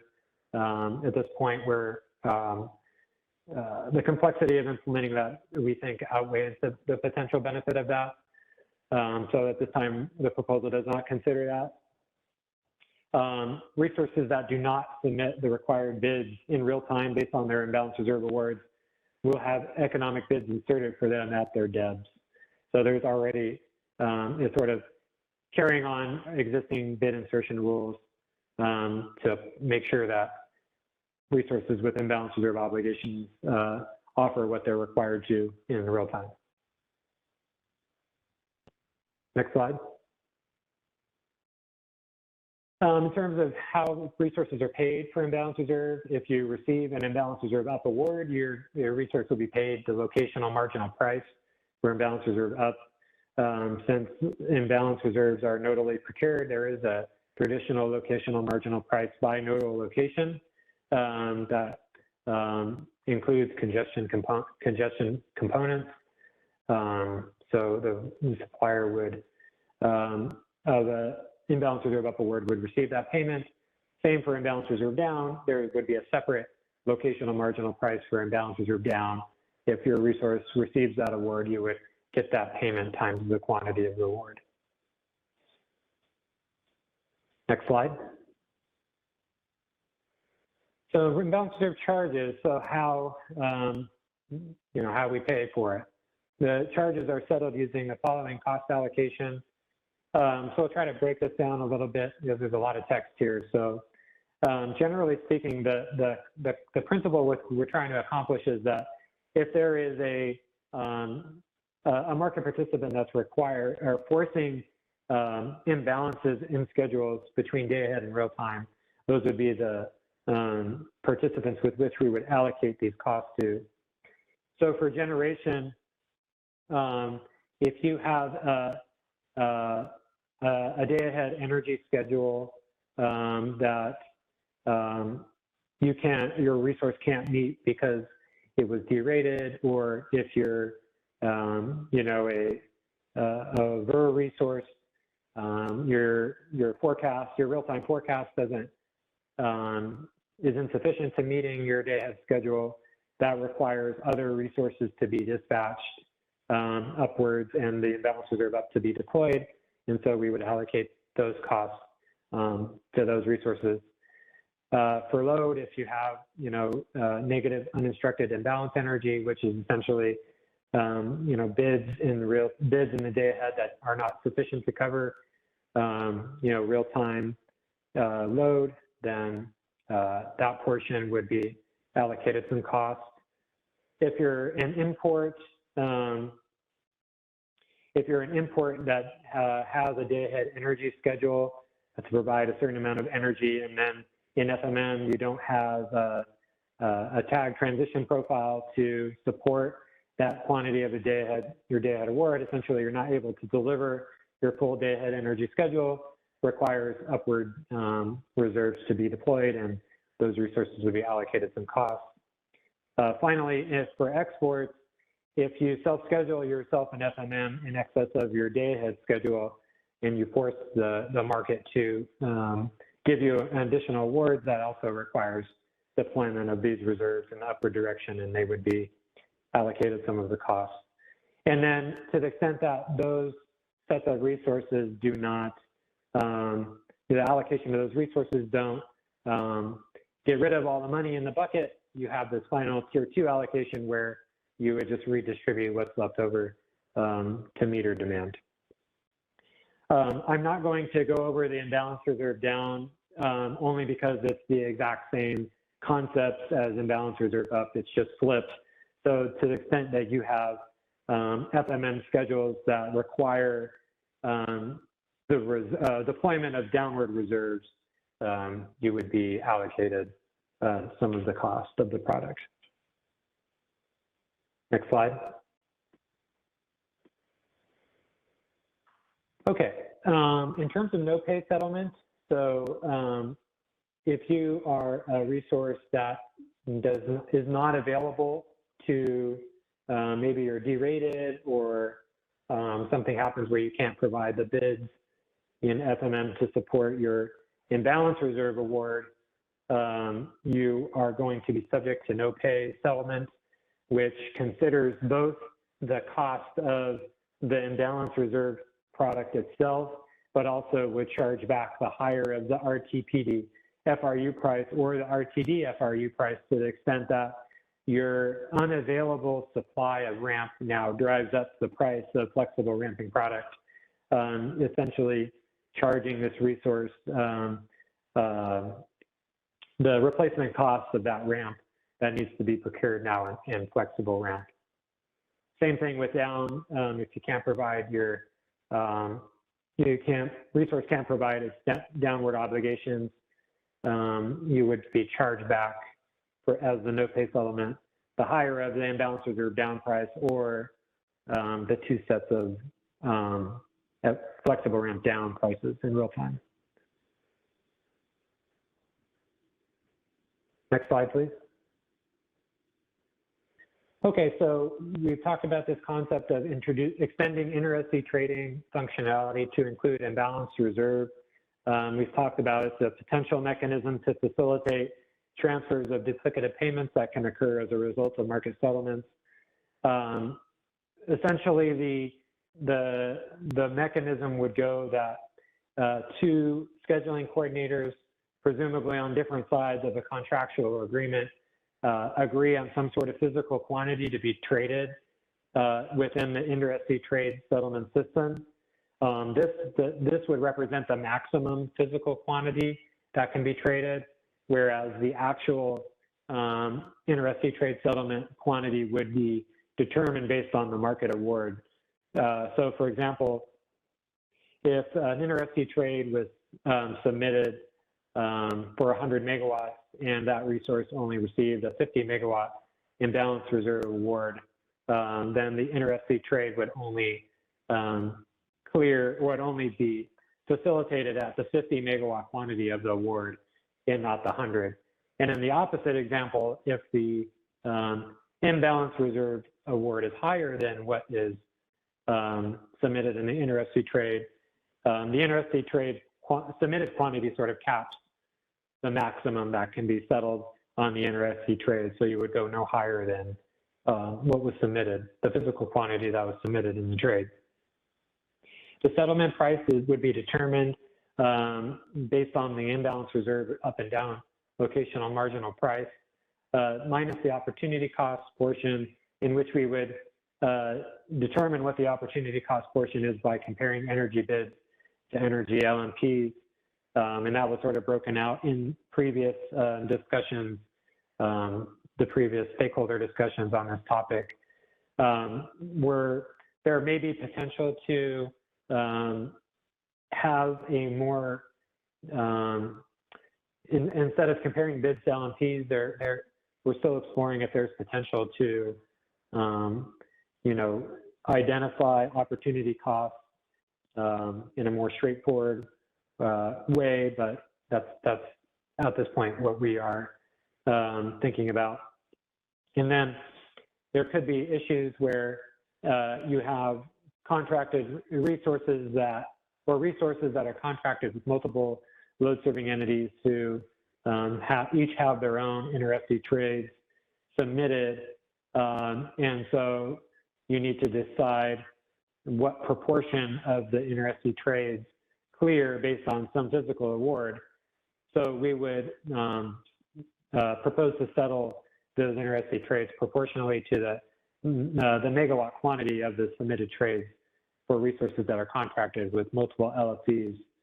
And the paper provides a little bit more, an example of how that might happen.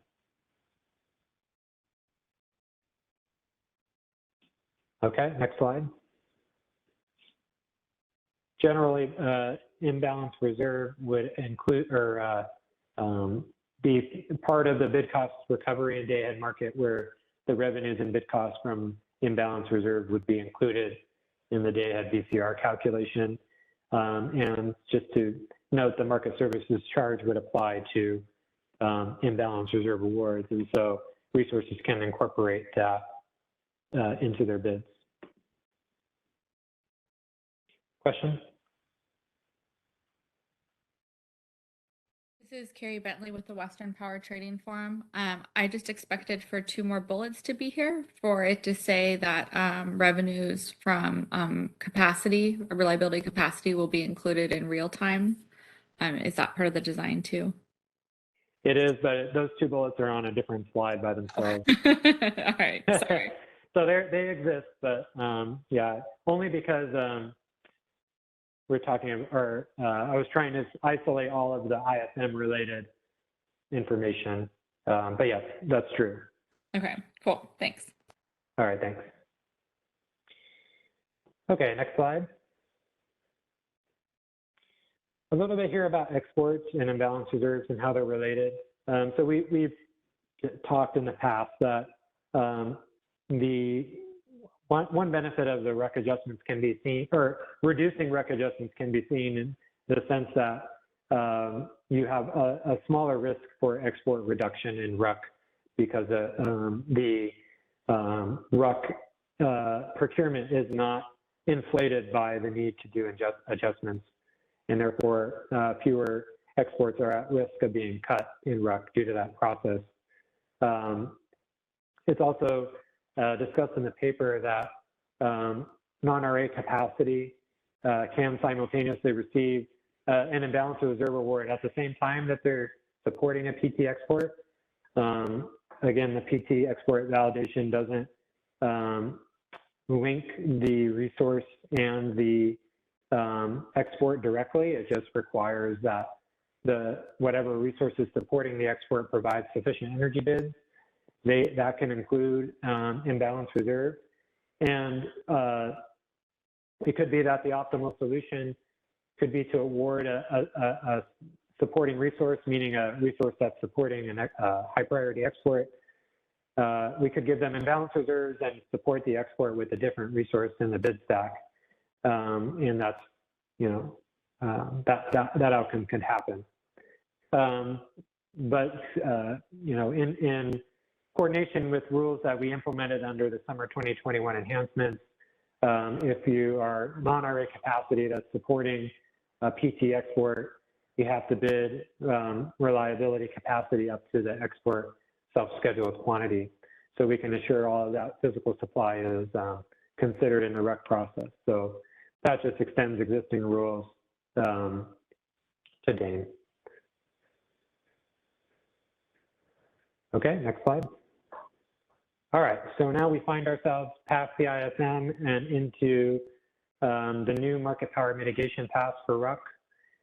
It's a separate process from the market power mitigation pass for ISM. The market power mitigation pass for RUC only potentially mitigates reliability capacity offers. It's the same problem as that's being solved as the reliability or the regular RUC process, except we're using unmitigated bids to solve. and we're identifying uncompetitive transmission constraints using the same shift factors and network elements that you have in the IFM, and the same dynamic competitive path assessment and 3 pivotal supplier tests that's used to evaluate competitiveness in the IFM market power mitigation path. Next slide.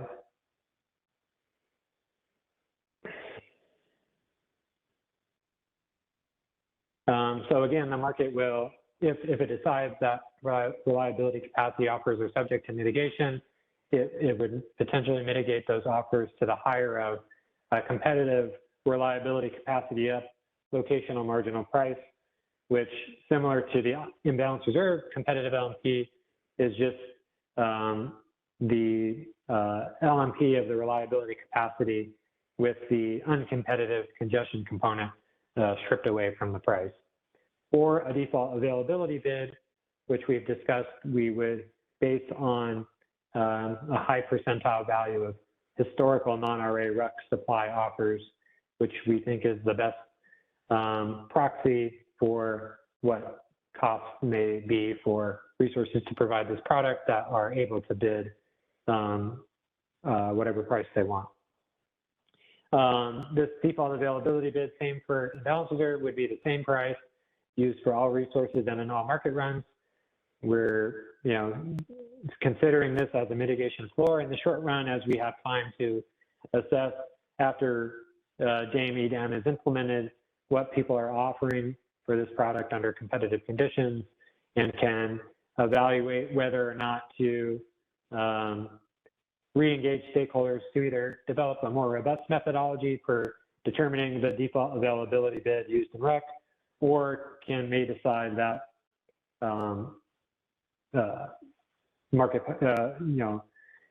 that mitigation doesn't need this floor. In previous, didn't so much come up in the last set of comments, but in previous comments, people, where we first introduced this concept, were concerned potentially about market performance and solve time by adding another market path. In the proposal, we justify several reasons why computationally solving the RUC problem is much simpler than solving IFM, and so we don't expect anything more than a marginal impact on performance and solve time for this new path. I see a question, but I think there may be one more slide on this topic. Nope. Okay, we'll take the question. Hey, Carrie Bentley with the Western Power Trading Forum. I want to preface this question is sincere. I can't remember, why are we doing market power mitigation in RUC if reliability capacity is just basically RUC and it's always been nodal? What was the CAISO's rationale for adding market power mitigation? The fact that today all of the RA capacity is considered in RUC at zero cost, and that if we allow for freedom to bid costs for non-zero costs for this product, that you have more concern about the potential to exercise market power for this product. I see. So it's I guess I don't quite understand this, though, if you're also proposing to then take away all the profits and distribute them to load. They can't actually capture the revenues? What am I missing? Yeah, but that would only be potentially for RA resources, but in EDAM, you have, all the resources that are, the EDAM concept considers the RUC to be solved over the footprint, where you're facilitating transfers and having reliability capacity procured from non-RA resources. So, which they wouldn't be, the reverse settlement wouldn't apply to those. I agree. But we don't mitigate non-RA today. Is it maybe what you're saying is you're not concerned about non-RA resources today exerting market power, but there's something functionally changing about going to EDAM that's causing the concern? So my understanding of sort of the history behind this is that we're not required by FERC to perform market power mitigation in RUC today because all of the RA capacity is considered for $0 cost, and so essentially there's and have a must offer for RUC for almost all resource types. So there's really no ability on under 99 point, however many percent of the market intervals in which we clear only RA capacity today for resources to either economically or physically withhold. But if RA resources were like any other resource that has the ability to bid non-zero price, and since we're procuring this product on a nodal basis, we think that it reintroduces the potential for potential exercise of market power. And that would apply to all resources within the EDAM footprint as well. It's not just, CAISO RA resources, but this would be the mitigation structure for all EDAM participants. Thanks, James. It was a sincere question. I'm not trying to argue with you. I legitimately could not remember the rationale, so that was a very helpful overview. All right, thank you.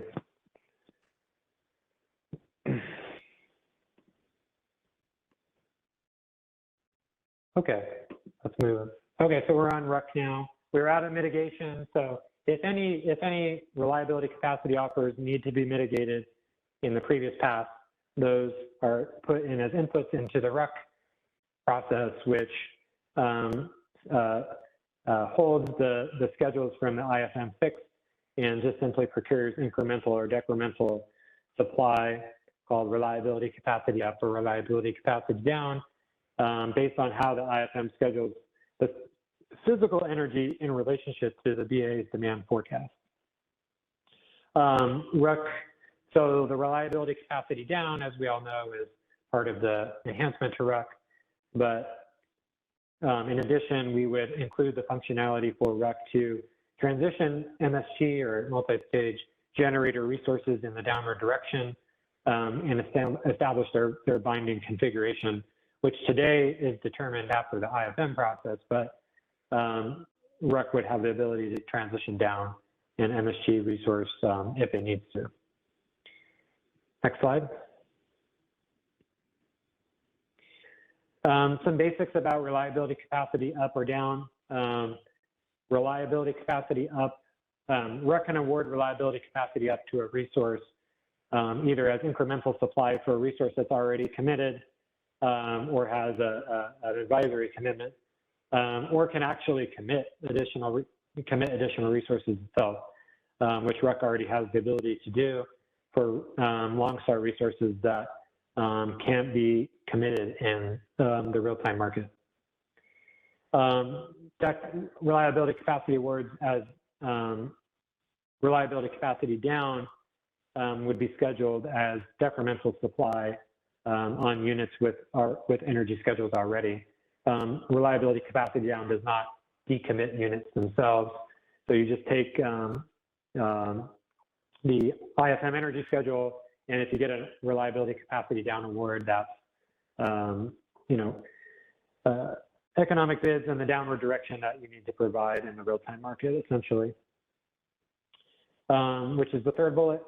These awards result in obligations to provide economic energy bids in the real-time market for the portion above and below the energy schedule.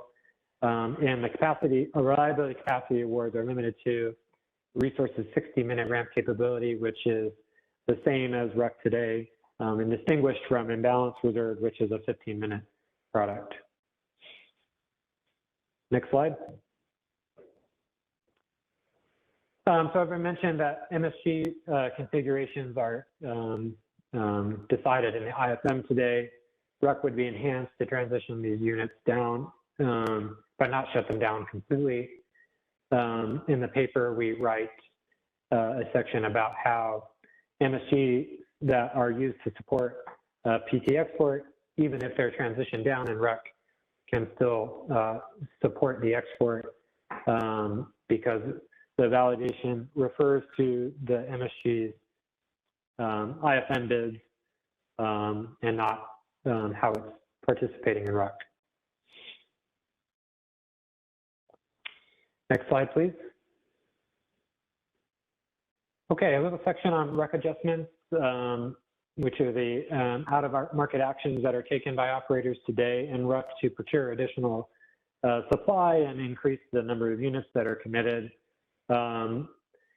The market operators today reference what we call an upper confidence demand forecast that assesses the maximum demand that's expected under the current weather conditions to guide what the REC adjustments would be. We've mentioned in the call that implementation of imbalance reserves are expected to greatly reduce the reliance on REC adjustments, but don't expect to completely eliminate them because REC adjustments are at times used to cover other operational risks between the day-ahead time frame and real time, such as risks posed by wildfire. Again, we we today publish REC adjustments, the quantity of REC adjustments and the reason for the REC adjustments in OASIS, so people can look at historical data on REC adjustments as they're performed. Question?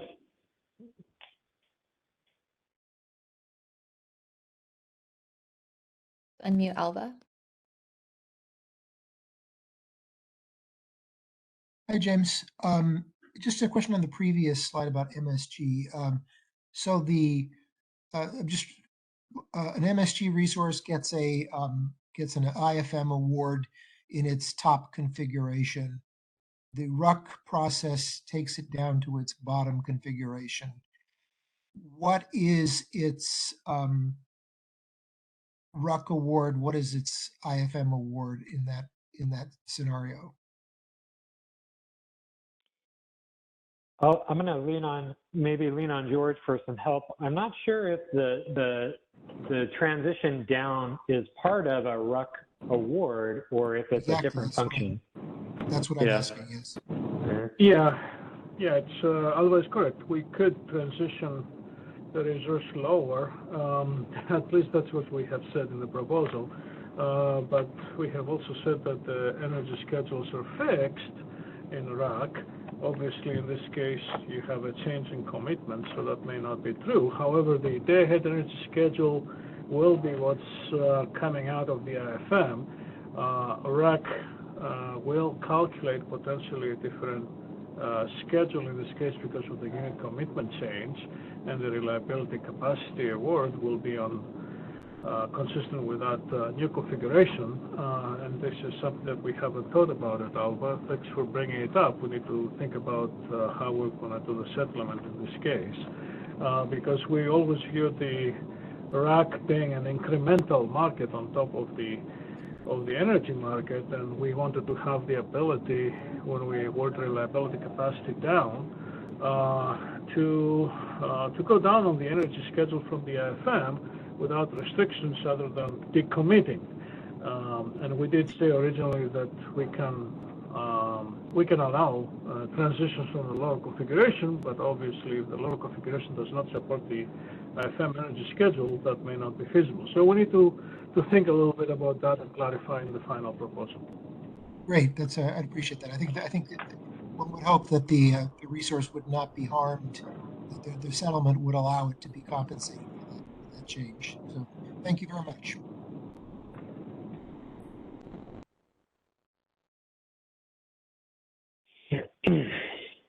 Okay. Thanks, Alva. Thanks, George. Reliability capacity and intertie resources. So non-EDAM intertie resources would be eligible to provide reliability capacity up and down if they're certified to do so. To be certified, the intertie resource would have to register in the KISO master file with a resource ID. We would not accept reliability capacity offers from generic imports using only a transaction ID. It does require changing rules that today prevent non-RA imports from participating in RUC. We don't think there's any sort of with the the EDAM design, and we don't really think there's any technical reason to prevent our non-RA imports from participating on the ties to provide reliability capacity if they can provide economic, be included in the economic solution. In terms of tagging, the intertie schedule must be tagged after RUC with a transmission profile equal to the resources energy schedule plus reliability capacity up. And again, like I pointed out earlier, if there was an imbalance reserve up award, you would add that to the transmission profile as well. There's also, it's important to point out also that hourly exports can also offer reliability capacity up as well. Essentially what that means is they're bidding for the obligation to provide decremental energy bids to dispatch down their export schedule on FMM. So that instead of, it's kind of opposite of procuring incremental supply or on a already committed unit, you can award reliability capacity up to an export where they can submit economic energy bids in real time that we can reduce in the FMM instead of having incremental supply.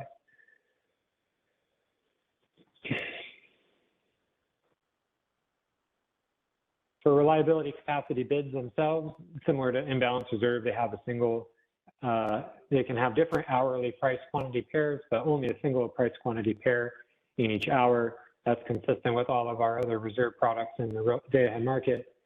CAISO RA resources would have the ability to bid any price for reliability capacity up and reliability capacity down, and subject to, in this proposal, subject to a reverse settlement, but, more discussion to be had on that. The CAISO will insert reliability capacity bids for the portion of the resources capacity that's subject to a day-ahead must-offer obligation. So this is for CAISO RA resources, but I believe also would be for resources that are meeting obligations to provide reliability capacity up bids because they were offered in the IFM and counted for the EDAM resource efficiency evaluation. But I have to clarify that that's true. In the sub-bullets, essentially, if a resource provides some reliability capacity bids, but just doesn't provide the entire amount that they're obligated to provide, we would take the submitted bid price and just extend the quantity of the bid to meet the obligated quantity. If the bid is completely missing and they don't bid for reliability capacity at all, we would use a $0 bid price and insert the bids for them to the obligated quantity. Resources that don't submit the required real-time bids based on their reliability capacity awards will have economic bids inserted for them at their default energy bids, consistent with bid insertion that we already have today. Next slide. The awards are paid. These awards are paid, including to CAISO RA resources. Any resource that receives the reliability capacity up or down award would be paid the locational marginal price for either the up product or the down product. Its reliability capacity is a little bit different than imbalance reserve in that reliability capacity can only be awarded to a resource in one direction and not in both directions. So you would either in any single market run or market interval either get an upward or downward award. Next slide. The reliability capacity costs our charges are settled through a cost allocation. the concept here is that the drivers of what cause us to procure reliability capacity up or down are also the drivers of who the costs are allocated to. So in this sense, for reliability capacity up, you would allocate reliability capacity up to net virtual supply and to under scheduled load, which drive the need to procure reliability capacity up. And then the reverse is true for reliability capacity down, where you would allocate to net virtual demand or to over scheduled load. And to the extent there's money in the bucket left over from either of these allocations, and you to maintain neutrality, the CAISO will go to a second tier allocation, which just distributes the rest of the money to meter demand. Important to note, relative to the last proposal, that the costs, reliability capacity up and down costs are no longer allocated to under scheduled VERS because they are not treated directly in the formulation for the requirement itself. Now they're just participating in the reliability or in the RUC with bids up to their forecast. So they're not allocated to costs. Next slide. For no pay, to the extent that a resource doesn't provide or can't provide the energy bids that they're supposed to in real time to meet their reliability capacity awards, they'd be charged back the reliability capacity up or down price for no pay. As mentioned earlier, it used to be that we would charge back the higher of the reliability capacity price or the RTPD flex ramp price, but because of the changes that we made to the VER eligibility for these products, it wouldn't be fair to require VERs to bid for reliability capacity and then, if they're not able to meet their forecast, charge them back potentially a higher price. So we're just going to take back the reliability capacity award, and that's consistent with what we have today in RUC, where if you can't provide REC award, we just charge back the RUC availability price. Next slide. These set of bullets describe what we've been discussing in terms of the reverse settlement of reliability capacity for RA resources. So the first bullet, I guess, is subject to some feedback in the opposite direction this morning, but the feeling was that this approach is needed to reverse the reliability capacity payments to RA resources to prevent double payments. Essentially, what we would do is we would first take the IFM schedules and stack the reliability capacity up or down awards above and below the IFM schedules and overlay the RA capacity with those schedules. And to the extent that there's portions or all of the reliability capacity up or down awards on that resource were contained within the portion of the resource that is RA capacity, then we would reverse the RCU, RCD payments for those awards that overlap and distribute back to meter demand based on load ratio share. And then after that settlement is reversed, then we would facilitate the remainder of the cost allocation using the method shared a couple slides ago. We're looking for feedback on this approach. Generally, I guess, feedback in a different direction than we expected we would get, but to the extent that this reverse settlement becomes necessary, should we include some sort of sunset provision or some sort of optionality for RA resources that, for whatever contractual reasons want to be excluded from the reverse settlement. We provide some sort of mechanism for optionality instead of having it be applied to all RA resources.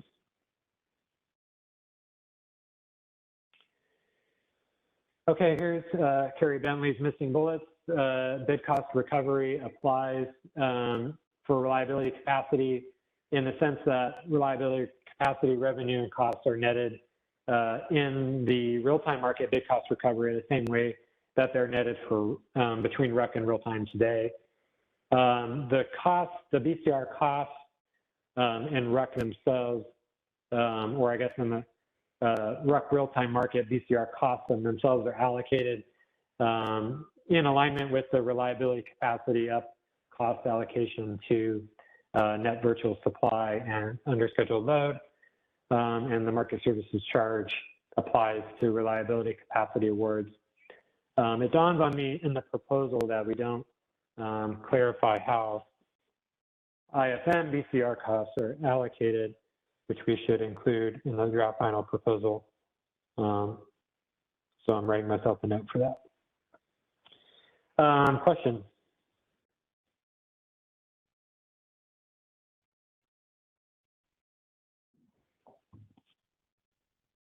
Hey, James. Dan Williams from Customized Energy Solutions again. Trying to find which slide number it was here again, but just on the concept of not charging back for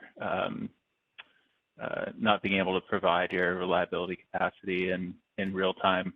I kind of get not applying that to VERS, to wind at the resource level, but what happens if a BA has multiple thousands of megawatts of I'll just pick on wind resources and sort of carries its entire reliability capacity or a large portion of its reliability capacity need on those resources, and also uses those resources to pass the day-ahead resource sufficiency test. But then in real time, those resources have a significant change in their ability to produce. Maybe you don't charge back to them, but then the BA is effectively then, using capacity from other resources available in other EDM BAs to meet the need for reliability capacity that had been, awarded and provided by the VERS resources. Is there any thought to, sort of looking at that performance over time and seeing if there's a threat to reliability of allowing a certain percentage of the reliability capacity need to be met by one type of resource versus another? Does that track at all for you? Yeah, it does. So first, we discussed internally whether or not to apply the whether or not to apply the RUC no pay concept to VERS the same way that we did to all other resources, because I'm tracking with you on VERS. It'd be sort of patently unfair to say you must. That's why they're able to offer bids in day-ahead anyway. It's not a good outcome to force them to financially force them to offer up to their day-ahead forecast, given the potential uncertainty in that. And now for other resources, again, I think that the concepts that we're falling back on here are that if you have today, RUC non-availability is settled this way, where you take back the RUC. The problem becomes that, in terms of like replacement costs, where your RUC awards are not available, what are we procuring in real time to make up for that lost capacity? Maybe, I think there's some argument, maybe some of those RUC resources could have been used for flex ramp, although it's quite maybe a bit of a stretch, because RUC can be awarded to hourly blocks, and flexible ramp has to be resources that are 5-minute dispatchable. So there could be a large quantity of resources that are awarded RUC that just are flat out not eligible to provide flex ramp anyway. And so to apply the flex ramp price as sort of a replacement cost on top of those resources seems maybe a bit of a stretch. And the second point is that if you've got, on top of the RUC no pay settlement, like if you're not able to meet your, there's possibilities that you can be allocated imbalance reserve costs as well if you have energy schedules in the real time that don't support your day ahead position, although maybe that doesn't overlap well with RUC itself. I don't know, maybe James, Lynn, if you're available, do you have any? I guess, James, I mean, the kind of, the line of thinking is less around the validity of the kind of provisions or trying to penalize a class of resources or something like that, and more thinking about just what are the implications when doing the broader market, and if a single BA is using a type of resources that to meet its needs that may not actually be available, there's more than just the financial penalty to keep track of. There's kind of the, what do we do if we needed those resources, we reserve them day ahead, and then everybody else is using a different type of resource that is showing up, but one BA is not, or something along those lines. I think it's kind of tied up in the resource sufficiency framework also between day ahead and real time. But it stood out because of thinking about the settlements aspect of it that we were just talking through, but it kind of led to some other thoughts about what could happen in the extremes with that. Yeah, it's a good high-level question that I'm not sure I have a response to. So at this point, I don't know. It's probably more an EDAM question, so maybe it's just something we pick back up down the road in a different forum. Yeah, and James, this is James Lynn. I think it's something you have to monitor. I don't think it's something that we can get into right now because the suggestion is that you would look at the different resource types and provide limitations or potentially assessments on them when it comes to doing resource efficiency and or procurement through RUC. I don't think we have the information now to even consider something like that. It may be something that we need to look at in the future, or at least monitor scenarios that you're describing, Dan. But I don't think we have the information to act on that now. Yeah, maybe there's a parallel in some of what we're talking about in EDAM of like curing schedules that aren't tagged. Maybe there's something sort of similar to think about there for resource performance.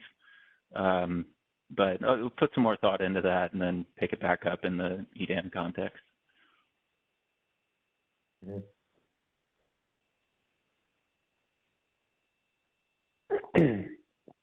Thanks, Dan, and thanks, James, for weighing in.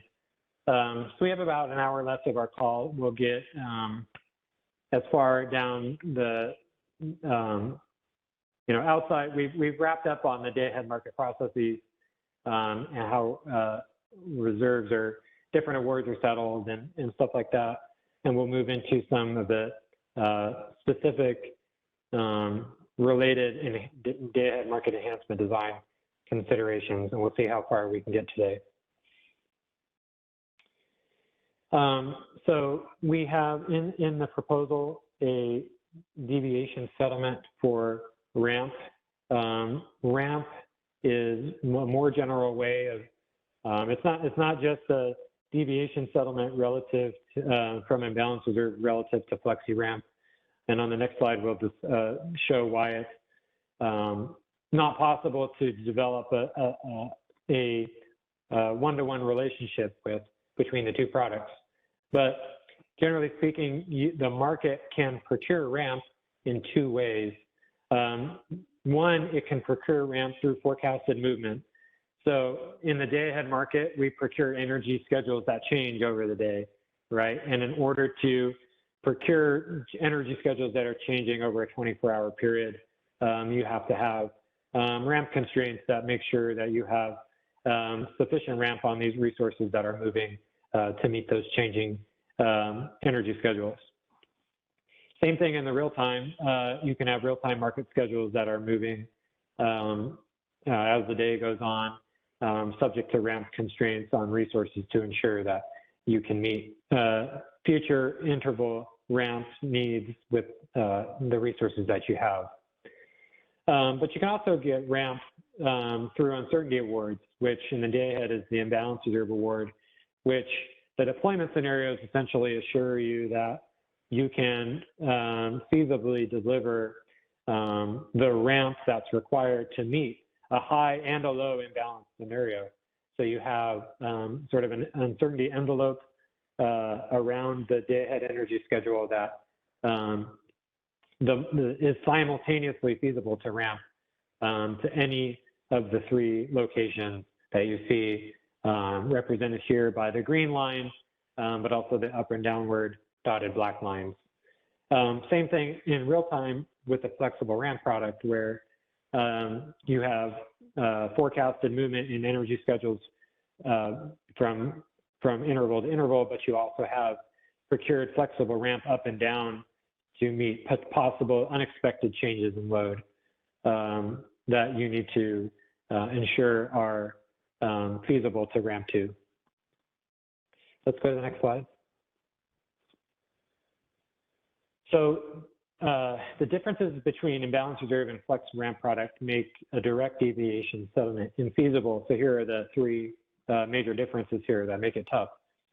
First of all, in terms of how the products are settled, imbalance reserve only settles in uncertainty awards, whereas flexible ramping product actually settles uncertainty awards and forecasted movement.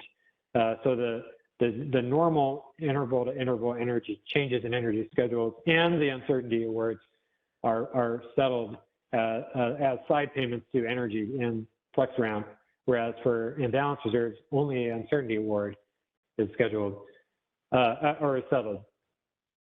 As part of that, the forecasted movement, although is a side payment in real time, is incorporated into the settlement of energy in the day-ahead market naturally, because the day-ahead market settles all intervals, all 24-hour intervals simultaneously, whereas in real time it's settling interval by interval. And so the forecasted movement portion of the payment in day-ahead is sort of wrapped already into the price. Imbalance reserve is a 15-minute ramp product, where flexi ramp is a 5-minute ramp product. So just in terms of the size of the awards, they're not going to perfectly align. Also, the price of imbalance reserves will be based both on bids and opportunity costs, where you'll have bids for the product and the price can be driven by the opportunity cost of being withheld from providing a different service in the ISM, whereas flexi ramp only, the price is only determined based on opportunity costs. There are no bids. So a combination of these things make a direct deviation settlement infeasible. So we have to make some creative changes. Next slide. We think there are various issues that can occur without this ramp deviation settlement. These are things that we've been discussing with the MSC for quite some time. It's been part of our proposals for a while. There's really three main issues that are resolved from a deviation settlement like this. First is the double payment of opportunity costs, where because opportunity cost is part of the marginal price of both imbalance reserve and flexi ramp, that if you are procuring a certain quantity of reserves on a resource as imbalance reserve, and then go on to procure reserves on that resource in real time through flexible ramp, to pay them twice for the same quantity of reserves in our minds represents double payment of that opportunity cost. Second, there's double payment of forecasted movement in the sense that today in IFM, the energy LMPs already reflect forecasted movement, whereas in real time, they're a side payment. And so if you don't settle out the ramp from the resources that are provided through forecasted movement between the two markets, you will pay the resource a payment in real time that they've already received for the same quantity of ramp in the day-ahead market. And then lastly, the idea that if you have a certain amount of reserves for ramping that are procured in the day-ahead market that become unavailable for use in real time, that you could drive up the price of real-time ramping flex ramp product. And so resources that don't provide the ramp they're obligated to should settle those deviations at prices that reflect the actual real-time conditions or reflect the replacement cost of that ramp in real time. Next slide.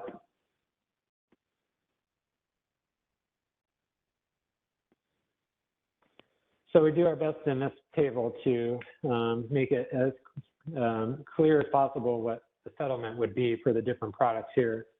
We'll start in the IFM and we'll work our way through FMM and then to RTD. In the IFM, forecasted movement, there's no, like we mentioned, there's no side payment of forecasted movement in the day-ahead market. It's embedded within the energy price because all of the intervals are optimized simultaneously. The imbalance reserve awards are paid based on the locational marginal price of the product. Then as we move into FMM, FMM is going to have a resource, have forecasted movement and uncertainty through the flexible ramp product. To the extent that there are changes in your resources forecasted movement, you would settle those deviations, at least the 15-minute portion of those deviations from IFM, so that if you have the same quantity of forecasted movement from the day ahead as you do in real time, you don't receive incremental payment for that in real time. But if you add additional forecasted movement, you would receive a deviation from your day ahead position. Same for uncertainty. The uncertainty awards from FRP are compared to or settled against the 5-minute ramp portion of the imbalance reserve award. Because remember, flex ramp is a 5-minute rampable product, and imbalance reserve is 15 minutes, and so you can only settle only the 5-minute portion of the imbalance reserve awards with flexi ramp. Then the RTD and RTD forecasted movement and RTD uncertainty award deviation settlements are the same as they are today, where there already exist deviation settlements for these products between FMM and RTD. We're just essentially extending that deviation to day ahead. And then, of course, if there's no pay on the resource, meaning that they have can't provide any of the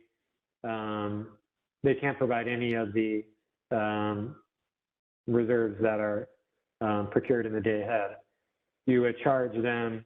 You would still settle the 5-minute portion as a deviation from day ahead to real time, but the remaining 10 minutes of that ramp, you would charge back or apply the IRU no pay rules, which charges back the higher of the imbalance reserve price or the set of flexible ramp up prices in real time.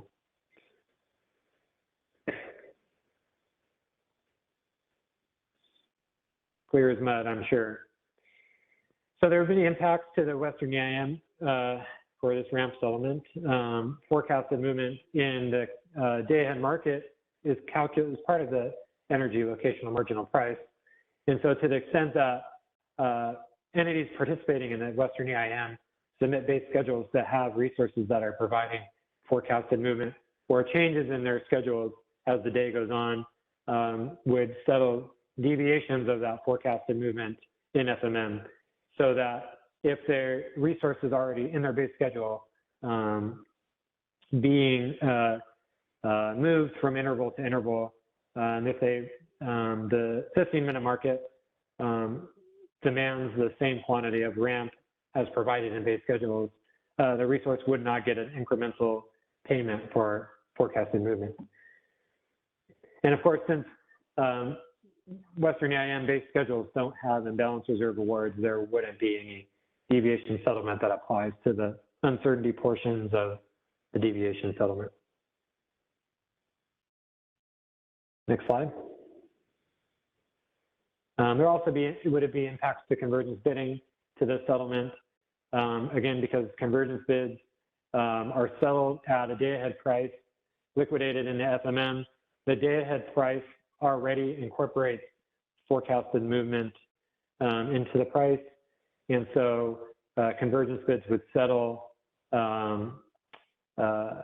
would be paid the IFM energy price, or forecasted movement would be, what am I trying to say? Convergence bids would be settled, sort of pay back the forecasted movement price in the IFM or in the FMM because they were already paid forecasted movement price in the IFM, and of course virtual bids can't actually provide ramp, and so they're collecting or they're getting payments for forecasted movement in IFM that they're not actually providing any ramp. So yeah, the bottom bullet, virtual supply and demand would have a forecasted movement deviation settlement at the FMM FRP forecasted movement price. Okay.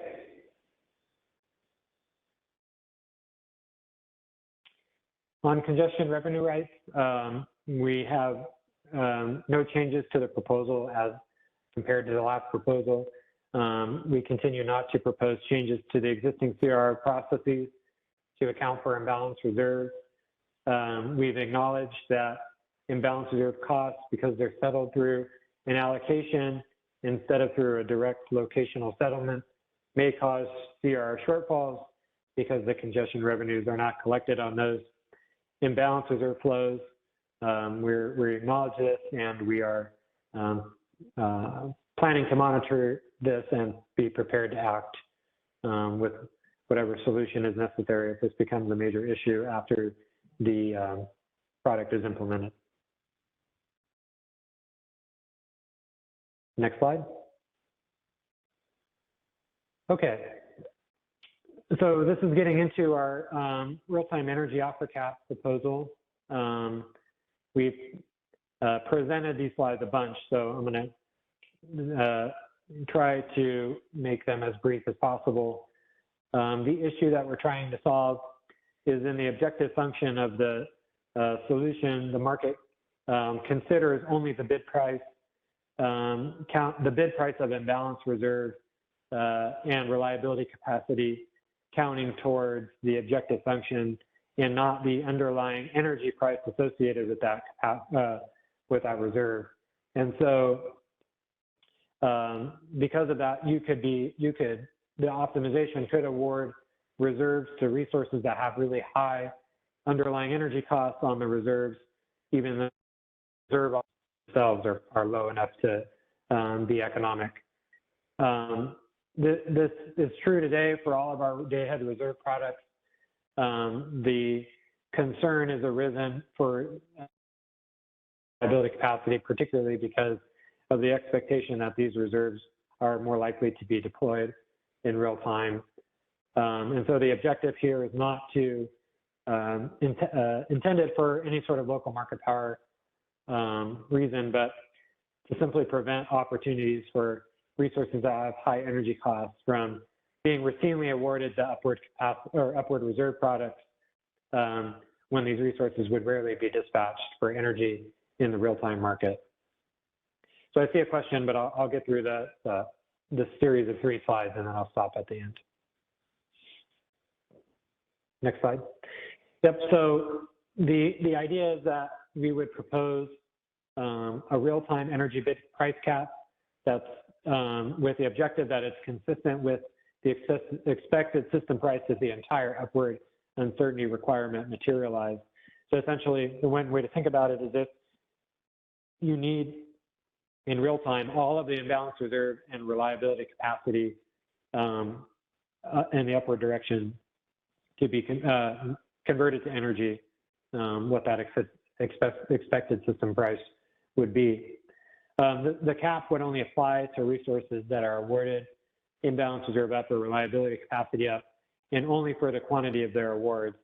So if you're a 100 megawatt resource with only 20 megawatts of imbalance reserve, only a 20 megawatt portion of your real-time bid is subject to the cap.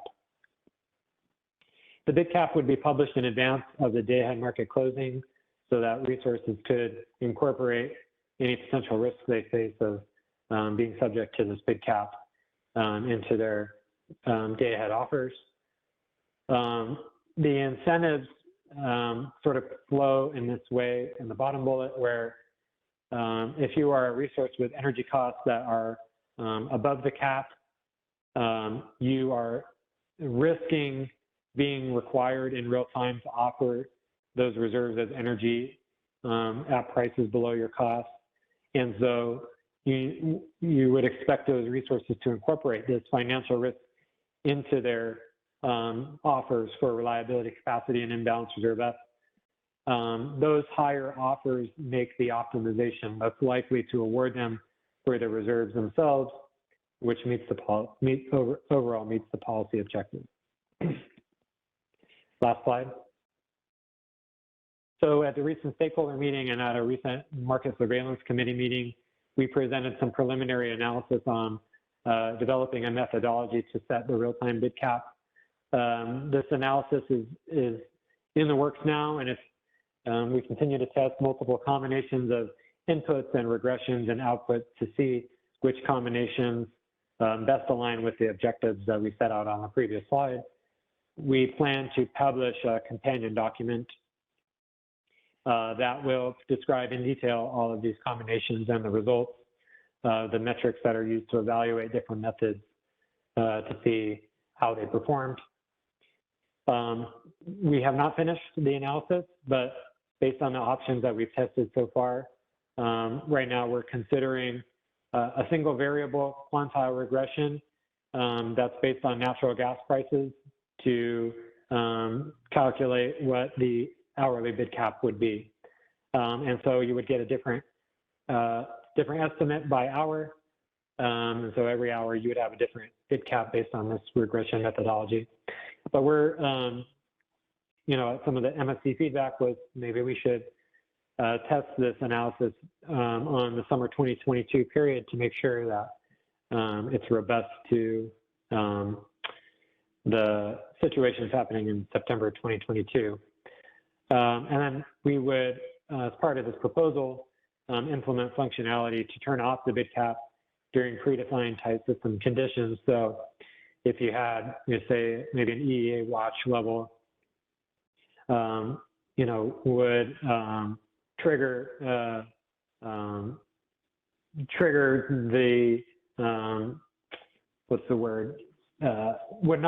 would basically trigger off the bid cap during those hours, so that resources can provide real-time energy bids that are not subject to the cap during those tight system conditions. Okay, questions?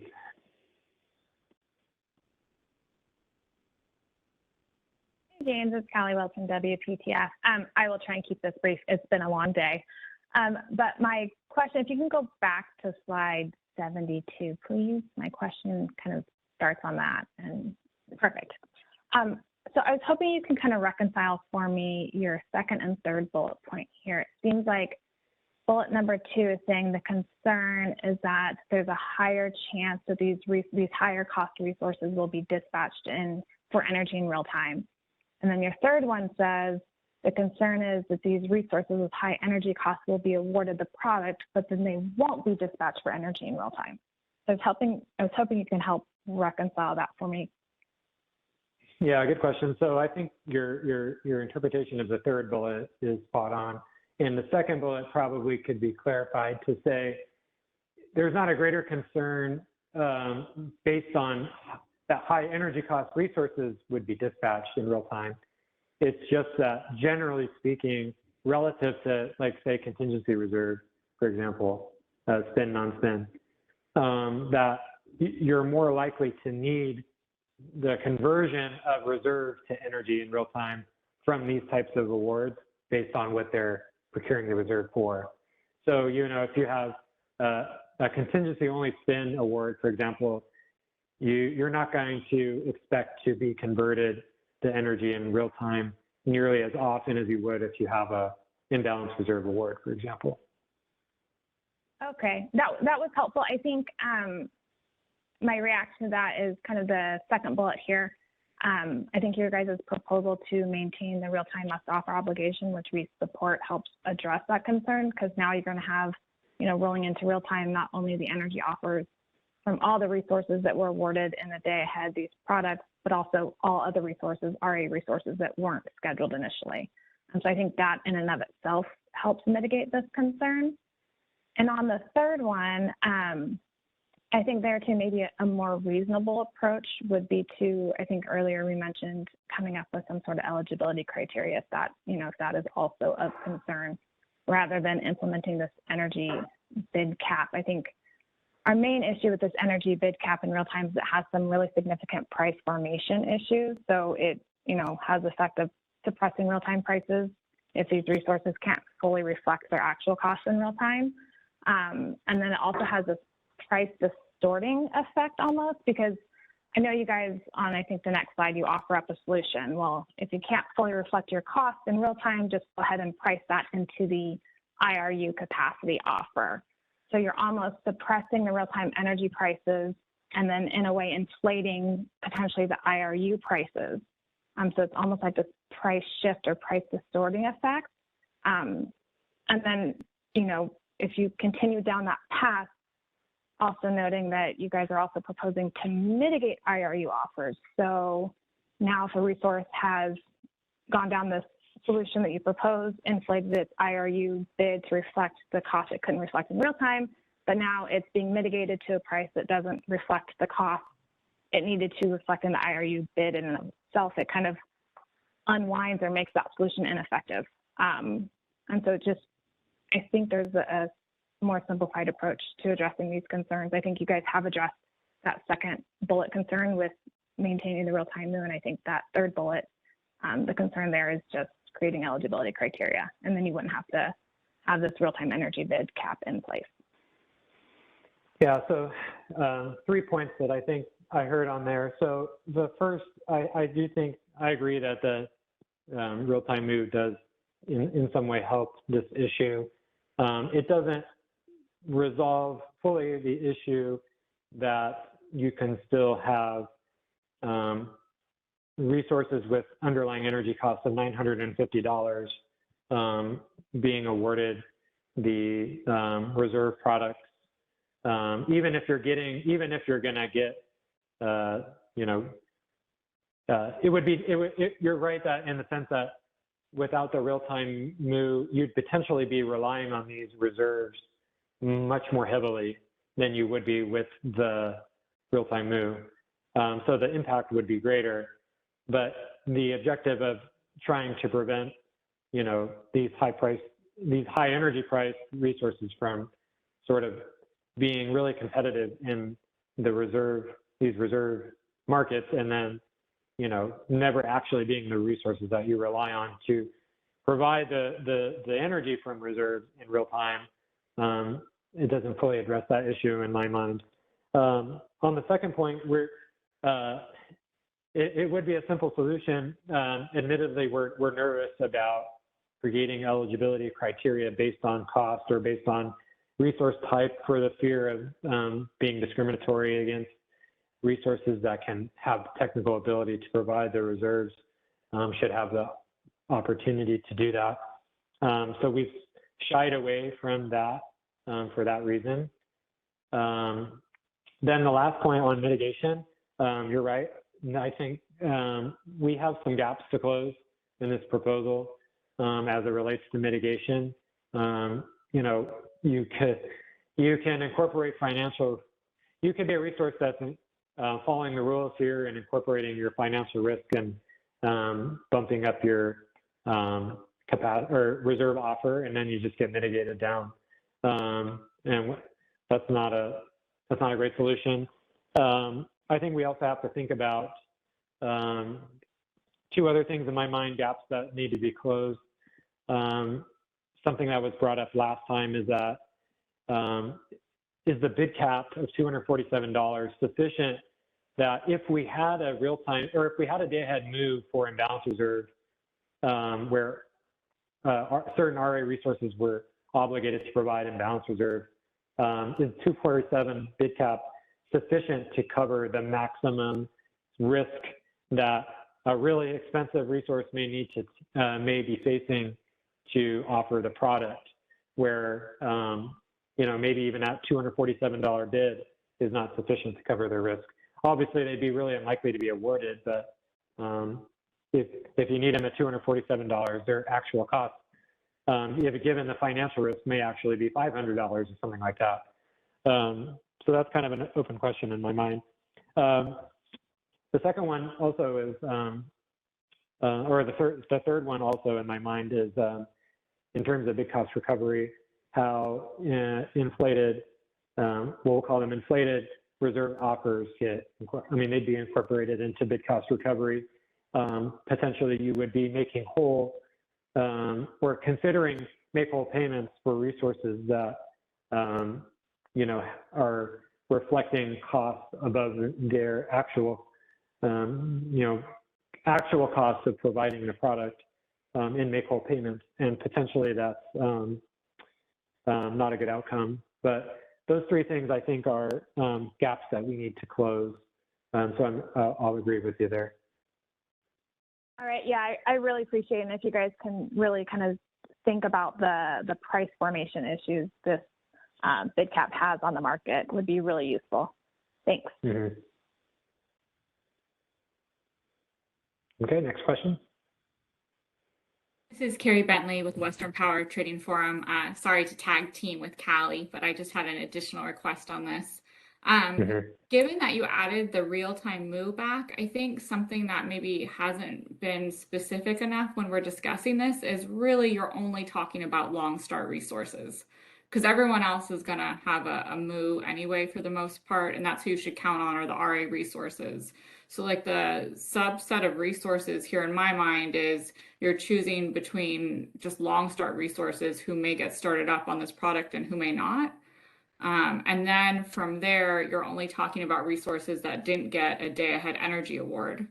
Because if they got a day-ahead energy award, then they're bidding into real-time anyway. So I guess when you're talking about these choices between resources, the language is very high level.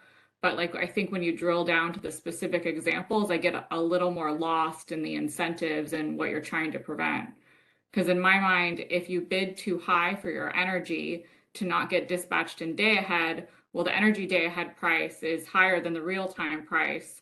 So you're probably, if you have that same high energy bid, you're not going to get dispatched in real time because real-time price is lower than day ahead. So like the only time real-time price is higher than day ahead, and this seems like it would be a concern, is during those scarcity events and during those conditions where you're proposing to turn this off. So theoretically, I think I'm following you, but then when you get into like our actual market and how the pricing works and the incentives work and long starts work, I think that's where WPTF kind of loses the need for this. And then the benefits don't seem to outweigh the costs.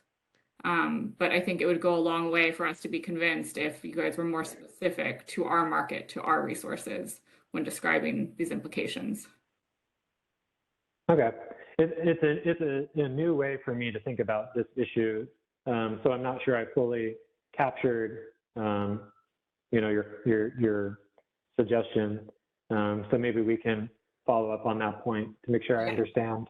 It is, again, I'm going to refer you to WPTF's very extensive May comments on your proposal. I spend about 2 pages talking about this. So yeah, I would really appreciate before the next proposal, if maybe you could read that. And if it doesn't resonate, maybe just give WPTF a call, because this is, something that we would consider protesting at FERC, and we would like to address it before the draft final. Okay, gotcha. Thanks. Thank you.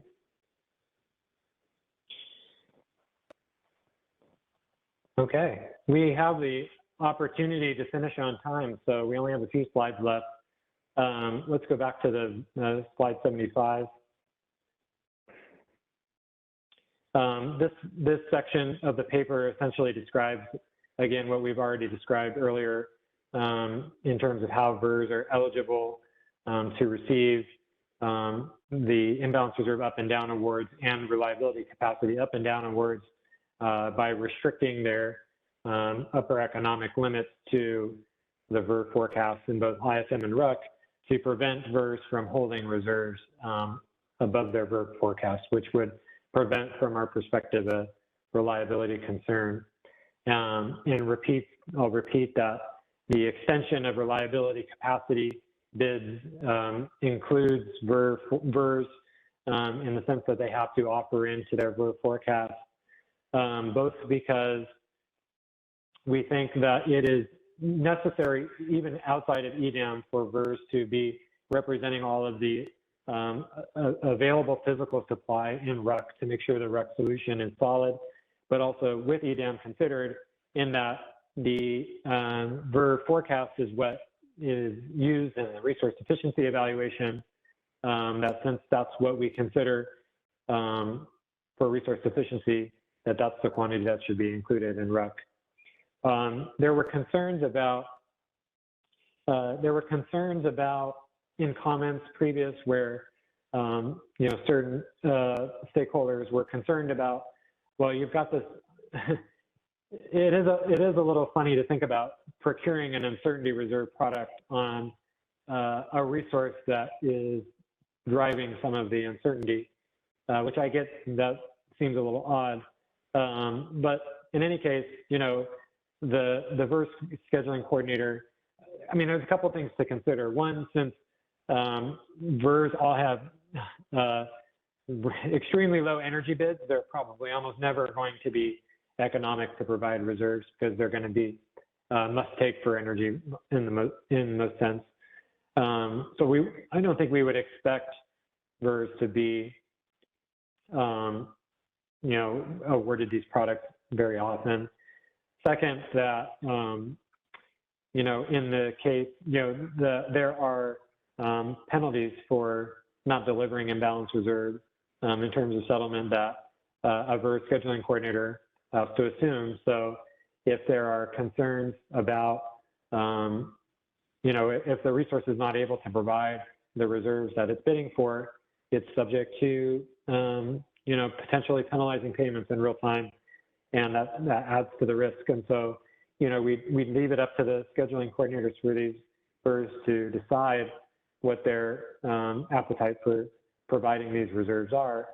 But in any case, back to an earlier question about high sustainable limit, which we think makes sense to propose in this initiative based on concerns that, the forecasting of or having a product that or a resource that's potentially driving the uncertainty be reserved, have reserve awards for an uncertainty product, having high sustainable limit enables the ISO to better forecast in real time what the VER production will be, have less concern about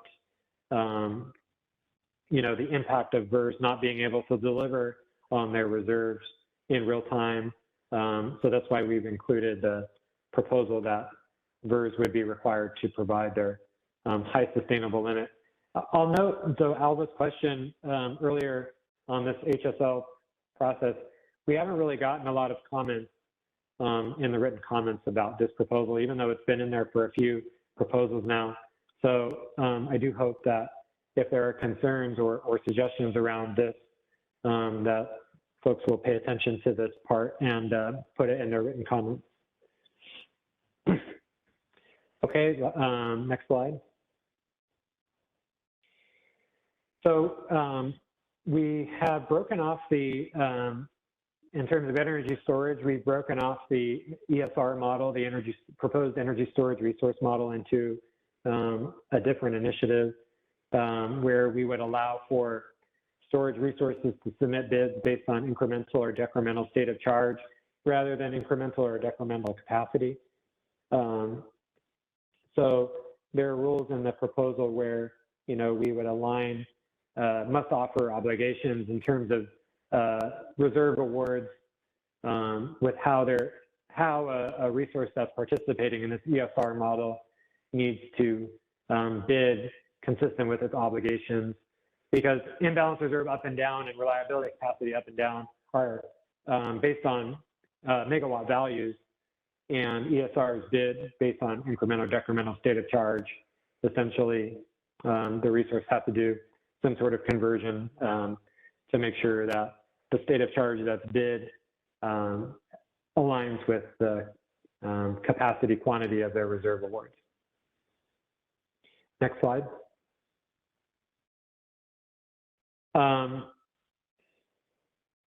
Now we talked about the impact of capacity awards on state of charge at the MSC meeting, the last MSC meeting.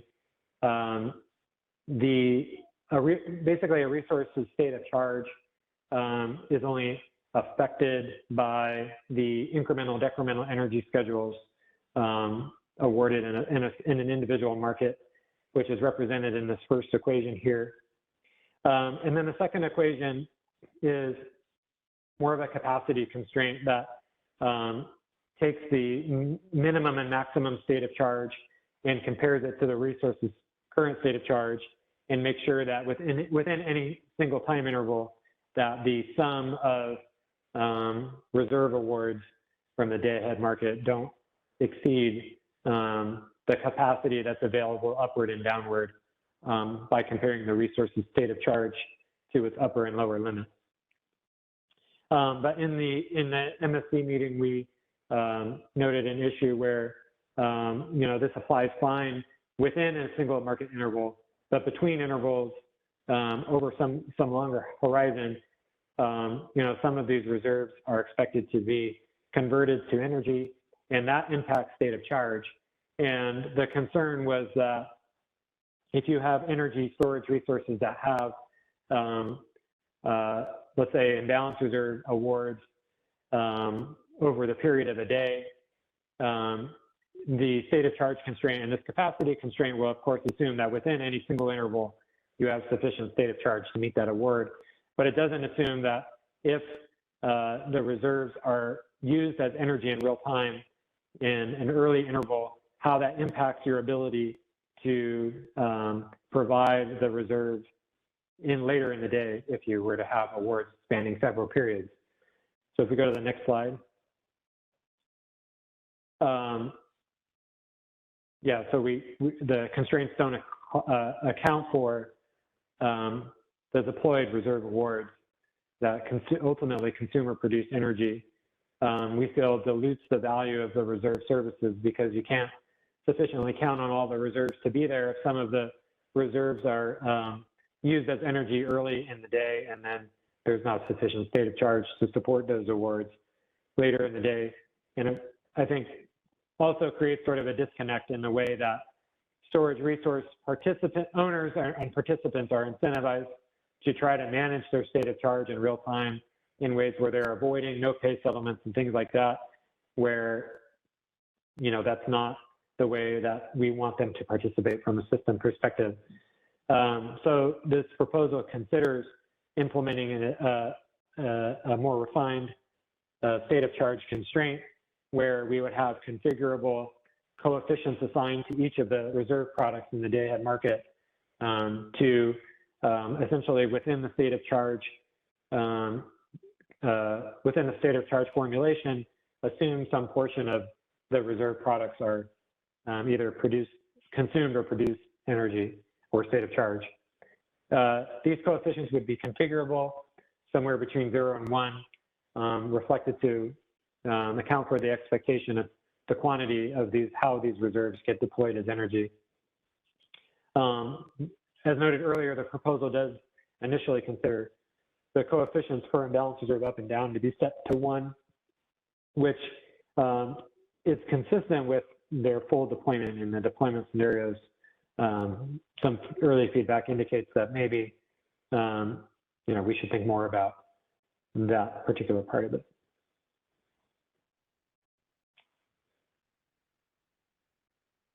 Okay, there's a section on the paper that describes treatment of meter subsystems, existing transmission contracts, and transmission ownership rights.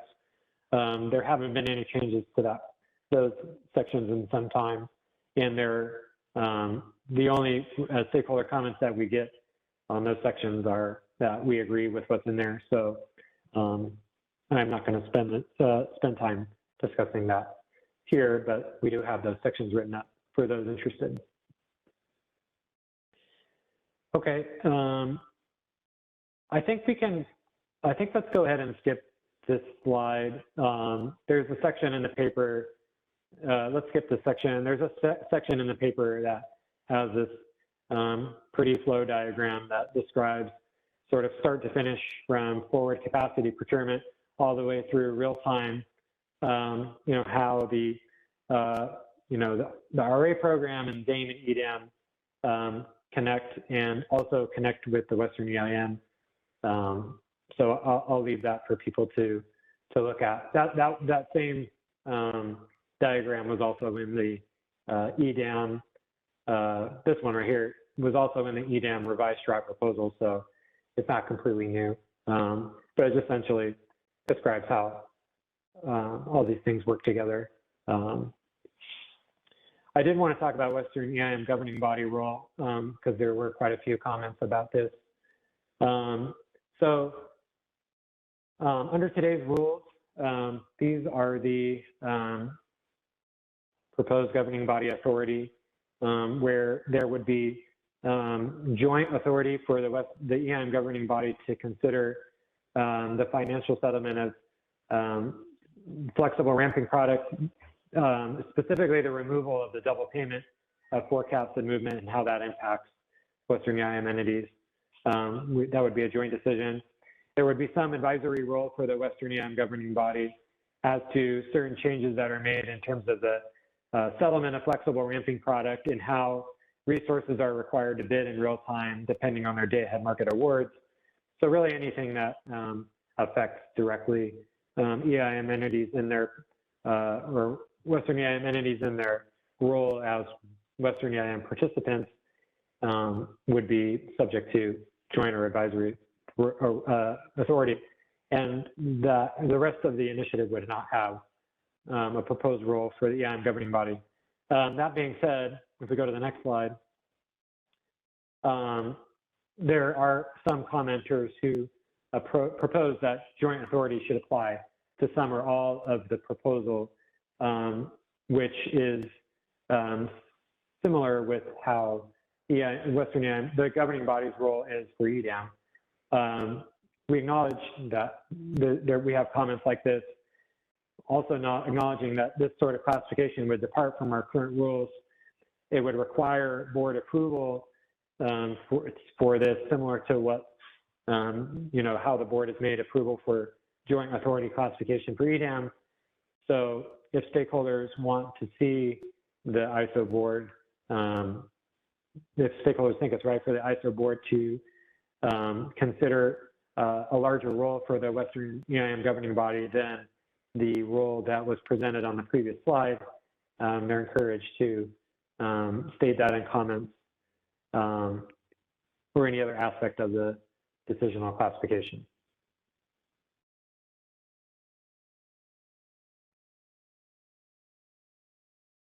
'84 slides, and that is the end, for me at least. Great job, James, and thank you everyone for sticking with us. I know it's been a long day, so we'll get through these next step slides and then we'll let you go. But as far as next steps, we do have comments due in 2 weeks here on November 15th, and then a fairly quick turnaround to the draft final proposal. So we'll post that after the Thanksgiving holiday on the 28th, and then a tentative stakeholder meeting on December 5th. With comments due 2 weeks later on December 19th. And then in the middle of that comment period, we'll have a market surveillance committee meeting on the 12th. And then we would be targeting the ISO Board of Governors and WEIM governing body joint meeting on February 1st. with the implementation of fall 2023. And all these dates would be confirmed in a notice through the daily briefing, so they are tentative at this point. And then here on this slide, we just have a link to the Day-Ahead Market Enhancements Initiative webpage, where you will find the fourth revised straw proposal. You'll find the presentation that we discussed today, as well as the comments template. So again, those comments are due November 15th.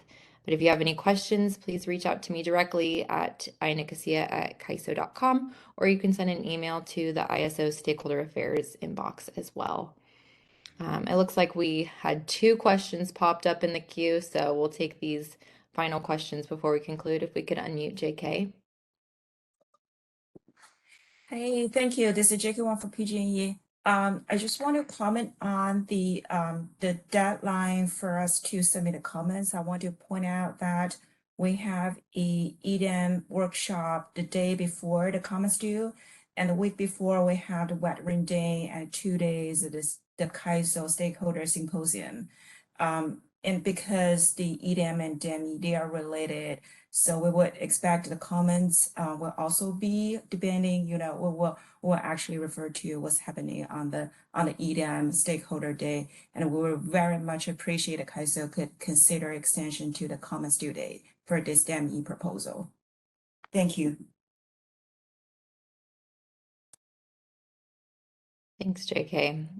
And James, I'm not sure if there's any flexibility there, but it's something that we could probably discuss. Yeah, I mean, the timeline that we're trying to accomplish, we don't have a whole lot of wiggle room, but we can certainly take back the request. And Alva? Yeah, I just had I was actually looking at that fall 2023, and then I was just, maybe this reduces my anxiety level a little bit, but is it true to that EDAM, although implemented in fall 2023, will be implemented as essentially as a shell structure, because there won't be any other EDAM participants onboarded at the point of the implementation of the software. Would that be a correct assumption about fall 2023? I don't know the answer to that, to be honest. I don't know if there are others on the panel that want to weigh in on that. Because you'd have to have the whole onboarding process defined prior. I mean, that in a sense is part of EDAM, which I would think would have to essentially start at the point where EDAM itself exists. Mm-hmm. I mean, it actually reduces my anxiety level a little bit about the idea of the many moving parts that are involved here. If essentially, what you have in that case is DAME being implemented in fall of 2023. The EDAM RSC exists, but it has obviously no teeth because there's only one market participant or one BAA participating in EDAM. So I think there are certainly some benefits from seeing it that way anyway.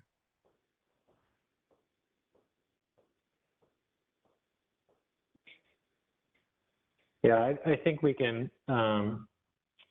Like I said, I'm not sure what the answer is, but it seems to me that you're right that there would be some sort of onboarding process required before the go live date. So this probably be a better question to get answered during the upcoming EDAM stakeholder meeting. I'm sorry, I don't have an answer for you. Okay, thanks. All right, I'm not seeing any other questions. So with that, we will conclude today's meeting. Thank you all for hanging with us. I know it was a long day, and have a great rest of your evening. That concludes today's conference. Thank you for using Event Services. You may now disconnect.